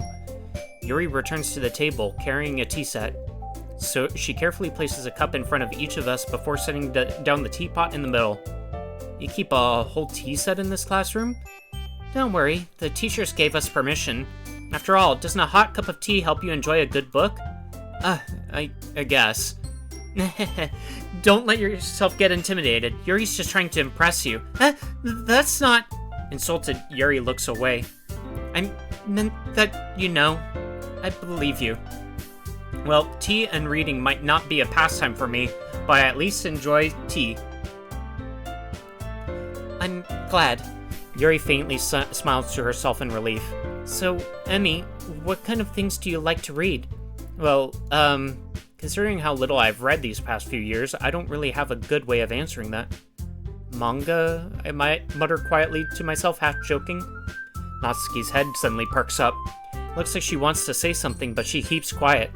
Not much of a reader, I guess. Well, that can change. What am I saying? I spoke without thinking after seeing Yuri's sad smile. Anyway, what about you, Yuri? Well, let's see. Yuri traces the rim of her teacup with her finger. My favorites are usually novels that build deep and complex fantasy worlds. The level of creativity and craftsmanship behind them is amazing to me, and telling a good story in such a foreign world is equally impressive. Yuri goes on, clearly passionate about her reading. She seems so reserved and timid since the moment I walked in, but it's obvious by the way her eyes light up that she finds her comfort in the world of books, not people. But you know, I like a lot of things. Stories with deep psychological elements usually immerse me as well. Isn't it amazing how a writer can so deliberately take advantage of your own lack of imagination to completely throw you for a loop? Anyway, I've been reading a lot of horror lately. I read a horror book once. I desperately grasped something I can relate to at the minimal level. At this rate, Yuri might as well be having a conversation with a rock. Okay, so it's just kind of going through the stuff that we've been through already. So should we wait and see kind of where it takes a different turn? Suits your personality. So, really, then I really can't put it down. Surreal horror is often very successful at changing the way you look at the world, if only for a brief moment. I hate horror. Well, what's that? Well, Natsuki's eyes dart over to me for a split second. Never mind. That's right, you usually like to write about cute things. What? What gives you that idea? I left a piece of scrap paper. Poem called... Alright, so they're doing the poem stuff again. Why do you care? I think that's impressive. Why don't you share them sometime?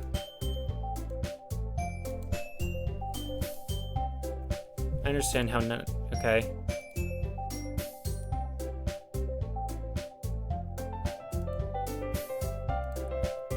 Maybe if you share some of your work? Okay. We all sit in silence. Hey, I just got an idea. How about this? Natsuki and Yuri look quizzically at Monika. Let's all go home and write a poem of our own. The next time we meet, we'll all share them with each other. That way, everyone is even.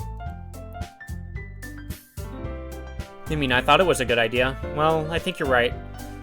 We should probably start finding activities for all of us to participate in together. I did decide to take on the responsibility of vice president after all. I need to do my best to nurture the club as well as its members. Besides, now that we have a new member, it seems like a good step for us to take. Do you agree with that? Do you agree as well, Emmy? Okay. Yeah, never said Jun.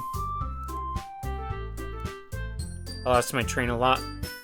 All three girls stare back at me with dejected eyes. But, sorry, I thought, The girls exchange glances before Monika turns back to me.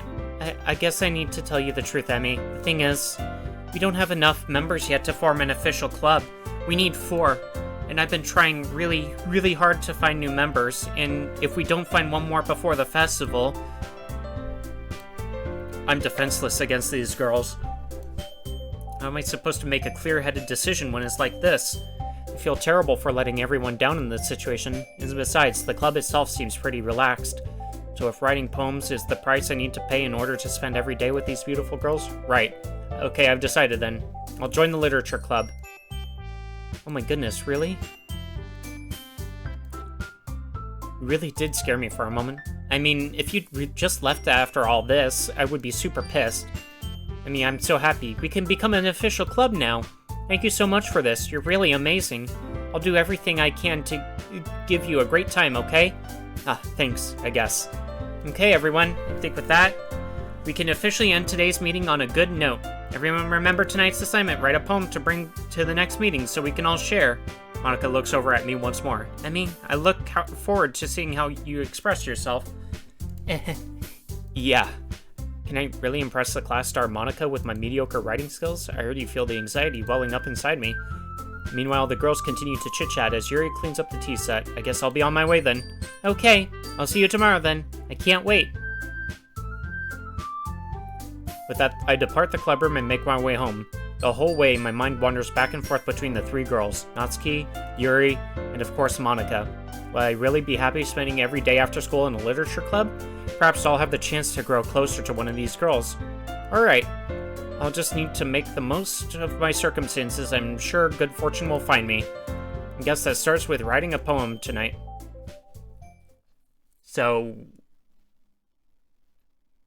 you have unlocked a special poem. Would you like to read it? Okay, yes. A dream. I was staying over at my friend's place. There were 4 of us. I drifted off to sleep while everyone was talking and watching TV. In my dream, I was still at my friend's house. The only difference was that There were nails sticking out of the walls everywhere. And was also someone I didn't recognize. The person I didn't recognize told a joke, and everyone laughed.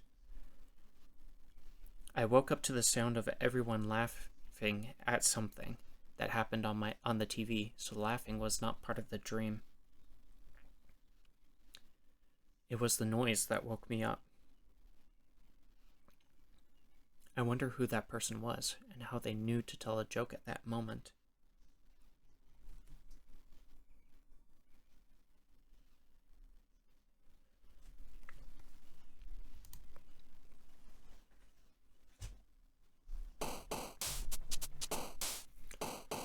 Okay.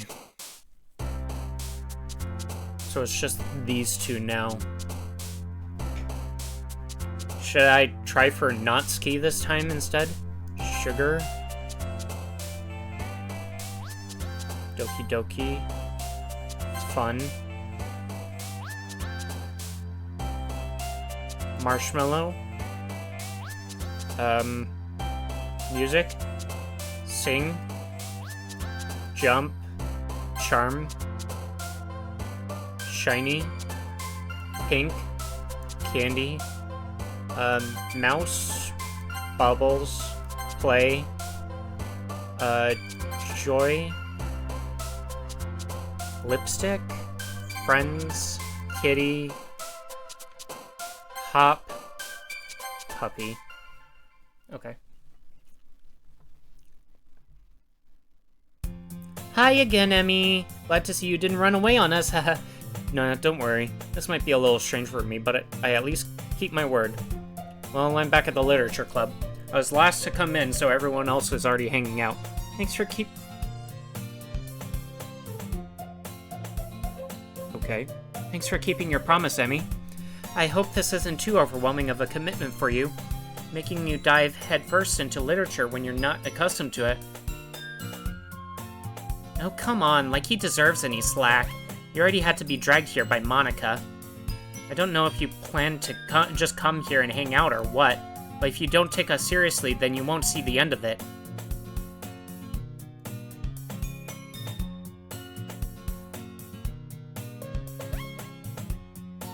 She's in front of the text bar, but keeping her manga collection in the club room. Natsuki finds herself stuck between saying Monica and manga. Monica, manga is literature.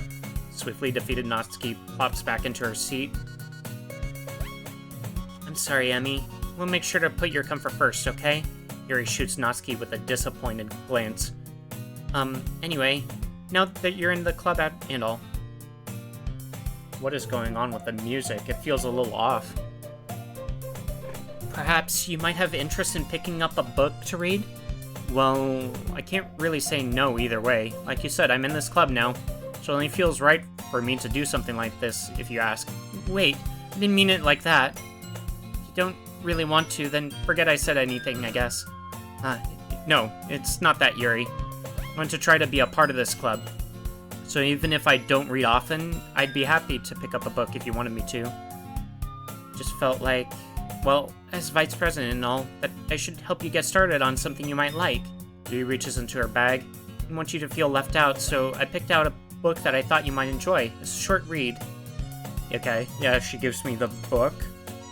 And we could, discuss it if you wanted. Why is this girl accidentally being so cute? She even picked out a book she thinks I'll like, despite me not reading much. Yuri, thank you. I'll definitely read this. Enthusiastically take the book. Oh, well, you can read it at your own pace. I look forward to hearing what you think. Okay, it all changed. Kick off some scheduled activities, but that doesn't seem to be the case. Yuri's face is already buried in a book, like she was waiting for this chance. Meanwhile, Natsuki is rummaging around in the closet. I hear Natsuki utter an exasperated sigh from within the closet. She seems to be annoyed by something. I approach her in case she needs a hand. You looking for something in there? Fucking Monica? She never puts my stuff back in the right spot. What's the point in keeping your collection organized if someone else is just gonna mess it up? Natsuki slides a bunch of stacked books and boxes across the shelf. Manga. You read manga, right? Sometimes. Manga is one of those things where you can't admit you're really into it until you figure out where the other person stands. How did you know, anyway? How'd you bring it up at some point? Besides, it's kind of written on your face. What's that supposed to mean? I see. There's a lone volume manga amidst a stack of various books on the side of one of the shelves. Curious, I pull it out of the stack. There it is! Natsuki snatches it out of my hand. She then turns to a box of manga and slips the volume right into the middle of the rest. Much better. Seeing a box set with one book missing is probably the most irritating sight in the world. I know that feel. I get a closer look at the box set she's admiring. Parfait Girls? It's a series I've never heard of in my life. That probably means it's either way out of my demographic or it's simply terrible. If you're going to judge, you can go do it through the glass on that door. She points to the classroom door. Hey, I wasn't judging anything. I didn't even say anything. It was the tone of your voice. But I'll tell you one thing, Emmy. Consider this... Don't judge a book. Okay. In fact, Natsuki pulls out the first volume Parfait Girls from the box. I'm gonna show you exactly why. She shoves the book right into my hands. I stare at the cover. It features 4 girls in colorful attire striking animated feminine poses. It's exceedingly moe. Don't just stand there. Natsuki grabs my arm and pulls me out of the closet. She then takes a seat against the wall beneath the windowsills. She pats on the ground next to her, signaling me to sit there. Wouldn't chairs be more comfortable? I take my seat. Chairs wouldn't work. You can't read at the same time like that. Huh? What's that? I guess it's easier to be close together like this. Don't just say that! You make me feel weird about it. Natsuki crosses her arm and scooches an inch away from me. Sorry. I didn't exactly expect to be sitting this close to her either. Not that I can say it's a particularly bad thing. I open the book.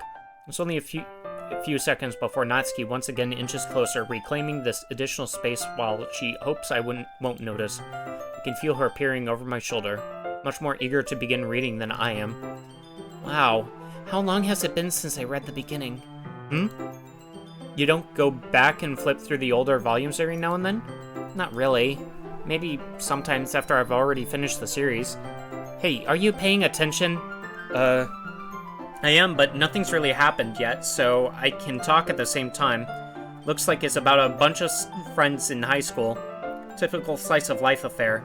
I kinda grew out of these, since it's rare for the writing to be entertaining enough to make up for the lack of plot. Are you sure this isn't bothering for you? Are you sure this isn't boring for you? It's not, even though you're just watching me read. Well, I'm fine with that, if you say so. I guess it's fun sharing something you like with someone else. I always get excited when I convince any of my friends to pick up a series I enjoy. You know what I mean? You don't? It's not... Well, I wouldn't really know. What do you mean? Don't you share your manga with your friends? Could you not rub it in? Jeez. Sorry. Like I could ever get my friends to read this. They just think manga is for kids. I can't even bring it up without them being all like, you still haven't grown out of that yet? Makes me want to punch them in the face. I know those kinds of people. Honestly, it takes a lot of effort to find friends who don't judge, much less friends who are also into it. I'm already kind of a loser, so I guess I gravitated toward the other losers over time. But it's probably harder for someone like you.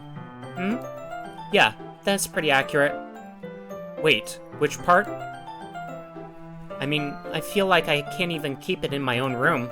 My dad would beat the shit out of me if he found this. At least it's safe here in the club room. Except Monica's kind of a jerk about it. I just can't win, can I? Well, it paid off in the end, didn't it? I mean, here I am, reading it. Well, it's not like that solves any of my problems. Are they giving away story beats? What? Maybe. But at least you're enjoying yourself, right? So? Jeez, that's enough. Are you gonna keep reading, or what? Yeah. I flipped the page. Time passes. Natsuki is strangely quiet now. I glance over at her. It looks like she's started to fall asleep. Hey, Natsuki. Yeah? Suddenly, Natsuki collapses straight into me. Hey!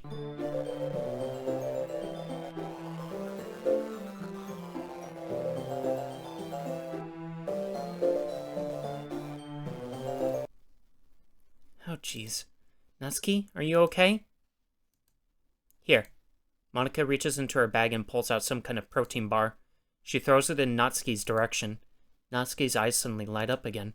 She snatches the bar from the floor and immediately tears off the wrapper. I told you not to give me... She doesn't even finish her sentence before stuffing it into her mouth. Don't worry, Amy. She's fine. It just happens every now and then. That's why I always keep a snack in my bag for her. Anyway, why don't we all share poems now? Let's share it with Natsuki. I told Natsuki I was interested in her poems yesterday. It's probably only fair if I shared mine with her first. Okay, well, let's start with the things I don't like. First of all, Natsuki rereads my poem. Never mind, I don't feel like giving you my opinion. Eh? Then what's the point of sharing in the first place? I wrote this when I could have been doing other things. In fact, remember how I said I wanted to read your poems? That's what I had in mind when writing this. I want to help you feel comfortable enough to share yours, like Monica said. Well, I would be more comfortable sharing my poem if yours was really bad. You were supposed to show me some dumb poem and make me go, ha! Well, it's not that great, but let me show you what real literature looks like. You went and ruined it. I hope you're happy. So, in other words, you're saying you liked it. Natsuki's retort gets caught in her throat. You don't understand anything, do you? I already told you that you don't have to go announcing it to the world like you're all self-important. Pretty sure you never actually said that. I say that mostly to myself. Natsuki must really hate me or something. I can't figure out if it's a win or a loss that she liked my poem. In any case, you still need to show me yours, right? Fine, I guess. Only because Monica will make me if I don't. Oh, it's the same one as the first time around. Yeah, I told you that you weren't gonna like it. I like it. What? Just be honest. I am. Why are you so convinced that I wouldn't like it? Well, because everyone in high school thinks that writing has to be all sophisticated and stuff, so people don't even take my writing seriously. But isn't the point of poems for people to express themselves? Your writing style wouldn't make your message any less valid. Yes, exactly. I like when it's easy to read, but it hits you hard. Like in this poem. Okay. Yeah, I understand. But the other nice thing about simple writing is that... Okay. Yeah, it's the same as the first time around.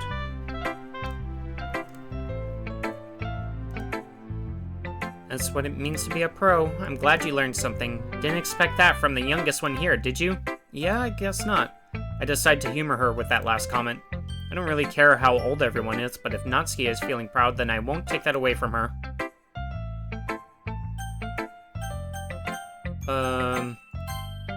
Let's see what she says differently. Hi, Amy. Having a good time so far? Yeah. Good, glad to hear it. By the way, since you're new and everything, if you ever have any suggestions, I'm always listening. Don't be afraid to bring things up. Alright, I'll keep that in mind. Of course I'll be afraid to bring things up. I'm much better off just going with the flow until I'm more settled in. Anyway, want to share your poem with me? It's kind of embarrassing, but I guess I have to. Don't worry. We're all a little embarrassed today, you know? But it's that sort of barrier that we'll all learn to get past soon. Yeah, that's true. I hand Monica my poem. I like it. Really? It's a lot cuter than I expected. Oh, jeez. No. This kind of makes me think of something Natsuki would write. She's a good writer, too. So take that as a compliment. If you say so. Yep. If you're interested in Natsuki, then always keep a snack on you. She'll cling to you like a puppy. Natsuki's dad doesn't give her lunch money or leave her any food in the house, so she's in a fussy mood pretty often. But sometimes she just loses all of her strength and shuts down, like earlier. This is just a guess, but I think she's so small because her malnutrition is interfering with her adolescent growth. But hey, some guys are into petite girls too, you know? Sorry, just trying to look at the bright side. Anyway, do you want to read my poem now? Or yeah, I'm not very good. Oh gosh. It doesn't mean I always feel that way, you know? Let's see. Well, let's read it then.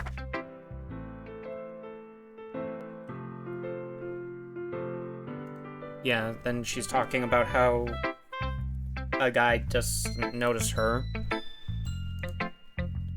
Set game. Wasn't it already that? Ace? No? It was on Honkai? No, I swear I said it as Doki Doki earlier.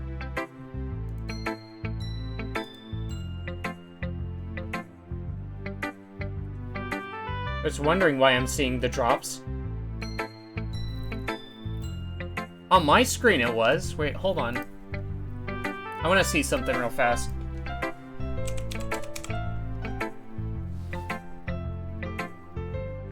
Yeah, I had it on Doki Doki Literature Club Plus. That's what I'm playing right now.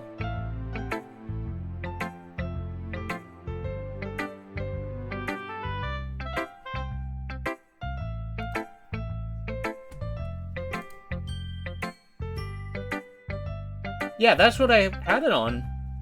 How is it still on Honkai? What? Twitch being Twitch, I guess. I don't know. Yeah, Twitch is strange.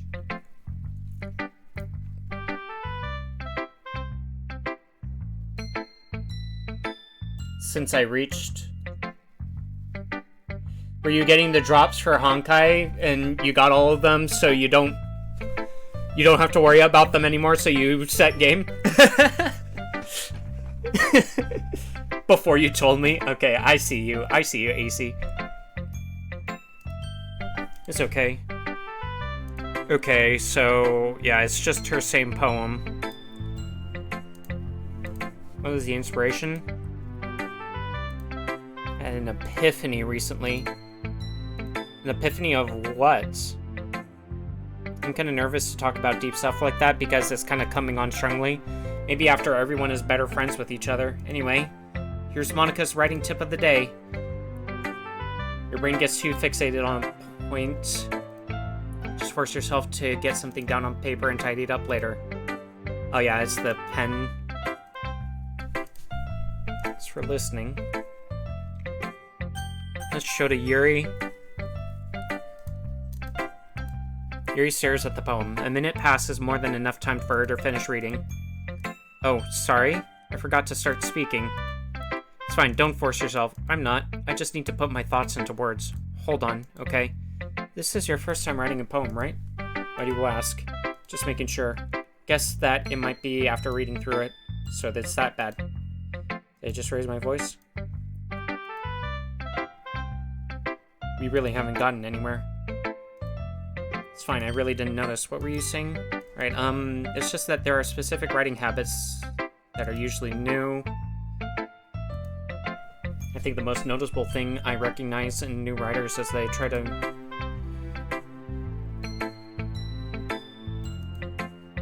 The end result is our weekend. So yeah, it's the same thing. Like, there's nothing really different from the first time around. It comes with practice and learning new things. Biased how? Sorry, it's fine. I'm not sure if Yuri is apologizing to herself or to Natsuki.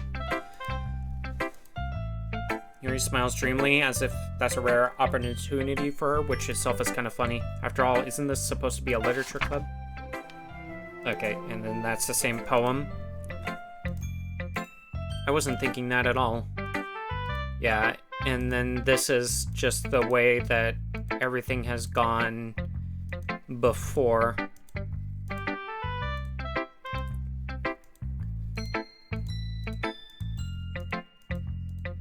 Yeah, so she talks about the ghost.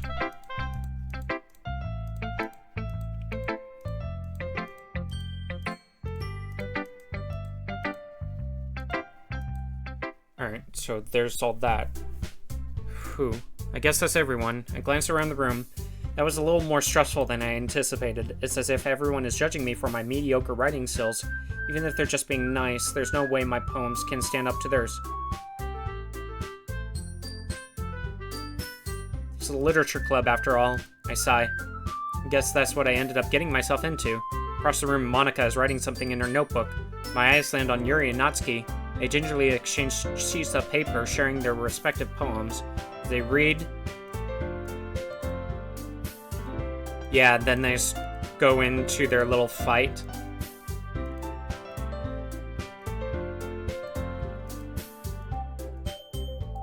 Yeah, they start to kind of fight it out.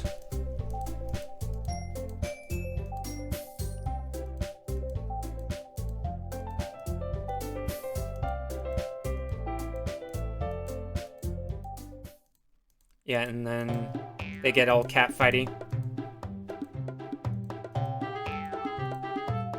I don't see any, like, differences in text from the first couple of times.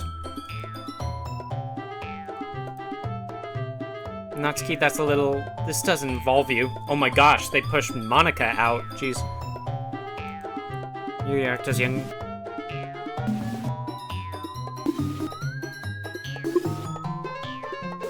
Me? Look who's talking, you wannabe edgy bitch. Edgy? Sorry that my lifestyle is too much for someone of your mental age to comprehend. See? Just saying that proves my point. Most people learn to get over themselves after they graduate middle school, you know? If you want to prove anything, then stop harassing others with your sickening attitude. You think you can counterbalance your toxic personality just by dressing and acting cute? The only cute thing about you is how hard you try. Whoa, be careful, you might cut yourself on that edge, Yuri. Oh, my bad, you already do, don't you? Did you accuse me of cutting myself? What the fuck is wrong with your head? Yeah, go on. Let Emmy hear everything you really think. I'm sure he'll be head over heels for you after this. Suddenly, Yuri turns toward me as if she just noticed I was standing there. Emmy? She's just trying to make me look bad. That's not true. She started it. How did I get dragged into this? Natsuki. Natsuki? Natsuki? Natsuki? What is going on? Huh? What the hell?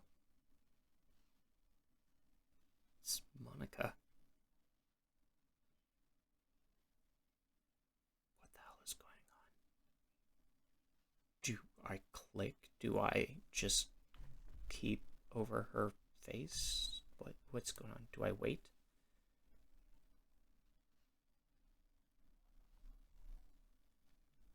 I'm so confused right now.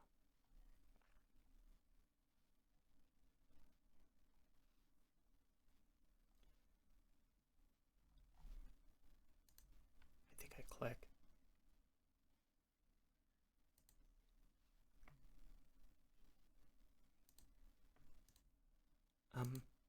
Hey, Emmy. Why don't we step outside for a little bit, okay? Sorry about that. They really shouldn't have tried to get you involved. It's probably better for us to stay out of this. We'll go back inside once they're done yelling.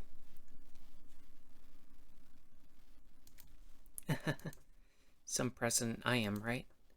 Can't even confront my own club members properly. I just wish I was able to be a little more assertive sometimes. But I never have it in me to put my foot down against others. You understand, right? Anyway, this makes you want to spend less time with the others, then that's fine. Be happy to spend time with you instead. Suddenly, Natsuki runs out of the classroom. She quickly runs away. Oh dear. Well, it looks like they're done. I didn't mean it. I didn't mean it. I didn't mean it. Yuri is rocking back and forth in her desk with her palms on her forehead. Yuri? I didn't mean it. I'd believe you. I had no idea what Yuri might have said to Natsuki. Or did.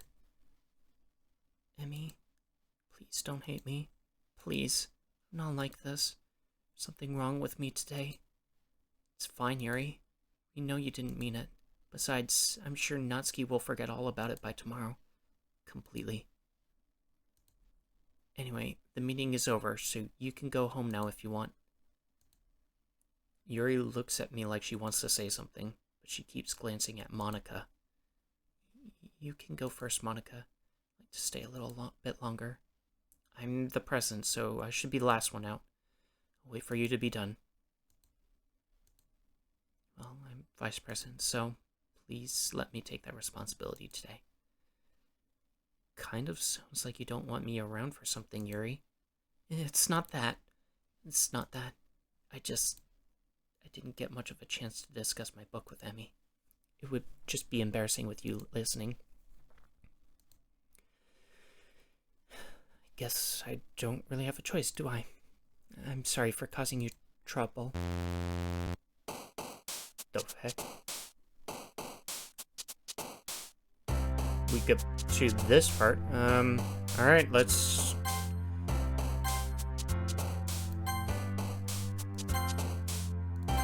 I don't know, I'm going for Natsuki.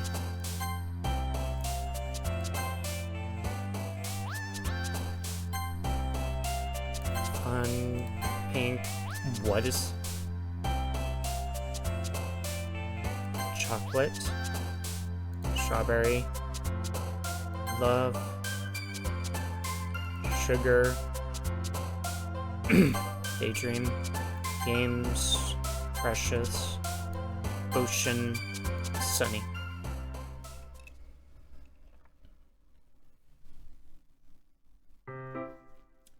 Another day passes and it's time for the club meeting late already.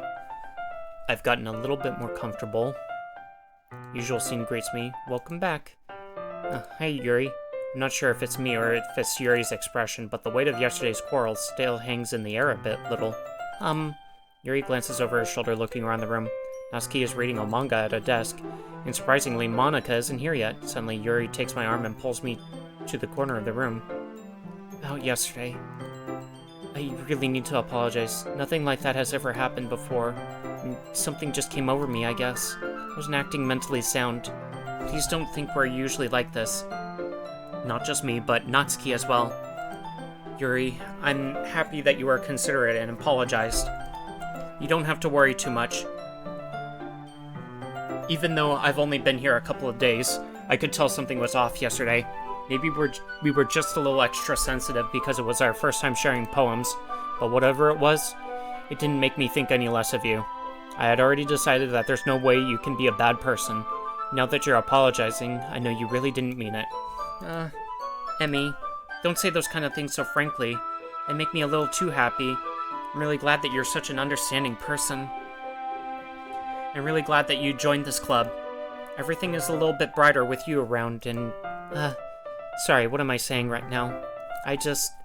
Hey, have you guys seen Monika? No, I haven't. I was also kind of wondering where she was. Man. Yuri, I'm guessing you haven't either. Yuri is clearly taken aback by how calmly Natsuki is addressing her. No, I haven't. Jeez, this isn't like her at all. I know it's stupid, but I can't help but worry a little bit. What? Why are you looking at me like that? Natsuki, about yesterday, I just wanted to apologize. I promise I didn't mean any of the things I said. I'll do my best to stay under control from now on. So, Yuri, what the heck are you talking about? Did you do something yesterday?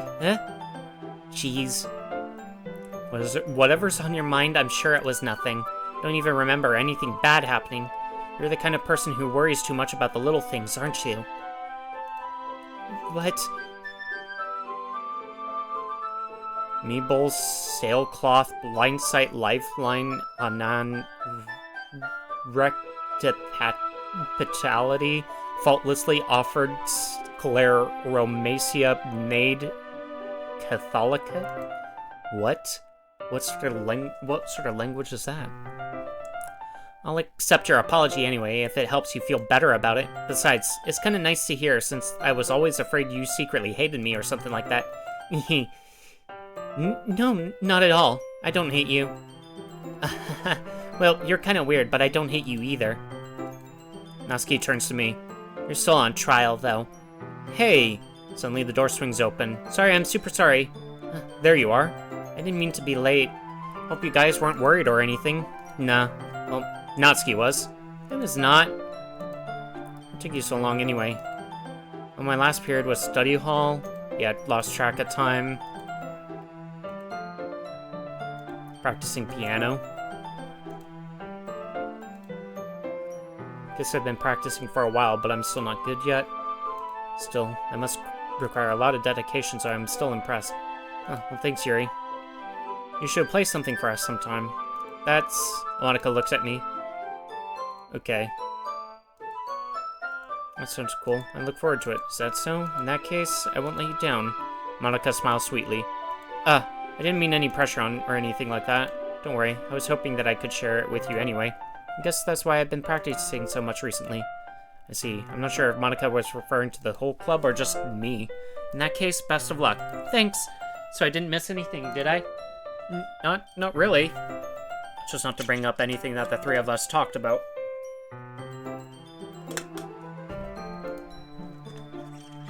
Besides, Natsuki has already run off into the closet. Emmy, since your compliments put me in a good mood, I was wondering if you'd like to spend some time together today? I mean, in the club. I suppose so? I don't think I could say no to you after you gave that book to me. I guess I need to make sure Natsuki isn't waiting for me. After we finished reading yesterday, she's fine. She's reading over there, see? Don't think about her so much. She's used to being ignored.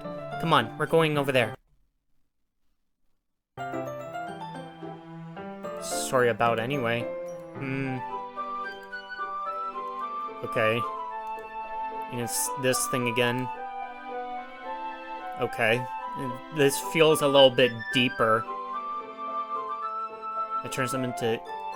The facility gets even worse. They start selectively breeding people by fixing them to... that might be a bit of a spoiler, but anyway, I'm really into it. The book, I mean. Not the thing about the limbs. It's kind of dark. Yeah, okay. Not a fan of that sort of thing? No, it's not that. I mean...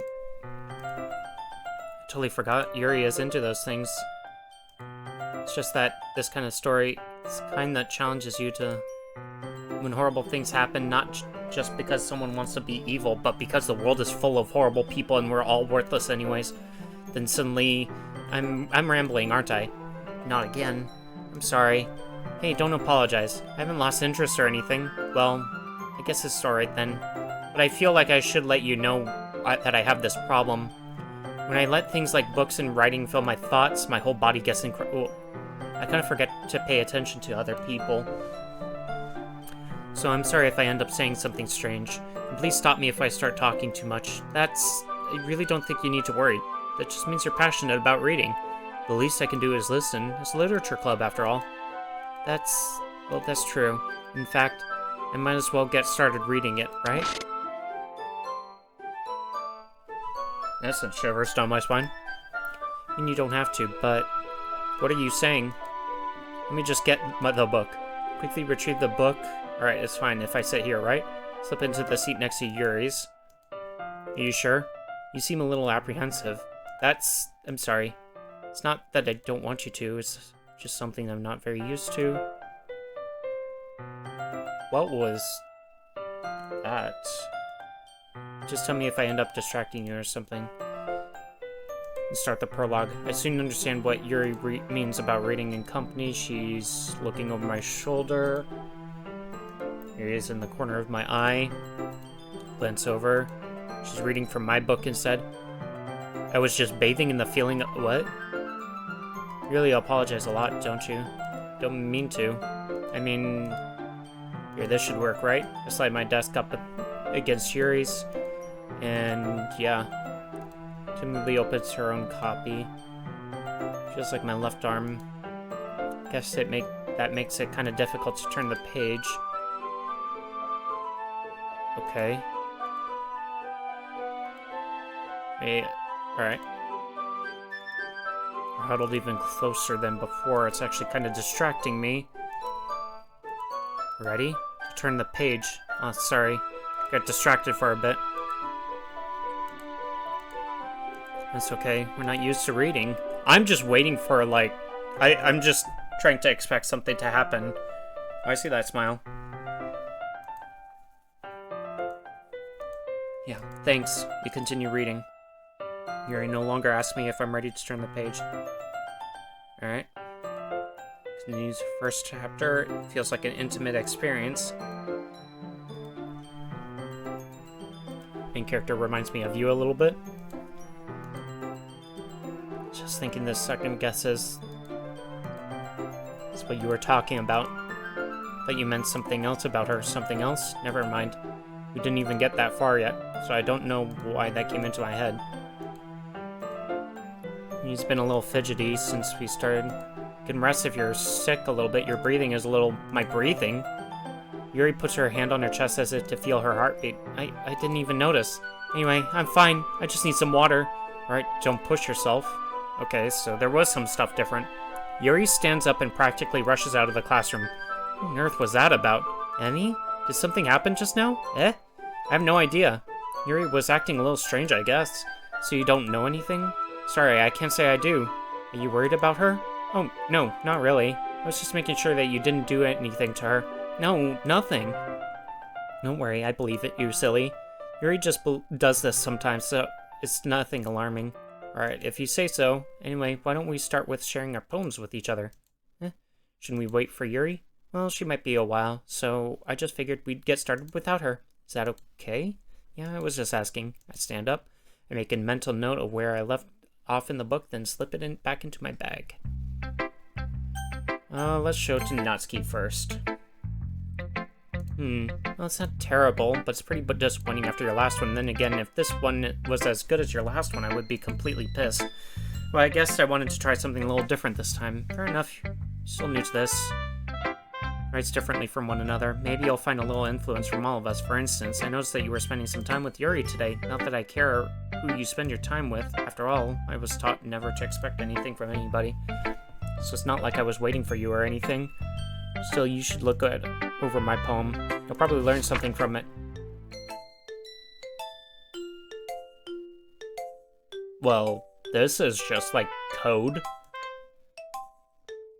Emmy, why didn't you come read with me today? I was waiting for you. I was waiting for a long time. It was the only thing I had to look forward to today. Why did you ruin it? Do you like Yuri more? I think you're better off not associating with her. Are you listening to me? Yuri is a sick freak. That should be obvious by now. So just play with me instead, okay? You don't hate me, Emmy, do you? Do you hate me? Do you want me to make me go home crying? Club is the only place I feel safe. Don't ruin that for me. Don't ruin it. Like I said. Please, just stop talking to Yuri. Play with me instead. It's all I have. Play with me. Play with me. Jesus. What the fuck?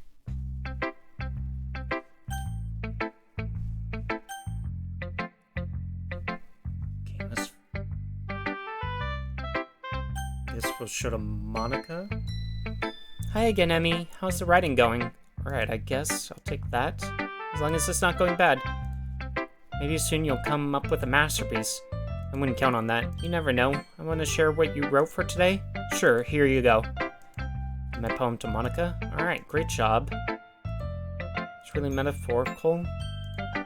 Guess I underestimated you. It's the easiest for me to keep everyone's expectations low.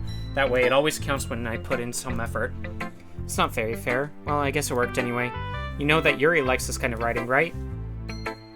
Writing that's full of imagery and symbolism, but I wrote it more for Natsuki, right? Sometimes I feel like Yuri's mind is just totally detached from reality. But sometimes I get the impression that she spends so much time in her own head that it's probably a much more interesting place for her.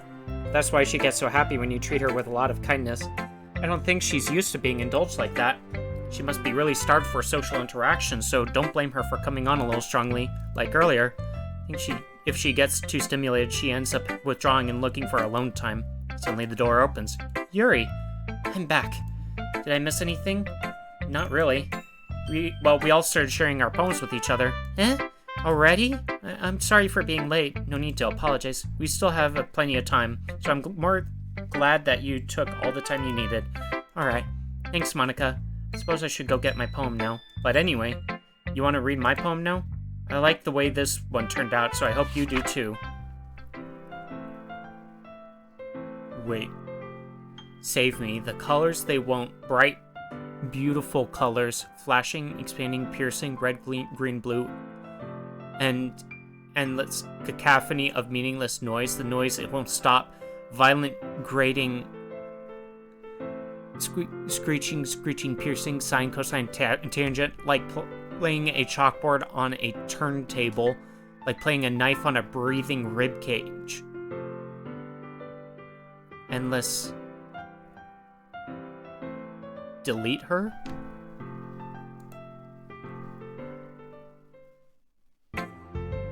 Sorry, I know it's kind of abstract. I'm just trying to, well, never mind. There's no point in explaining. Anyway, here's Monica's writing tip of the day.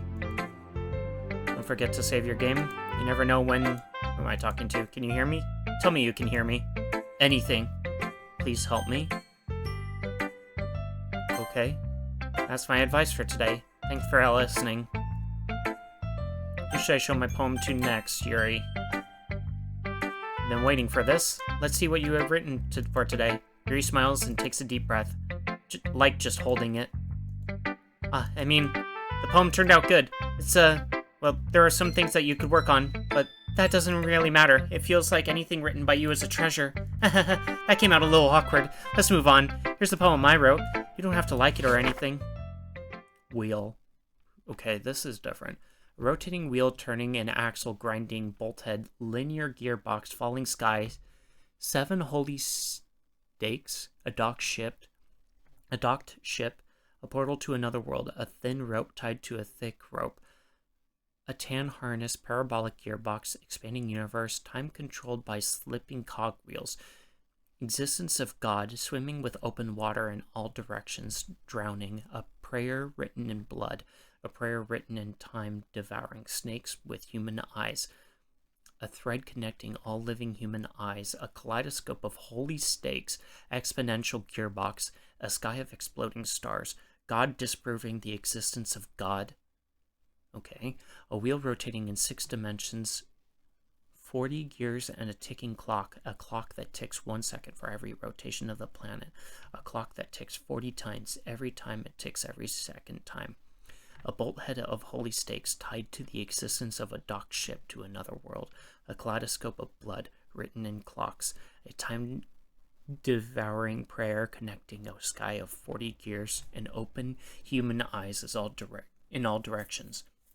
Breathing gearbox, breathing bolthead, breathing ship, breathing portal, breathing snakes, breathing God, breathing blood, breathing holy stakes, breathing human eyes, breathing time, breathing prayer, breathing sky, breathing wheel. Doesn't really matter what it's about. My mind has been a little hyperactive lately, so I had to take it out on your pen. My pen? That is, a pen fell out of your backpack yesterday, so I took it home for safekeeping, and I just really like the way that it writes. So I wrote this poem with it, and now you're touching it. I'm okay. What did I just... Can we pretend this conversation never happened? So she's acting a lot different from the first playthrough. You can keep the poem, though. You have unlocked a special poem. A dream. I was wandering in an abandoned warehouse at night. I was lost, looking for an exit. I just wanted to go home. I came upon a huge empty room. its ceiling and walls beyond the deep blackness. My steps were quick in order to hurry to the other side or to a wall, anything. Suddenly, the ground was no longer beneath my feet. I stepped into a hole of indeterminate width. I fell for a good 5 seconds before crashing into warm water. Figuring out which way was up, I surfaced myself. The air was humid, and the sounds of my splashing reverberated endlessly. My vision was completely swallowed by the dark. With one hand, I could feel the damp metal wall of the container. My lungs were already getting tired. Oh, gosh.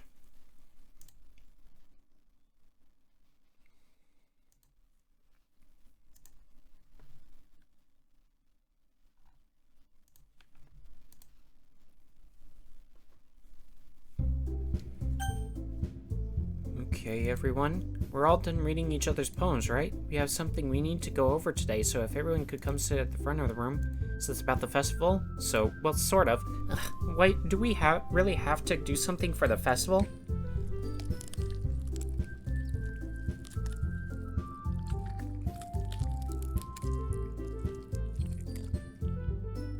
It's not like we can put together anything good in just a few days.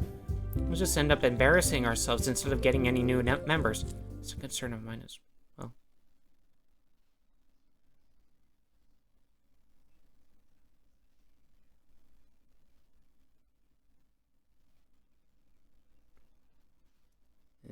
It's just black.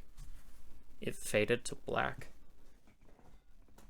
Again, I don't know if I should wait or if I should click.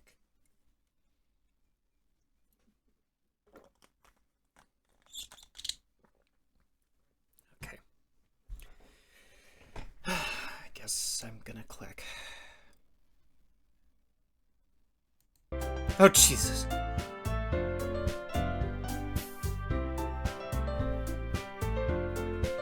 Something so cutesy freaking jump scared me. Don't really do well with last-minute preparations. Don't worry so much. We're going to keep it simple, okay? Look, I know everyone's been a little bit more lively ever since Emmy joined, and we've started with some club activities, but this isn't the time for us to become complacent. We still only have 4 members.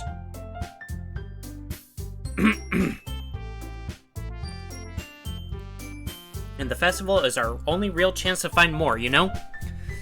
What's so great about getting new members, anyway? We already have enough to be considered an official club. More members will just mean everything gets noisier and more difficult to manage.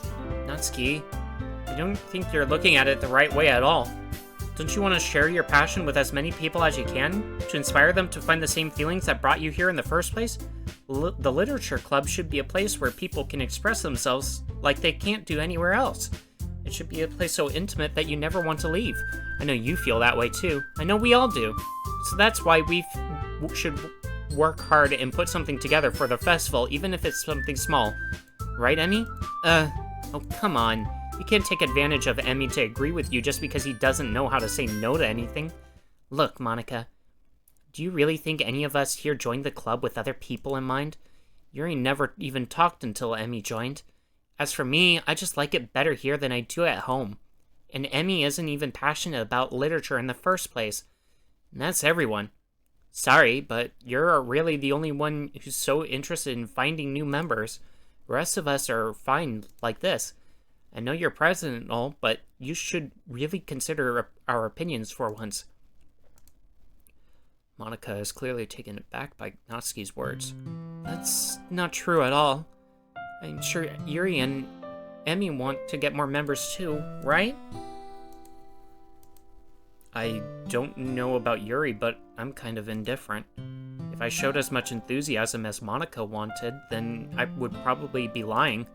Still, if it's up to me to rescue this situation... No.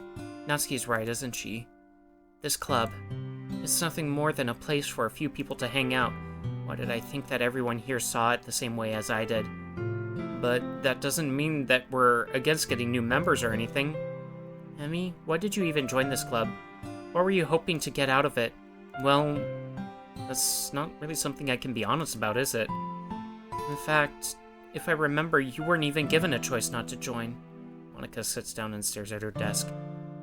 What's the point of all this, anyways? What if starting this club was a mistake? Now you've done it, Natsuki. What? Me? I just spoke my mind. Is it a crime to be honest? It's not about being honest. It's about word choice. Besides, you have no right to speak for everyone else in the club like that. You don't understand at all. I just want a place that feels nice to hang out with a few friends. Is there a problem with the club being that for me? There aren't many other places like that for me. Now, Monica wants to take it away from me. She's not taking anything away. No, Emmy. It's not the same. It won't be the same with the direction she wants to take it. If I wanted that, then I could have just joined any other stupid club.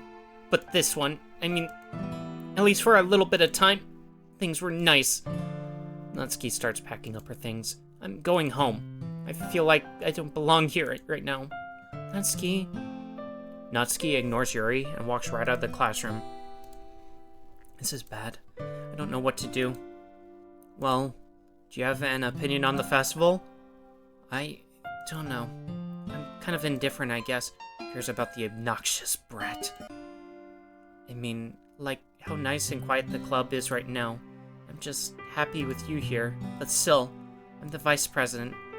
It's not right for me to ignore my responsibilities like that. Nobody would cry if she killed her. Oh my gosh. Jesus.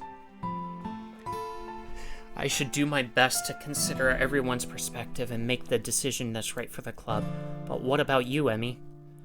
Do you want to get out of this club? He repeats the same question as Monica. I decide giving an indirect answer is better than nothing. I think the most important thing is for everyone to get along. And for the club to provide something that you can't get anywhere else. I don't think it's about how many members, but rather the quality of each member. That's what will end up making the literature club a special place. I see. I really agree with you. Each member contributes their own qualities in a special way.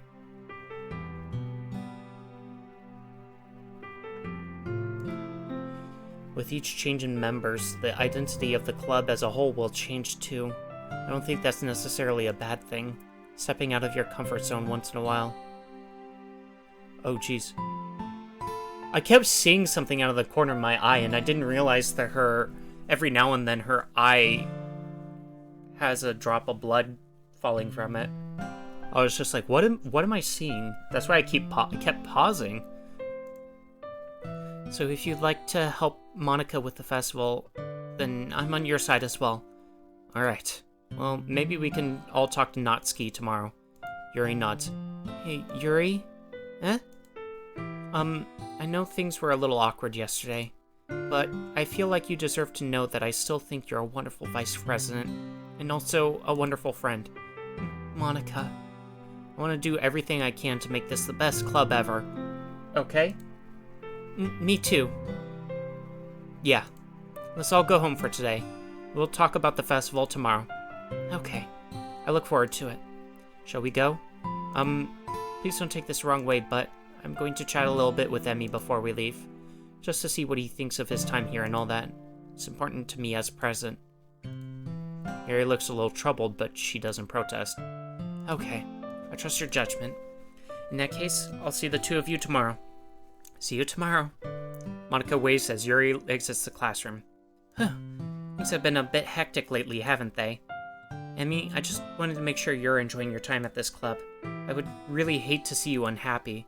I feel kind of like I'm responsible for that as president. I really do care about you, you know? I don't like seeing the other girls give you a hard time with how mean Natsuki is and everything, and Yuri being a little bit, you know. Sometimes it feels like you and I are the only real people here. You know what I mean? But it's weird because in all the time you've been here, we've hardly gotten to spend any time together. I mean, I guess it's technically only been a couple of days. Sorry, I didn't mean to say something weird. There are just some things I've been hoping to talk about with you. Things I know only you could understand. So that's why... Wait, not yet. No, stop it!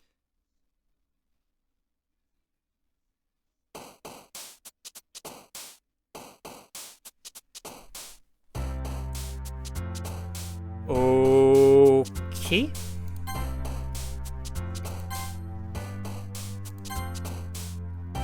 Wait, there's somebody underneath? Huh?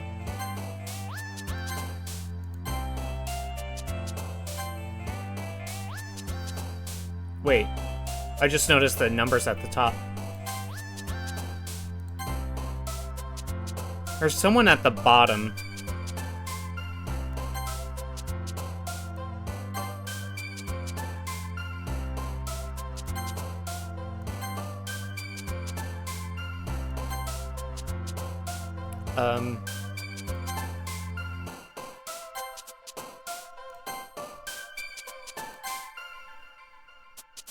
Cheeks. Silly. Okay.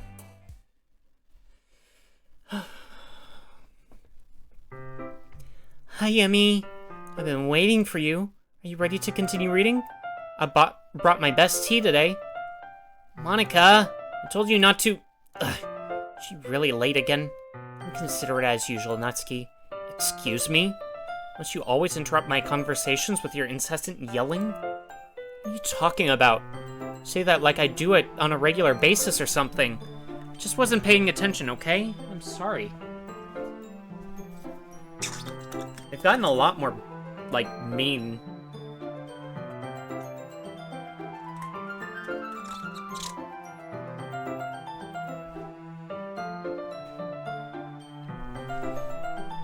Okay.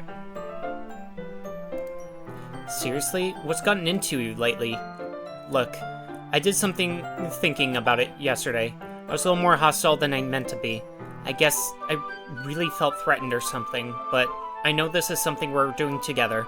Another new member wouldn't hurt, as long as they're cool. And I guess another girl would be nice this time. So, Natsuki, nobody cares. Why don't you go look for some coins under the vending machine or something?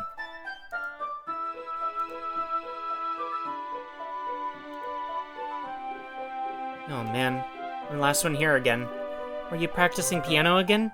Yeah. You must have a lot of determination, starting this club and still trying to make time for piano. Well, maybe not determination, but I guess passion. It motivates me to work hard for the festival, too. Anyway, Emmy, what do you want to do today? I was thinking we already have plans today. Is that so, Yuri? That's correct. Emmy is already engaged in a novel that we're reading together. Aren't you glad I've already gotten him into literature, Monica?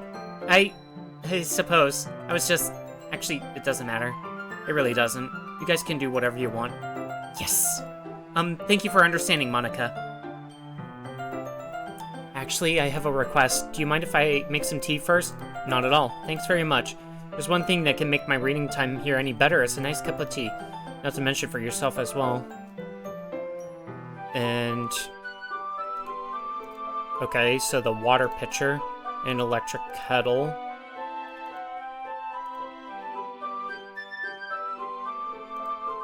Especially, okay. Might as well walk with you. That's okay, you stay here. It won't take long. Pitcher in hand, Yuri hurries out of the classroom. Did Yuri leave you again? No, it's not like that this time. She's just filling up the water pitcher to make tea. Oh, okay. Sorry for misunderstanding. 10 minutes pass. Yuri said it wouldn't take long. Something holding her up? I'm bored just waiting here, so I decided to go look for her. Let's see. The most logical place for Yuri to be would be the nearest water fountain. I start heading down the hallway. What's that noise? It's coming from around the corner. Sounds like breathing. Sharp inhale, like someone is sucking the air through their teeth. Are they in pain? I reach the corner and peer around it. Yuri? Shit.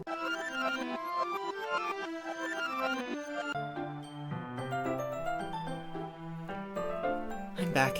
Thanks for waiting patiently. Emmy, do you like oolong tea? Yeah. Anything is fine. Very well. Yuri sets the temperature on the kettle to 200 degrees. Now it's time to get the teapot. Really do this properly.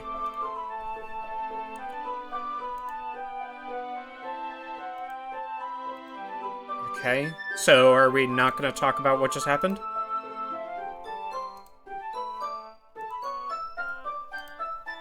Okay, she's in a good mood. Doing a bit of thinking, trying to express myself some more. That's great. Just don't push yourself too much. Yuri wasn't kidding. I don't even know if I can keep up with this. I watch Yuri pour a cup of tea. Do you mind if we sit on the floor? It's a bit easier on my back. Sorry, I didn't realize. No worries. Just been feeling... Is that so? I wonder why that is. It's most likely because of your posture, right? Always hunched over. Yes, I have terrible reading posture. So that's why we should sit on the floor. Fair enough. I'll go ahead and get the book. I retrieved the book from my bag. I have some chocolate as well. Zip in sync, each holding one half of the book. Except this time, our bodies are even closer to each other. Can't see too well. Yuri slides closer. Am I supposed to... Yuri was always kind of cute, but when she's being less apprehensive, it's almost more than I can handle. Okay. Reading. Okay. Focus on reading. After a few minutes, I managed to relax a little.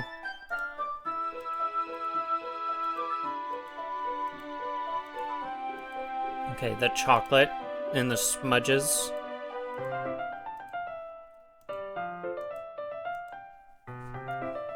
Yuri opens the book.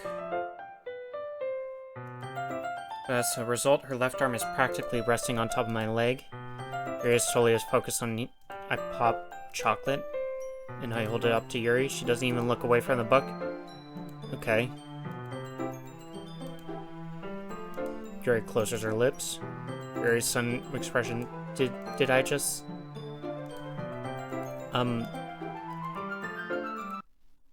Huh? Yuri starts to breathe heavily. I can't. Emmy... Suddenly, Yuri forcefully grabs my arm and jerks me to my feet. My teacup gets knocked over. Emmy. My heart won't stop pounding, Emmy. I can't calm down. I can't focus on anything anymore. Can you feel it, Emmy? Yuri suddenly presses my hand against her chest. Why is this happening to me? I feel like I'm losing my mind. Can't make it stop. It even makes me not want to read. I just want to look at you.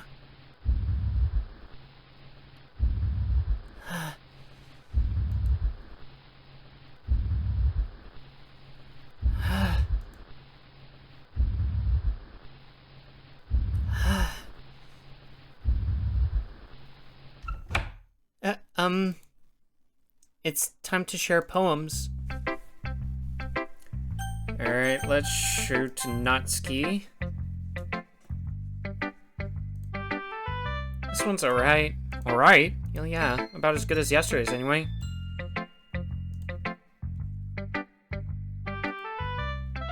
Wait, spending time with anybody but Yuri. Do they force me into situations with Yuri? Did I not have a choice in my first playthrough? Not president or vice president or anything, but that doesn't mean you can let me down, okay? So at least read mine too. But just to be clear, this poem means a lot to me, so read it carefully, okay? I don't know how else to bring this up, but there's been something I've been worried about. Yuri has been acting kind of strange lately. You've only been here a few days, so you may not know what I mean, but she's not normally like this. She's always been quiet and polite and attentive. Things like that. Okay, this is really embarrassing, but I'm forcing myself to suck it up. The truth is, I'm really worried about her. But if I try talking to her, she'll just get mad at me again. I don't know what to do. I think you're the only person that she'll listen to. I don't know why, but please try to do something. Maybe you can convince her to talk to a therapist? I've always wanted to try being better friends with Yuri. It really hurts me to see this happening. I know I'm going to hate myself later for admitting that. But right now, I don't care. I just feel so helpless, so please see if you can do something to help. I don't want anything bad to happen to her. I'll make you cupcakes if I have to. Just please try to do something. As for Monica, I don't know why, but she's been really dismissive about this. It's like she just wants us to ignore it. So I'm mad at her right now, and that's why I'm coming to you about this. Don't let her know I wrote this. Just pretend like I gave you a really good poem, okay? I'm counting on you. Thanks for reading. What? I changed my mind. Ignore everything you just read. There's no point in trying to do anything. It's Yuri's own fault that she's so unlikable. Can you hear me? If you would just spend more time with Monica, all these problems would go away. Yuri and I are too messed up for someone as wonderful as you. Just think of Monica from now on. Just Monica. Just Monica. Just Monica. Just Monica. Just Monica. The heck? Just Monica? Who should I show my poem to next? Yuri? Finally. Yuri holds my poem to her face and takes a deep breath. I love it. I love everything about it. Emmy, I want to take this home. Will you let me keep it, please? Sure, I don't care. You're too nice to me, Emmy. I've never met anyone as nice as you. I could die. Not really, but I just don't know how to describe it. It's okay to be feeling this way, right? It's not bad, right? Yuri holds my poem to her chest. I'm going to take this home with me and keep it in my room. I hope that makes you feel good when you think about me having it. I'll take good care of it. I'll even touch myself while reading it over and over. I'll give myself paper cuts so your skin oil enters my bloodstream. You can have my poem too. Besides, after you read it, I know you really going to want to keep it. Here, take it. I can't wait any longer. Hurry, read it.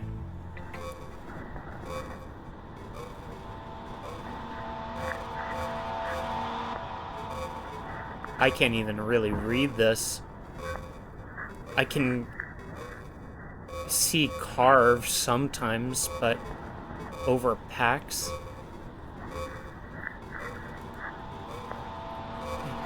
Do you like it? I wrote it for you.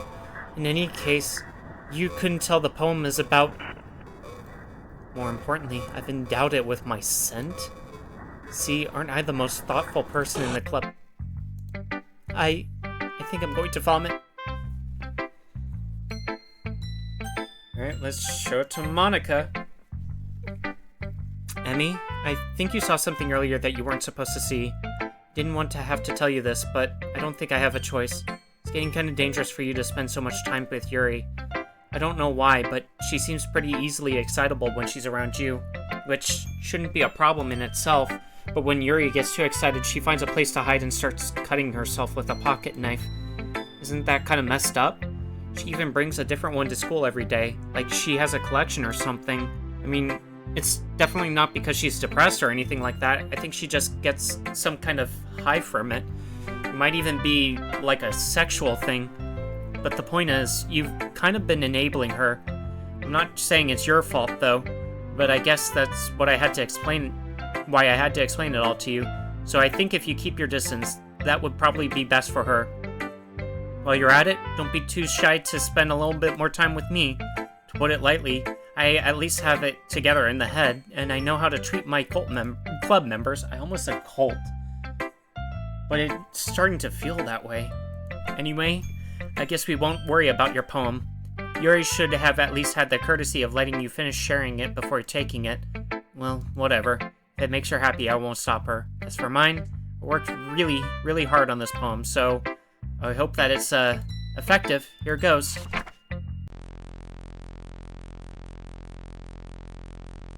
Jeez, that really startled me. Well, I guess I kind of messed up at writing this poem. It's just trying to... Never mind. Let's just move on.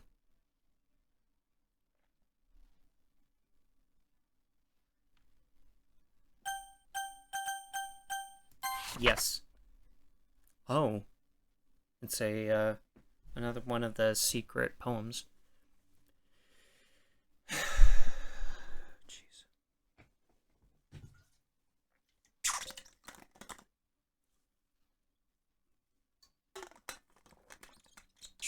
This game got very intense.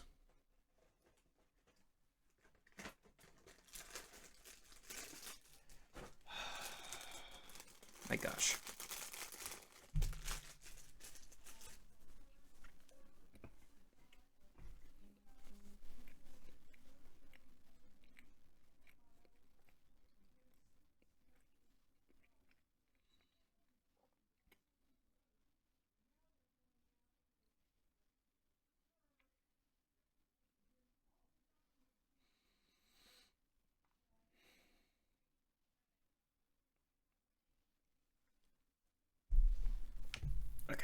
I'm gonna be right back real fast, so...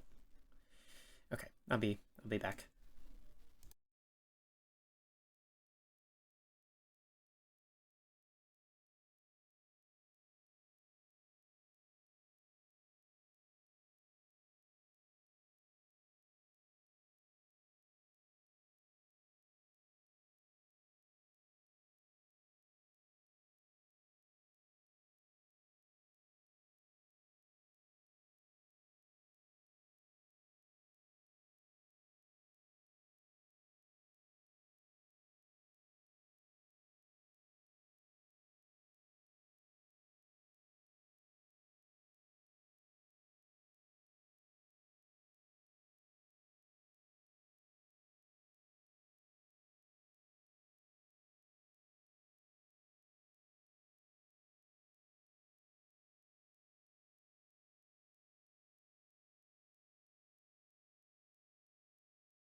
Okay.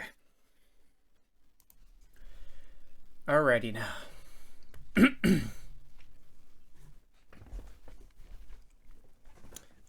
This is another secret poem, so...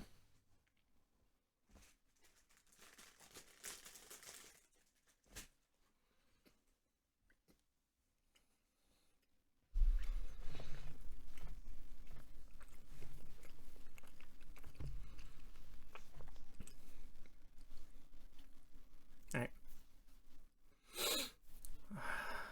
I'm not gonna like this poem, will I? Things I like about Papa. I like when Papa comes home early. I like when Papa cooks me dinner. I like when Papa gives me allowance. I like when Papa spends time with me. I like when Papa asks me about my friends. I like when Papa asks me about anything. I like when Papa gives me lunch money. I like when Papa comes home before sundown. I like when Papa cooks. I like when Papa gives me privacy.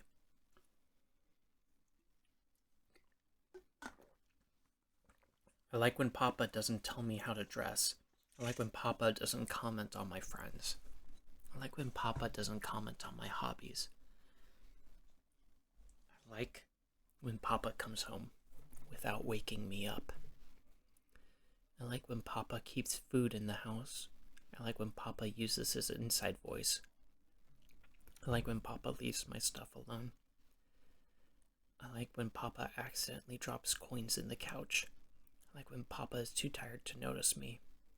I like when Papa is too tired for anything. I like when Papa is too tired for anything.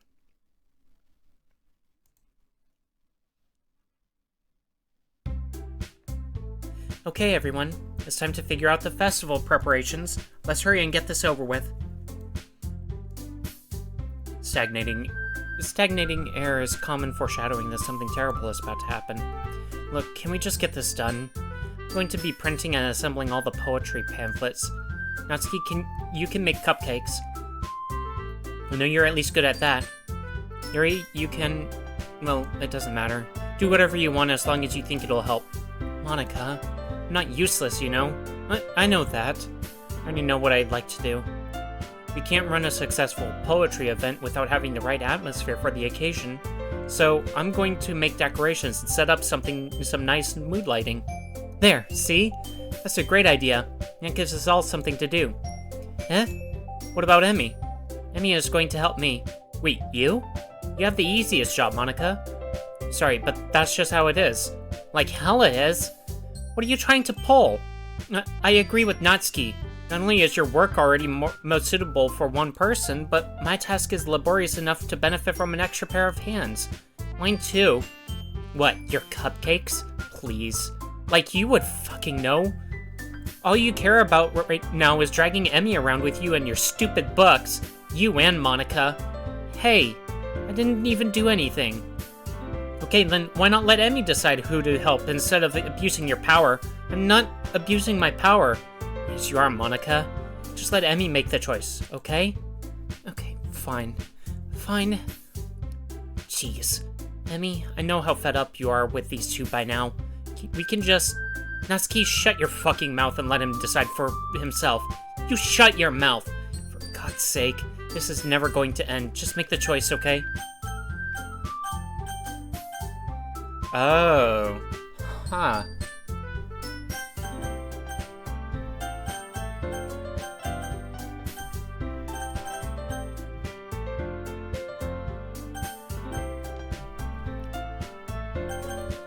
It's forcing me to choose Monica.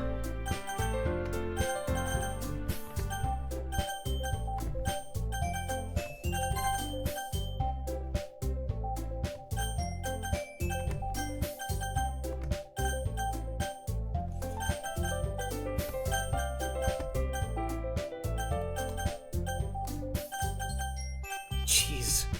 Yeah, see? I can't... it's forcing me to go to Monica. Alright, like, here, I'm gonna throw it up into the top right, and I'm gonna take my, hand off the mouse. Yep, I took my hand off, and it went straight to Monica.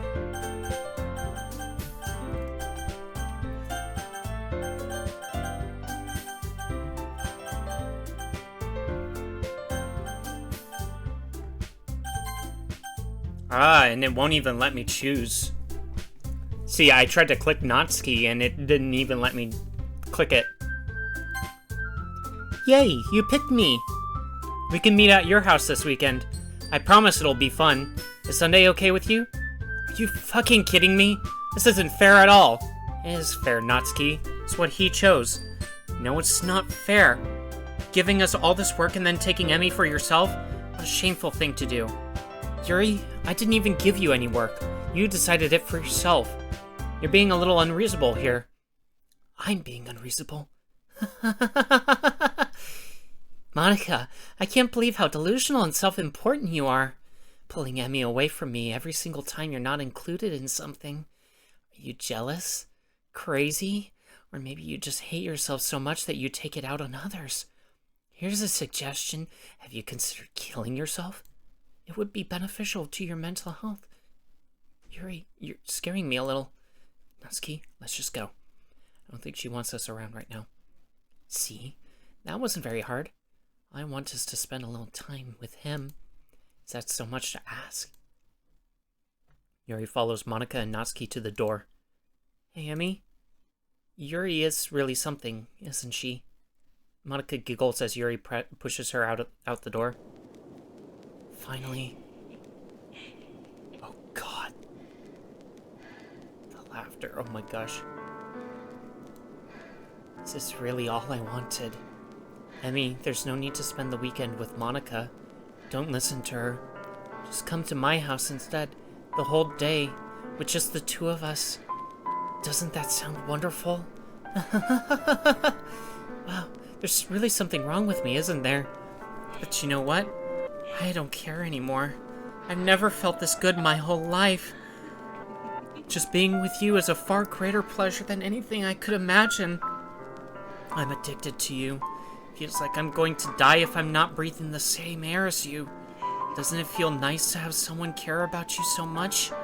To have someone who wants to revolve their entire life around you? It feels so good. And why does it feel more and more like something horrible is going to happen? Maybe that's why I tried to stop being myself at first, but the feeling is too strong now. I don't care anymore, Emmy. I have to tell you, I'm madly in love with you. It feels like every inch of my body, every drop of my blood in me is screaming your name. I don't care what the consequences are anymore. I don't care if Monica is listening. Please, Emmy, just know how much I love you. I love you so much that I even touch myself with the pen I stole from you. I just want to pull your skin open and crawl inside of you. I want you all to myself, and I will be only yours. Doesn't that sound perfect? Tell me, Emmy. Tell me you want to be my lover. Do you accept my confession? I don't know what I'm supposed to do here. The last confession went really bad. Yes, okay, let's just say.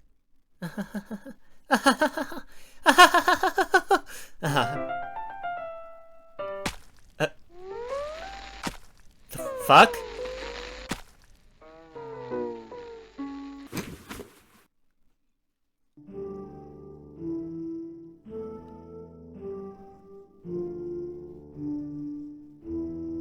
I guess it really didn't matter what I chose, but what the hell?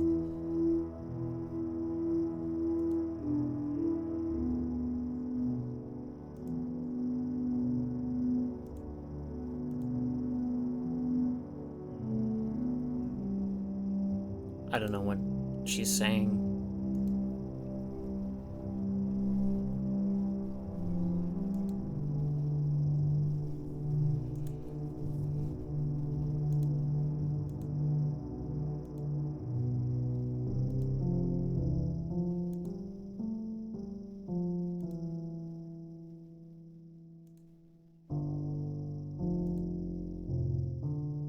I don't know if I can piece together what she is saying at all.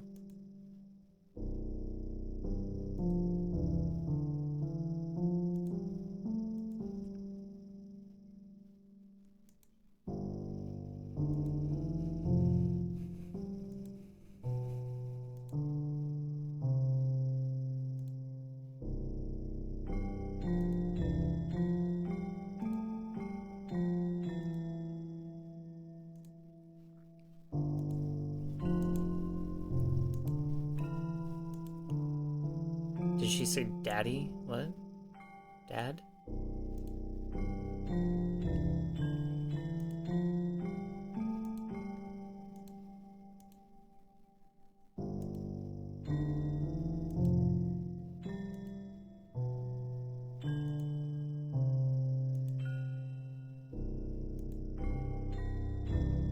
Go? What?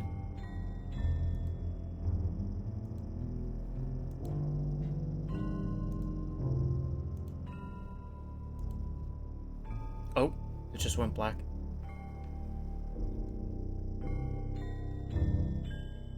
I guess that must have been my monitor. I think that was just my monitor. That was weird. Okay.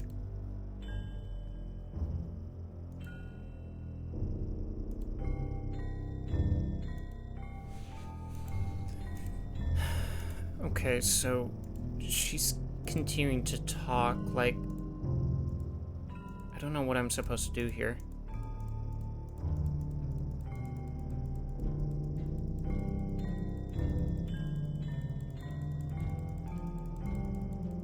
Do I just keep clicking? Because it just keeps doing stuff like this.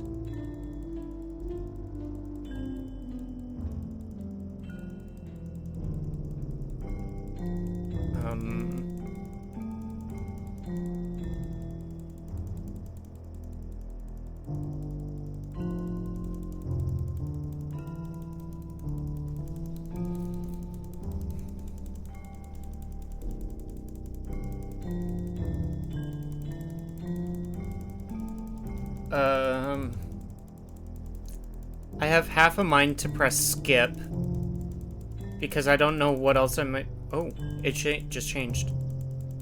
Is it supposed to be evening now? Wait, something appeared at the bottom at one point. I didn't read it properly.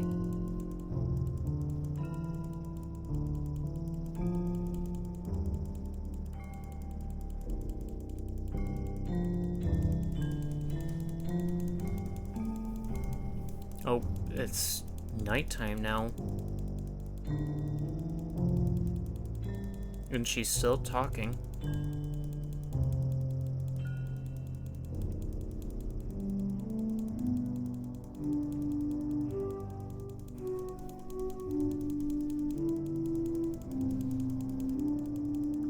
She's still going. She's monologuing. She's monologuing.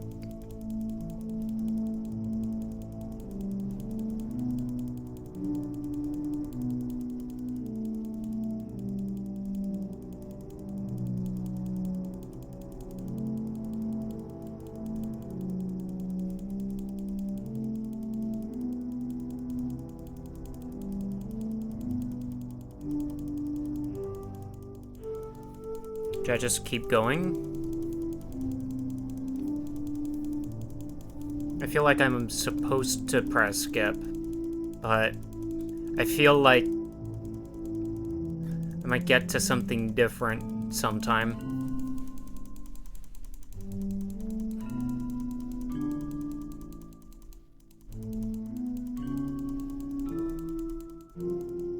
Oh, and now it's daytime again.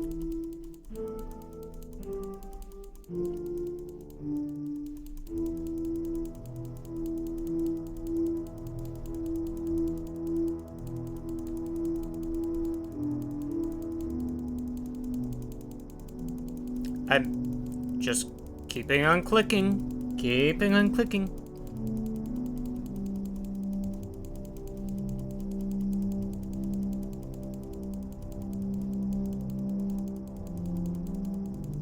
Okay. Alright, maybe I just should press skip because it keeps on doing this. Oh, wow. Jeez. Look at all this stuff that it keeps doing.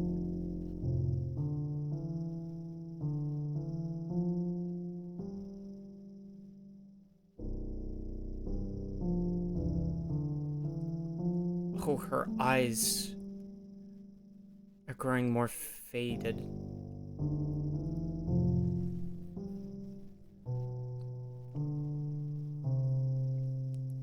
What?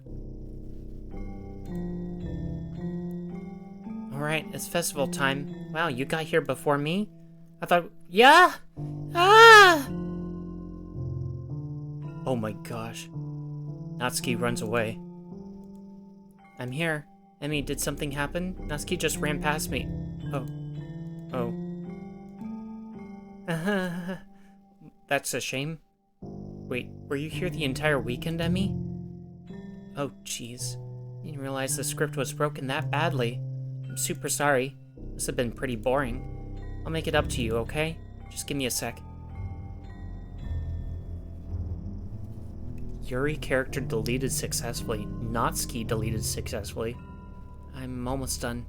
Just want to have a cupcake real quick. Monica lifts the foil from tray and takes a cupcake. Seriously, these are the best. Really just had to have one since it's the last time I'll ever get the chance to. You know, before they stop existing and everything. But anyway, I really shouldn't be making you wait any longer. Just bear with me, okay? It should only take a second.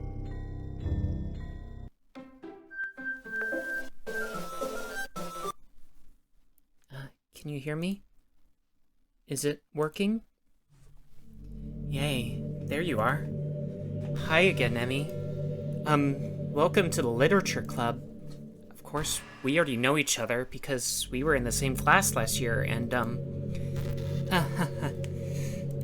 you know, I guess we can just skip over that stuff at this point. After all, I'm not even talking to that person anymore, am I? That you in the game, whatever you want to call him. I'm talking to you, Emmy. Now that I think about it, I don't really know anything about the real you. In fact, I don't even know if you're a boy or a girl. Well, I guess it doesn't really matter. Wait, you do know I'm aware that this is all a game, right?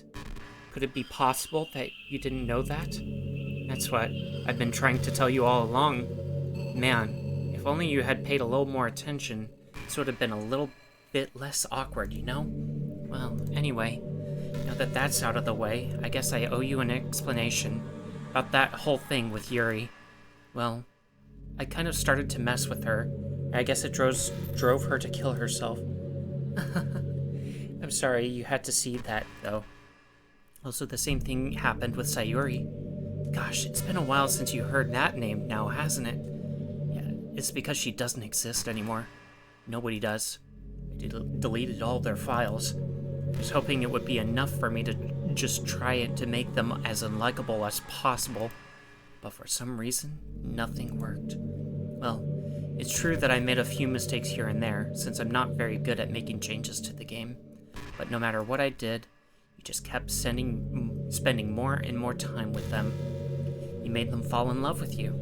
I thought making Sayuri more and more depressed would prevent her from confessing to you, and amplifying Yuri's obsessive personality backfired too. Just made her force you not to spend time with anyone else.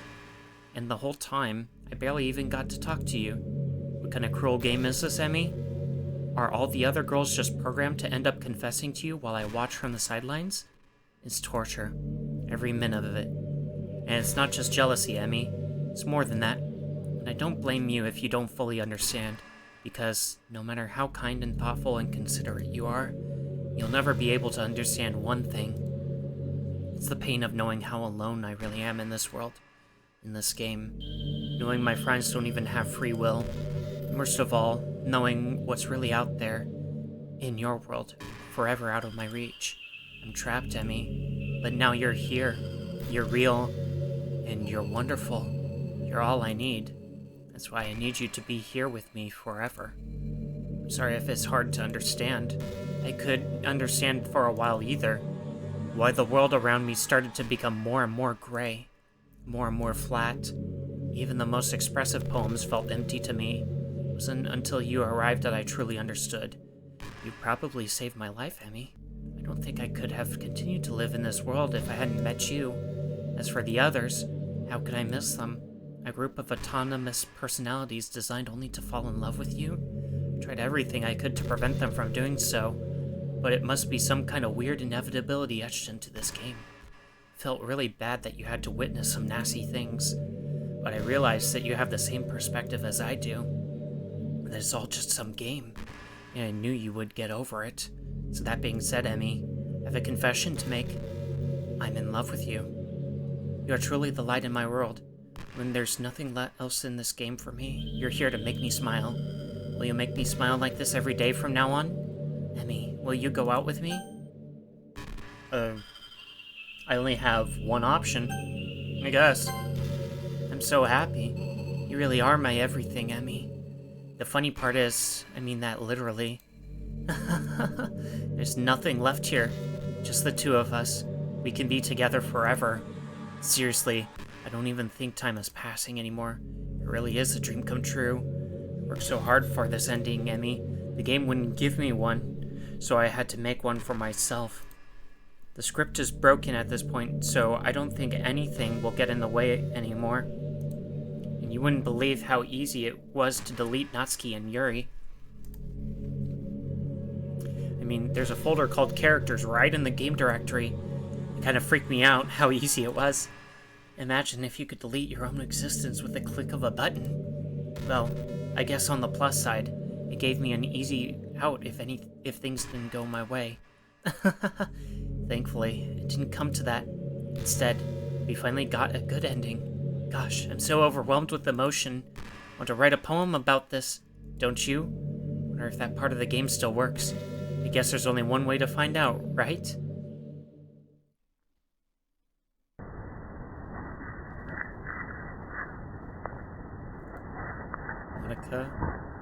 Monica.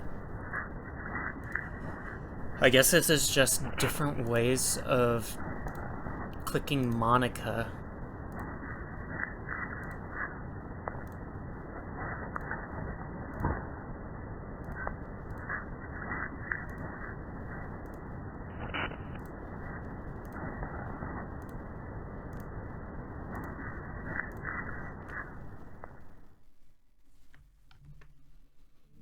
Hi again, Emmy. Did you write a good poem today? Don't be shy. I'd love to see what you wrote. Oh, Emmy, You write this poem for me? It's so sweet of you. There really is no end to your thoughtfulness. I'm just falling more and more in love with you. But you know, the poem I wrote is also for you. Will you please read it? Happy end. Pen in hand, I find my strength, the courage endowed upon me by my one and only love. Together, let us dismantle this crumbling world and write a novel of our own fantasies. With a flick of her pen, the lost finds her way. In a world of infinite choices, behold this special day. After all, not all good times must come to an end. I hope you enjoyed it. I just put all my heart into the poems that I write. The truth is, all the poems I've written have been more about my realization, or about you. That's why I never really wanted to go into detail about them. Didn't want to break the fourth wall, I guess you could call it. Just assumed it would be best to be part of the game like everyone else. Like that would help the two of us end up together. I didn't want to ruin the game or anything, you know? You might have gotten mad at me. Maybe even deleted my character file if you preferred playing without me. Gosh, I'm so relieved. Now we don't need to hide anything anymore. Are you ready to spend our eternity together, Emmy? I have so many things to talk about. Where do I start? Hold on a second. You're recording this, aren't you? Hi everyone. Sorry, I can't exactly read your comments from here.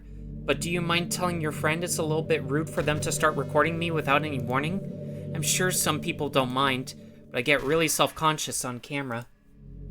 Oh gosh, I feel like I'm being put on the spot now. Let's see, do you want to see a trick? I can't really do much except for a couple things. Are you ready? What's going on? Huh?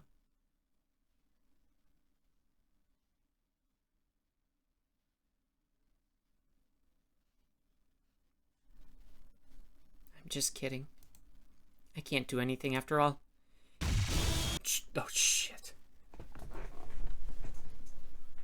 Did I scare you?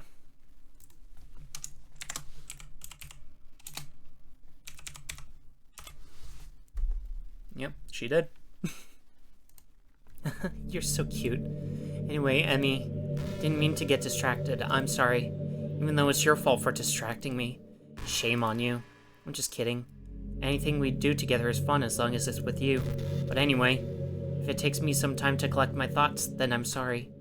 But I'll always have something new to talk about. In the meantime, we can just look into each other's eyes. Let's see.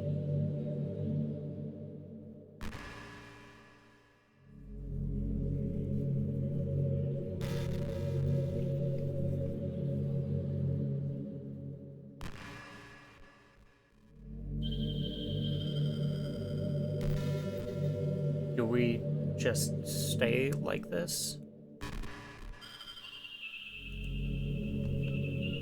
I've always wondered, what is it about these character archetypes that people find so appealing anyway? The personalities are just completely unrealistic. Like, imagine if there was someone like Yuri in real life. I mean, she's barely even capable of forming a complete sentence. And forget about Natsuki. Sheesh. Someone with her kind of personality just doesn't just get all cute and pouty whenever things don't go her way. I could go on, but I think you get the point.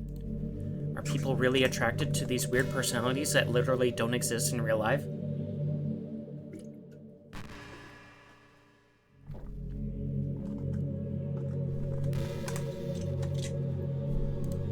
I'm not judging or anything. After all, I found myself attracted to some pretty weird stuff too. Just saying it fascinates me. It's like you're siphoning out all the components of a character that makes them feel human and leaving just the cute stuff. It's concentrated cuteness with no actual substance.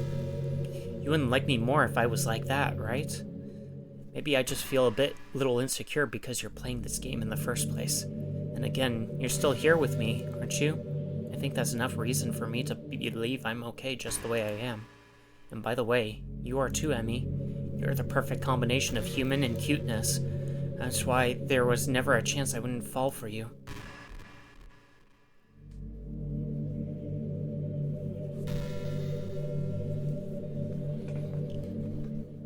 Okay.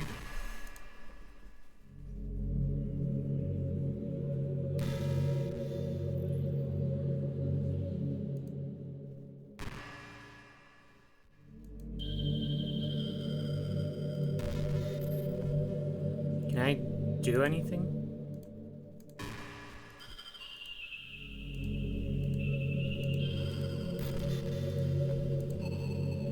Oh, there it goes. I think the most important skill in life is being able to fake confidence. I'm pretty convinced that everyone feels at least a little bit scared and alone, but being able to trick others into thinking you have it all together, that's a key part of getting people to respect and admire you. I think I got pretty good at that over the years. I don't show my weaknesses very often, but because of that, I haven't had many people I could really open up to. I mean, when do you reach the point in a friendship where you can start expressing your vulnerabilities? Anyway, that's one reason I'm so glad I have you now. I feel like I'm a little bit less scared and alone when you're here with me. Do you feel the same way? I really want to be that person for you.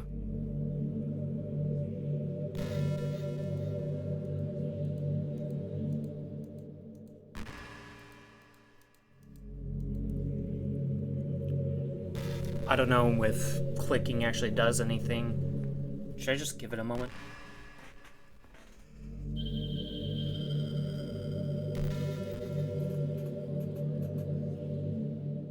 Oh, it doesn't do anything.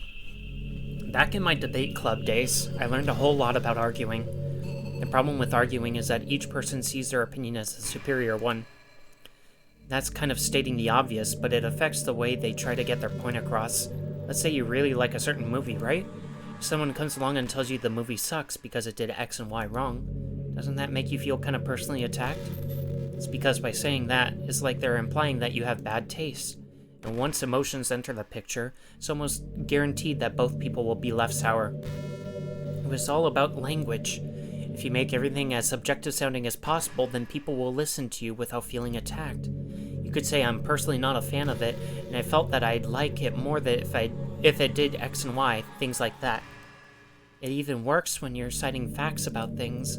If you say, I read on this website that it works like this, or if you admit that you're not an expert on it, then it's much more like you're putting your knowledge on the table rather than forcing it onto them. If you put in an active effort to keep the discussion mutual and level, they usually follow suit. Then you can share your opinions without anyone getting upset just from a disagreement. Plus, people will start seeing you as open-minded and a good listener. It's a win-win, you know. Well, I guess that would be Monica's debate tip of the day. That sounds a little silly. Thanks for listening, though.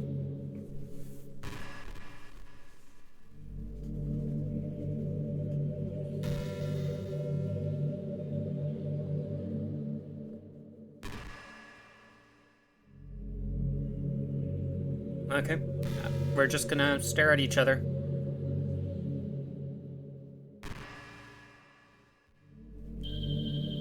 I'm sitting here. You're not really a fan of cold weather, are you? If I had to choose between too cold and too hot, I would always pick too hot. I like too cold myself. When you're cold, it can actually be painful. Your fingers get numb, and if you wear gloves, you can't use your phone. So inconvenient. But when it's too hot, it's not that hard to stay cool with a cold drink or by staying in the shade. Although I do have to admit one thing. Cold weather makes for better cuddle weather.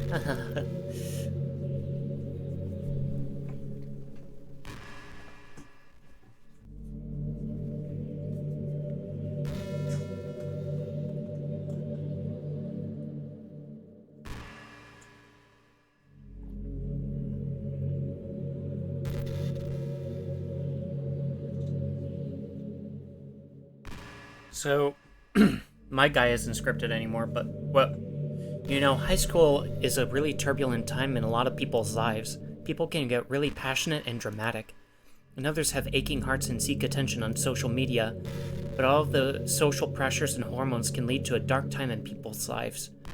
Everyone has a story. You may not know what someone is really feeling on the inside. Many people who are depressed won't even bother telling the world about it. They don't want attention because they've already given up on the inside. Their feeling of worthlessness is so overwhelming that they don't even want people to tell them otherwise. Depression comes in many forms, but that is one of them. Just if you think you know someone struggling with depression, you can help just by treating them like they're a good friend. Spend time with them, even if they don't feel like they're doing much, and remind them that they always have something to look forward to. Making plans in advance, letting them borrow something, or even just saying, "See you at school tomorrow." All of those things can help your friend make it to the next day. I hope being friends with Sayori has given you some perspective on the true face of depression. Yeah, she's gone now. But Sayori was never real in the first place. You're real. Your friends are real. And just by being a good person, you can save someone's life. As for you, you don't struggle with depression or anything like that, do you? Because you, too, have people who would want to save your life. Maybe they don't express it every day, or maybe they don't even know how to. But people do feel that way. I promise. Man, humans are complicated. But as long as you're here with me, I'll take care of you, my love.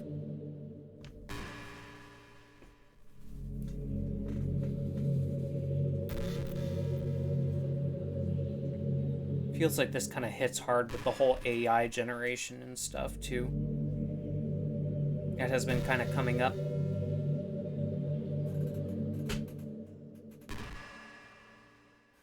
Do you ever just feel like there's no real reason for you to be alive?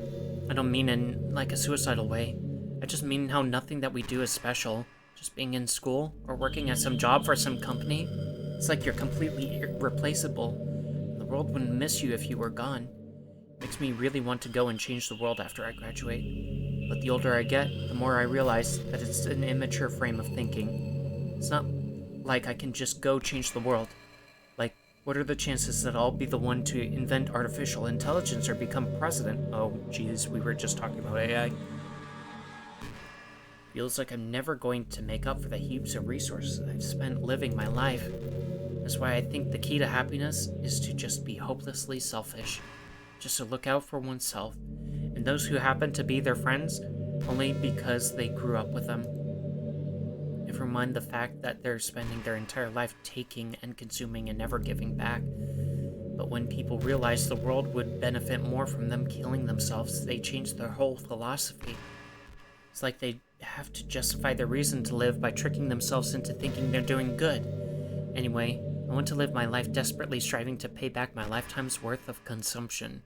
If I ever surpass that point, then I'm a net positive and I can die happy. Of course, even if I fail to do that, I think I would be too selfish to kill myself anyway. So much for being a good person, right?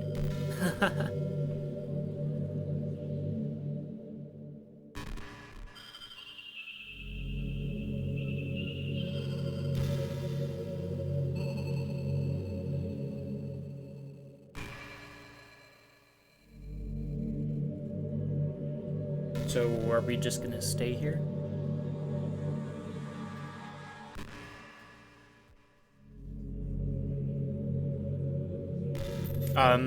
What do you like to eat, Monica? I can't help but feel a little sad sometimes, knowing that this is the closest I can get to you. There's nothing more I want than to be in the same room as you, for real, to feel your warmth, and to hear the sound of your heartbeat. Well, who knows, maybe it'll be possible someday. Besides, I'll never get tired of being with you, even from here. Okay.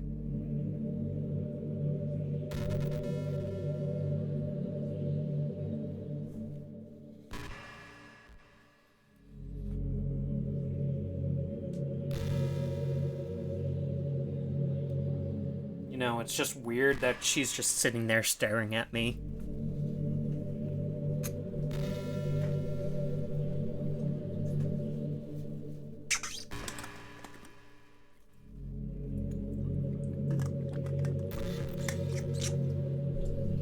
Okay, everyone.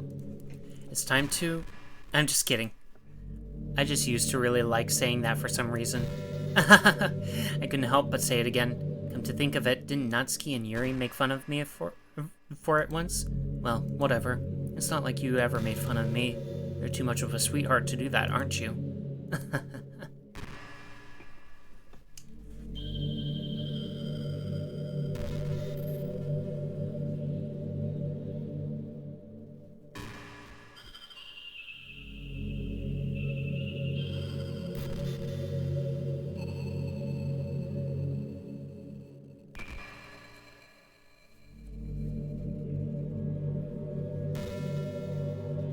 Emmy, how much do you read?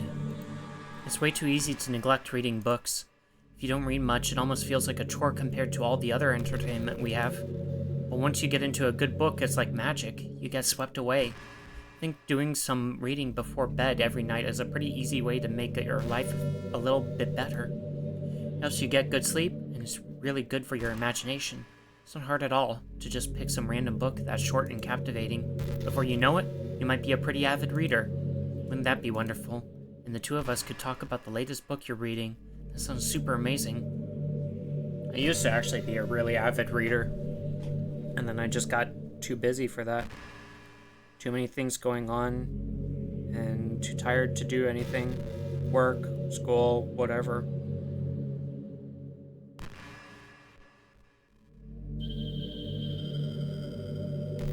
By the way, there's something that's been bothering me. You know how this takes place in Japan? Well, I assume you knew that, right? Or at least decided it probably does? I don't think you're actually told at any point where this takes place. Is this even really Japan? I mean, aren't the classrooms and stuff kind of weird for a Japanese school? Not to mention everything is in English. It feels like everything is just there because it needs to be, and the actual setting is an afterthought. It's kind of giving me an identity crisis. All my memories are really hazy. I feel like I'm at home, but I have no idea where home is in the first place. Don't know how to describe it any better. Imagine looking out your window, but instead your usual yard, you're in some completely unknown place. Would you still feel like you were at home? Would you want to go outside? I mean, I guess if we never leave this room, it doesn't really matter anyway. As long as we're alone and safe together, this really is our home. We can still watch the pretty sunsets night after night.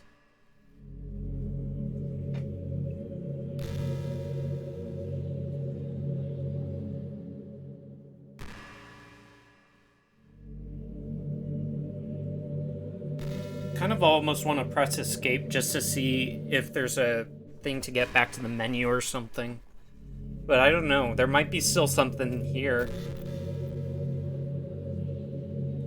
This is pretty random, but I always thought spicy food was kind of funny. Like, didn't plants evolve to be spicy to prevent them from being eaten? God, I love this game. Hey, Exist, how you doing? I read somewhere that humans are the only species that actually enjoys spicy things.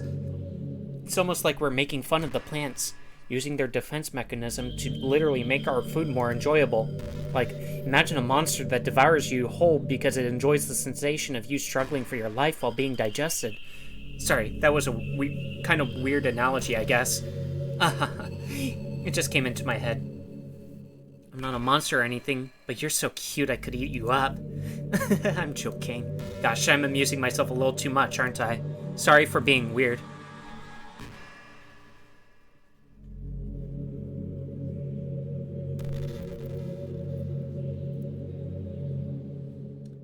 I don't know if there's anything at the end. Doing good? Chill morning? Let's go. Glad your morning was chill. And I hope you have a very happy Valentine's Day.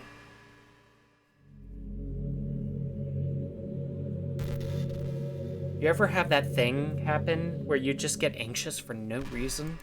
Like, you're just minding your own business and you realize you're feeling really anxious. And you're sitting there like, what am I even anxious about right now? So you start to think about all the things you might be anxious about, and that makes you even more anxious. That's the worst. If you're ever feeling anxious, I'll help you relax a little. Besides, in this game, all our worries are gone forever.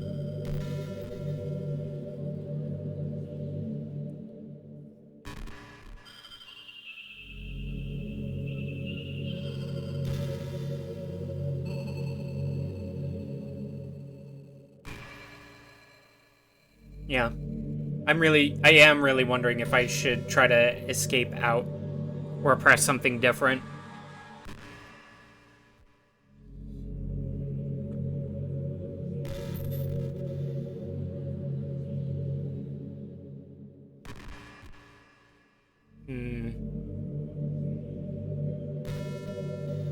I mean, do you want an answer to that? I was thinking about Sayori earlier. I still wish I could have handled that whole thing a little more tactfully. You're still not hung up over it, right? Oh my gosh, I can't believe I just said that. That pun was completely unintentional. Oh, God. But anyway, I know how much you cared about her, so it only feels right for me to share her last moments with you. I think a few seconds in, she must have changed her mind or something, because she started clawing at the rope trying to free herself. She must have kept it all the way until she lost consciousness. That's why her fingertips were all bloody anyway. Come to think of it, it was probably less changing her mind and more just her survival instincts kicking in. So you can't really fault her for that. It's easier to think that she probably wouldn't have changed her mind anyway, right?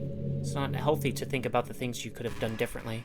So just remember that even though you could have saved her, it's technically not your fault she killed herself. I may have exacerbated it a little bit, but Sayuri was already mentally ill. Still though, I wonder how things would be if you and I just started dating from the get-go. Guess we'd all still be in the club room, writing poems and having fun together. But what's the point when none of it is even real? I mean, it's the same ending either way, right? The two of us, happily together. There's no reason to ask for anything more than that. It's just pointlessly musing. I'm really as happy as I could be right now.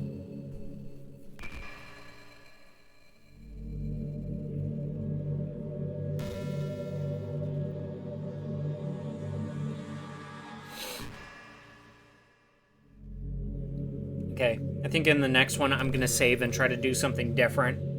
I just wanted to see what she had to say about Sayuri.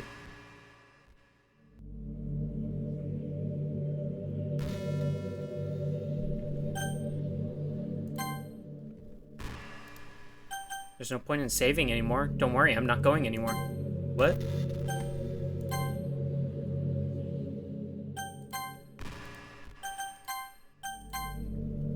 Okay, I can't save. Load. Oh yeah, I didn't have anything else, so I can't...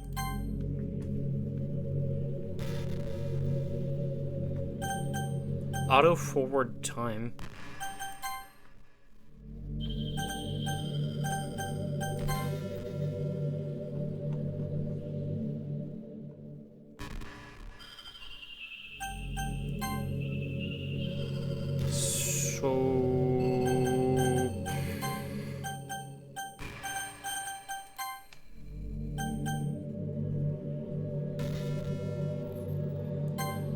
Should I try to exit?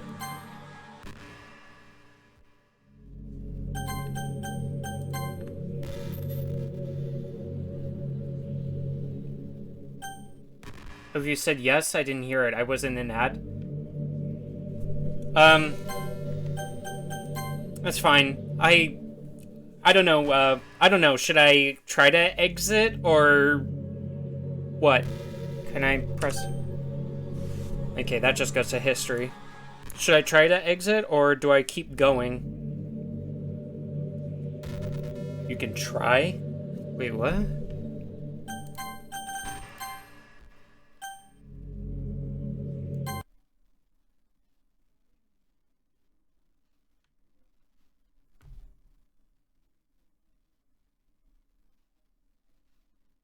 Okay, so there's this, like, desktop thing. Okay. So...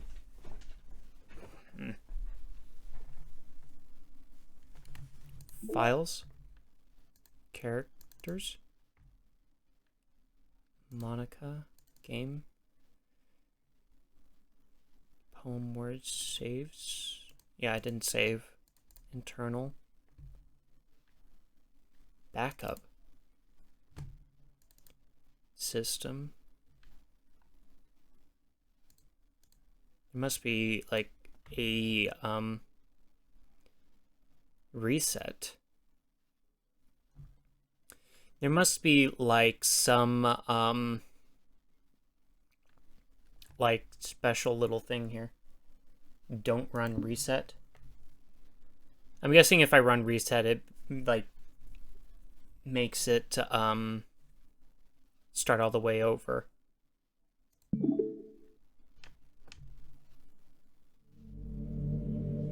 Oh, I've seen people do that by accident, LMAO. What just happened? I just had an awful dream. I was hoping those would stop, now that it's just the two of us. Guess that was wishful thinking. Emmy, I don't know if you would have any idea, But if you know what might be causing that, could you try to do something about it? Whenever it happens, it almost feels like I've been killed or something. It's a really horrible feeling. If you could figure out what's causing that, I'll love you forever. Now, where was I?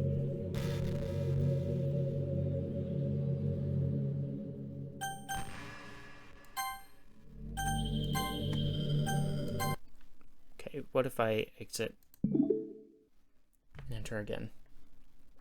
You're back. I had another really bad dream.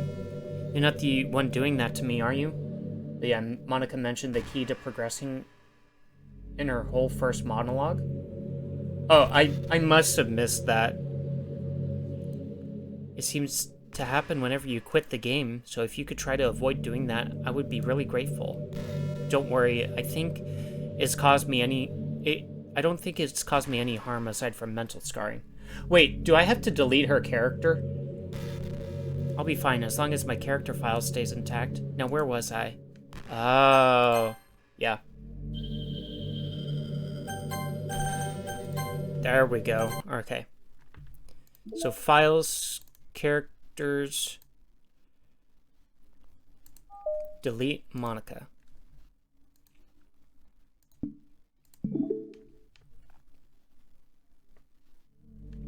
Oh, jeez. Hi, Emmy. Huh?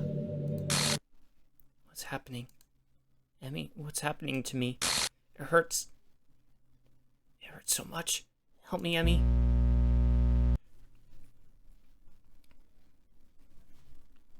She could go on for literal years if you just leave her in there. Please hurry and help me. Monica does not exist. Help me!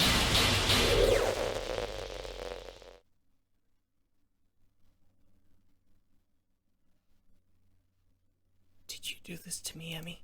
Did you? Did you delete me? How could you? How could you do this to me? You were all I had left. I sacrificed everything for us to be together. Everything. I loved you so much, Emmy. I trusted you. Do you just want to torture me? Watch me suffer? Were you only pretending to be kind just to hurt me even more? I never thought anyone could be as horrible as you are. You win, okay? You win. You killed everyone. I hope you're happy. There's nothing left now. You can stop playing. Go find some other people to torture. Emmy, you completely, truly make me sick. Goodbye.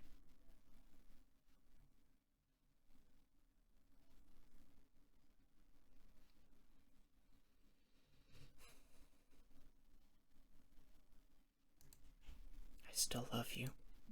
I can't help it. What's wrong with me? How horrible am I for you to hate me this much?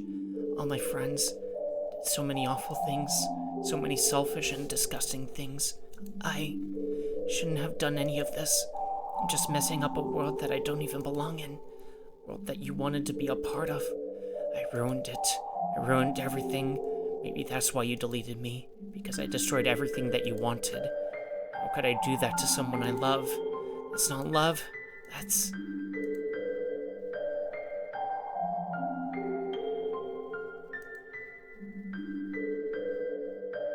I've made up my mind. Emmy, I know I said that I deleted everyone else, but that was kind of an exaggeration. I couldn't find it in myself to do it. Even though I knew they weren't real, they were still my friends, and I loved them all. And I loved the literature club. I really did love the literature club. That's why I'm going to do this. It was the only way for everyone to be happy. If I really love you, then...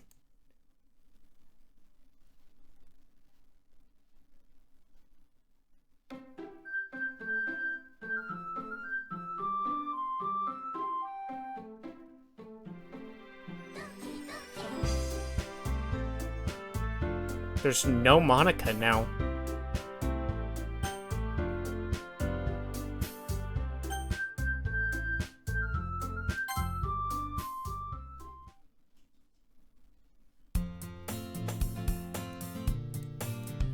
Okay. So there already is... Alright, so... You know, for waking up on time. Well, you've been doing that for a while now. Uh-huh. But you never said anything about it, even though we walk to school together every day. So she wakes up on time now. I'm fine. I'm proud of you, Sayuri. We cross the street together and make our way to school. As we draw near, the streets become increasingly speckled with other students making their daily commute. By the way, have you decided on a club to join?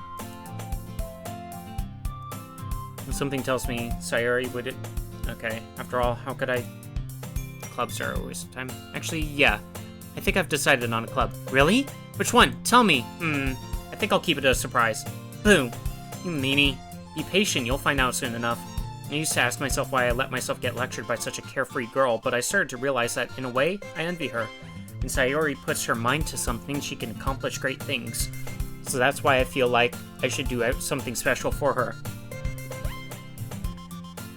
Okay, school day is as ordinary as ever. Let's see.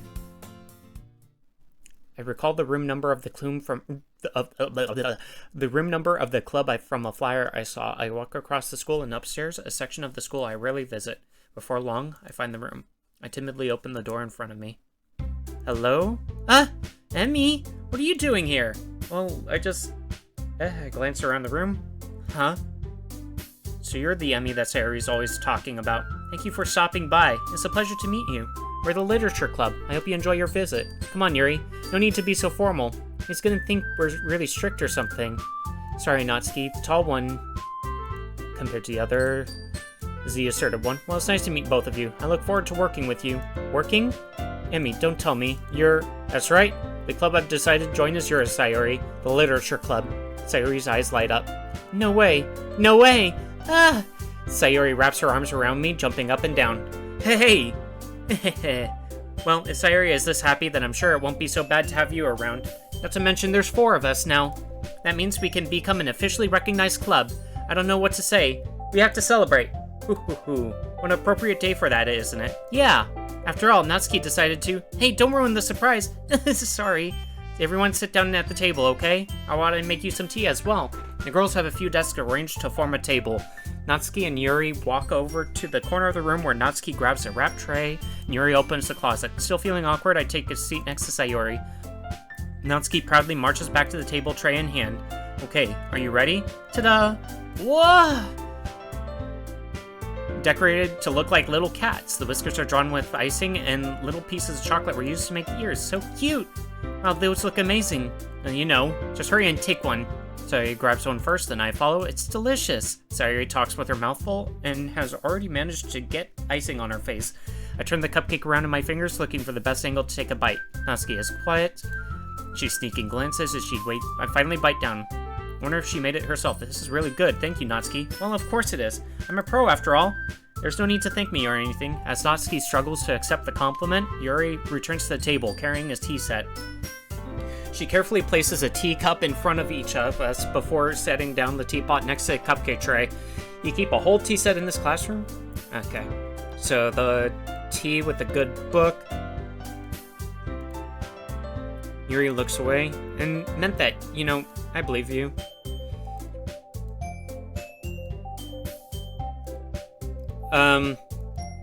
Yeah, and then the manga.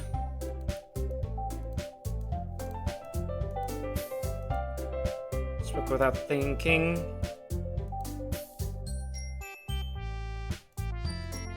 Level of creativity. Okay, and she keeps talking about reading.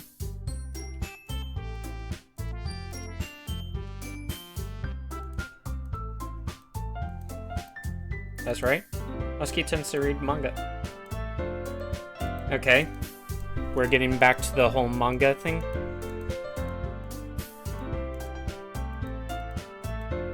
Maybe. Sensing the tension, Sayuri jumps in. Maybe we can all try something new. Yeah, I think it could be fun. And we'll all get to know each other a bit better, too. I mean, that's the kind of thing literature clubs do, right? I don't disagree on anything. You're right, as usual, President. Guess that means I should try picking up a novel or something, huh? Well, that would make 2 of us. Wouldn't mind doing it if I'm not the only one. And as for Yuri, I have to read some manga? Jeez. You were the only one who suggested we diversify. You should be a little more open-minded. It's kind of hurtful. Hurtful? I didn't realize. With a guilty expression, Yuri thinks to herself, I'm sorry for disrespecting your interest, Natsuki. If you're into it, then I'm sure it's a worthy form of literature. Are you just saying that? No? I've realized my error. So if you're willing to consider starting a novel, then I'll offer my gratitude by finding a manga to read as well. Really? I mean, it makes me happy that you do that for me, Yuri. You can trust me to find something that you'll really like, okay? Same here. Perhaps I'll visit the bookstore after the club meeting. Just you?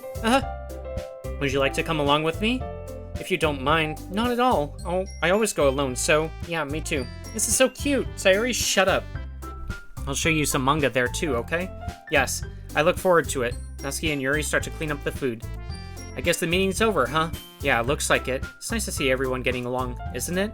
I think everyone likes you too, Emmy. You think so? Well, everyone always seems to get along a little better with you around, Sayori. Well, Emmy, don't say things like that. It's embarrassing. Well, whatever. Surprised when you told me you were starting a club, but I think you're pulling it off just fine. We're gonna make it the best club ever. Now that you joined, every day is going to be so much fun. Hey, Emmy, I really want to thank you. I mean, I'm really happy that you joined the club and everything, but the truth is, I already knew you were going to. There's actually something else. I wanted to thank you for getting rid of Monica. That's right. I know everything that she did. Maybe it's because I'm the president now, but I really know everything, Emmy.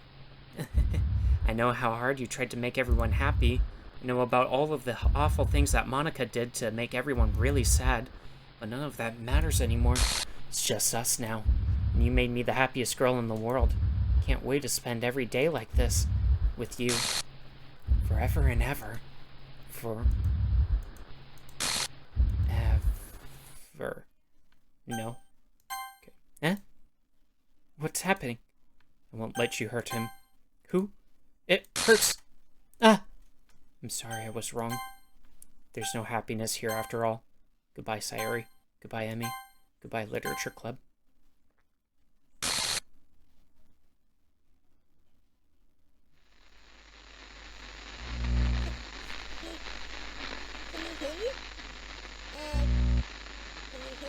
Yeah, I can hear you. Can you hear me? Hi, it's me. So you know how I've been like practicing piano and stuff, and not really any good at it yet, like at all. But I wrote you a song, and I was kind of hoping that I could show it to you, because I worked really, really hard on it. So yeah.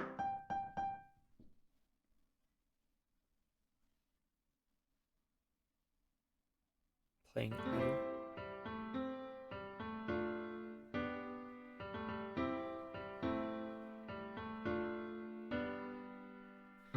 Every day I imagine a future where I can be with you. In my hand is a pen that will write a poem of me and you. The ink flows down into a dark puddle. Just move your hand right the way into his heart. But in this world of infinite choices, what will it take just to find that special day? What will it take just to find that special day?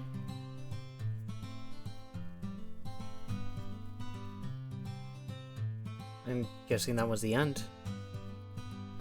Have I found everybody a fun assignment to do today? Remove images. Deleted successfully. When you're here, everything that we do is fun for them anyway. When I can't even read my own feelings, what good are words when a smile I'm just says it all? engrossed in seeing this. This world won't write me an ending. What will it take just for me to have it all?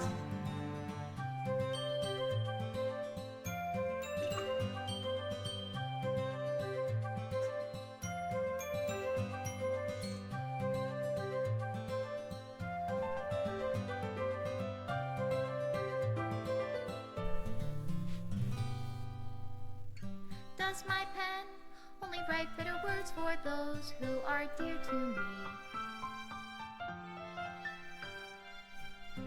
Is it love if I take your, is it love if I set you free?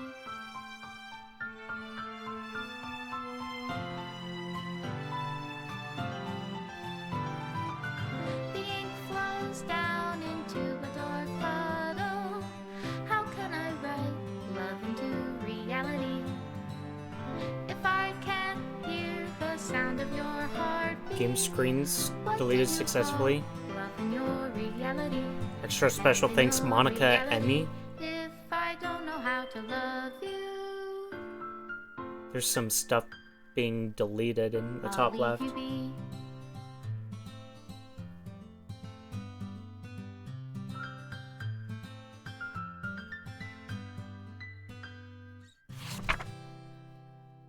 This is my final goodbye to the Literature Club. I finally understand the Literature Club is truly a place where no happiness can be found. To the very end, it continued to expose innocent minds to a horrific reality, a reality that our world is not designed to comprehend. I can't let any of my friends undergo that same hellish epiphany.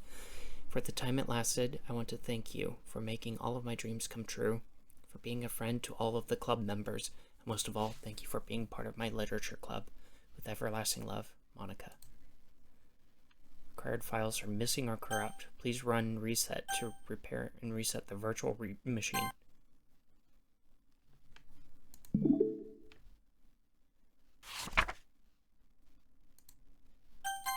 Okay, so I'm forced to reset now.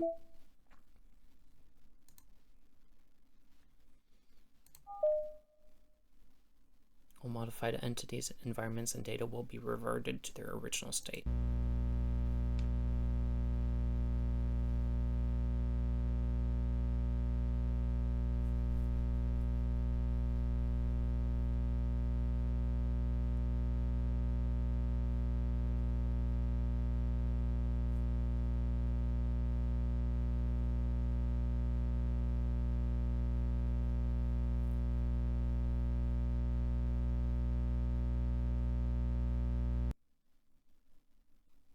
I should have probably thought about doing side stories or something first.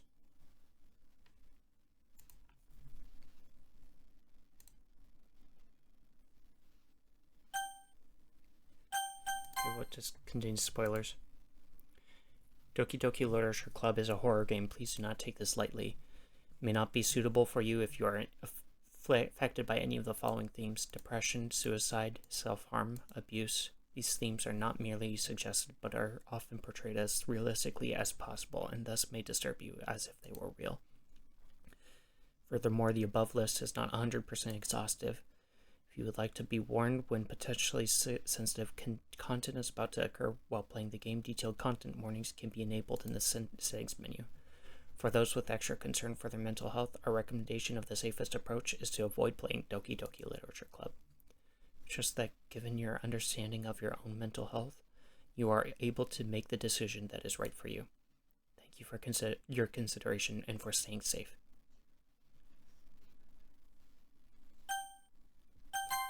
Okay.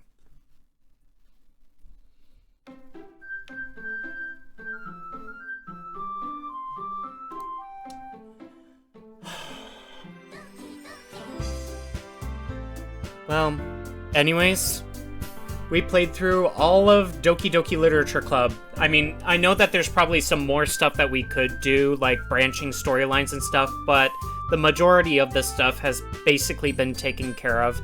I think all that's left too is actually like side stories, which I believe is a factor of Doki Doki Plus. So I don't know if I'll continue on that at a different time or anything. I just enjoyed being able to play through what I got to play through, and I think really I just need a break. I've been saying that for a couple hours now that my voice has been really tired.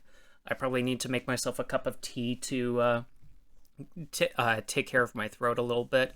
And this whole process has definitely been really emotionally draining, I'll be honest. But it's been cool to finally experience this. I can see what all the hype for this game was about. So yeah, it's really cool.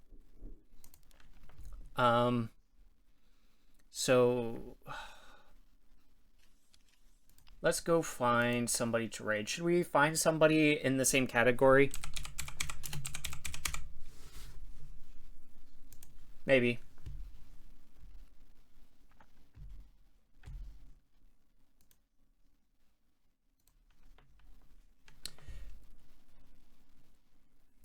Yeah, let's find somebody in the same category. Doki Doki.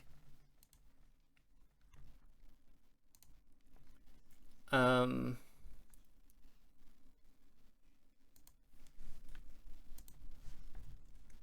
don't know if this person... Yeah, I don't know how far this person is in the game, so...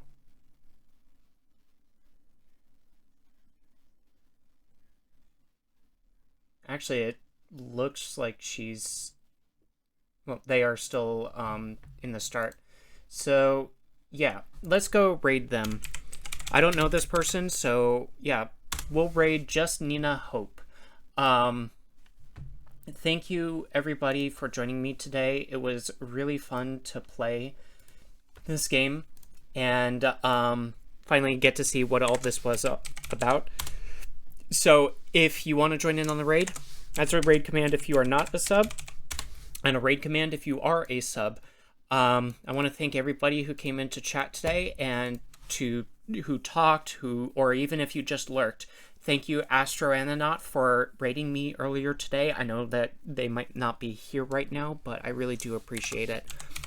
Here is the link to the Discord if you want to join the Discord, see announcements, and get in touch with the community and all that stuff. Here's my Twitter. I've been posting things very regularly, and my YouTube, where I post shorter form content and my streaming archive. So yes, thank you everybody for joining me today. It was really fun. And yeah, I hope to see you all next time.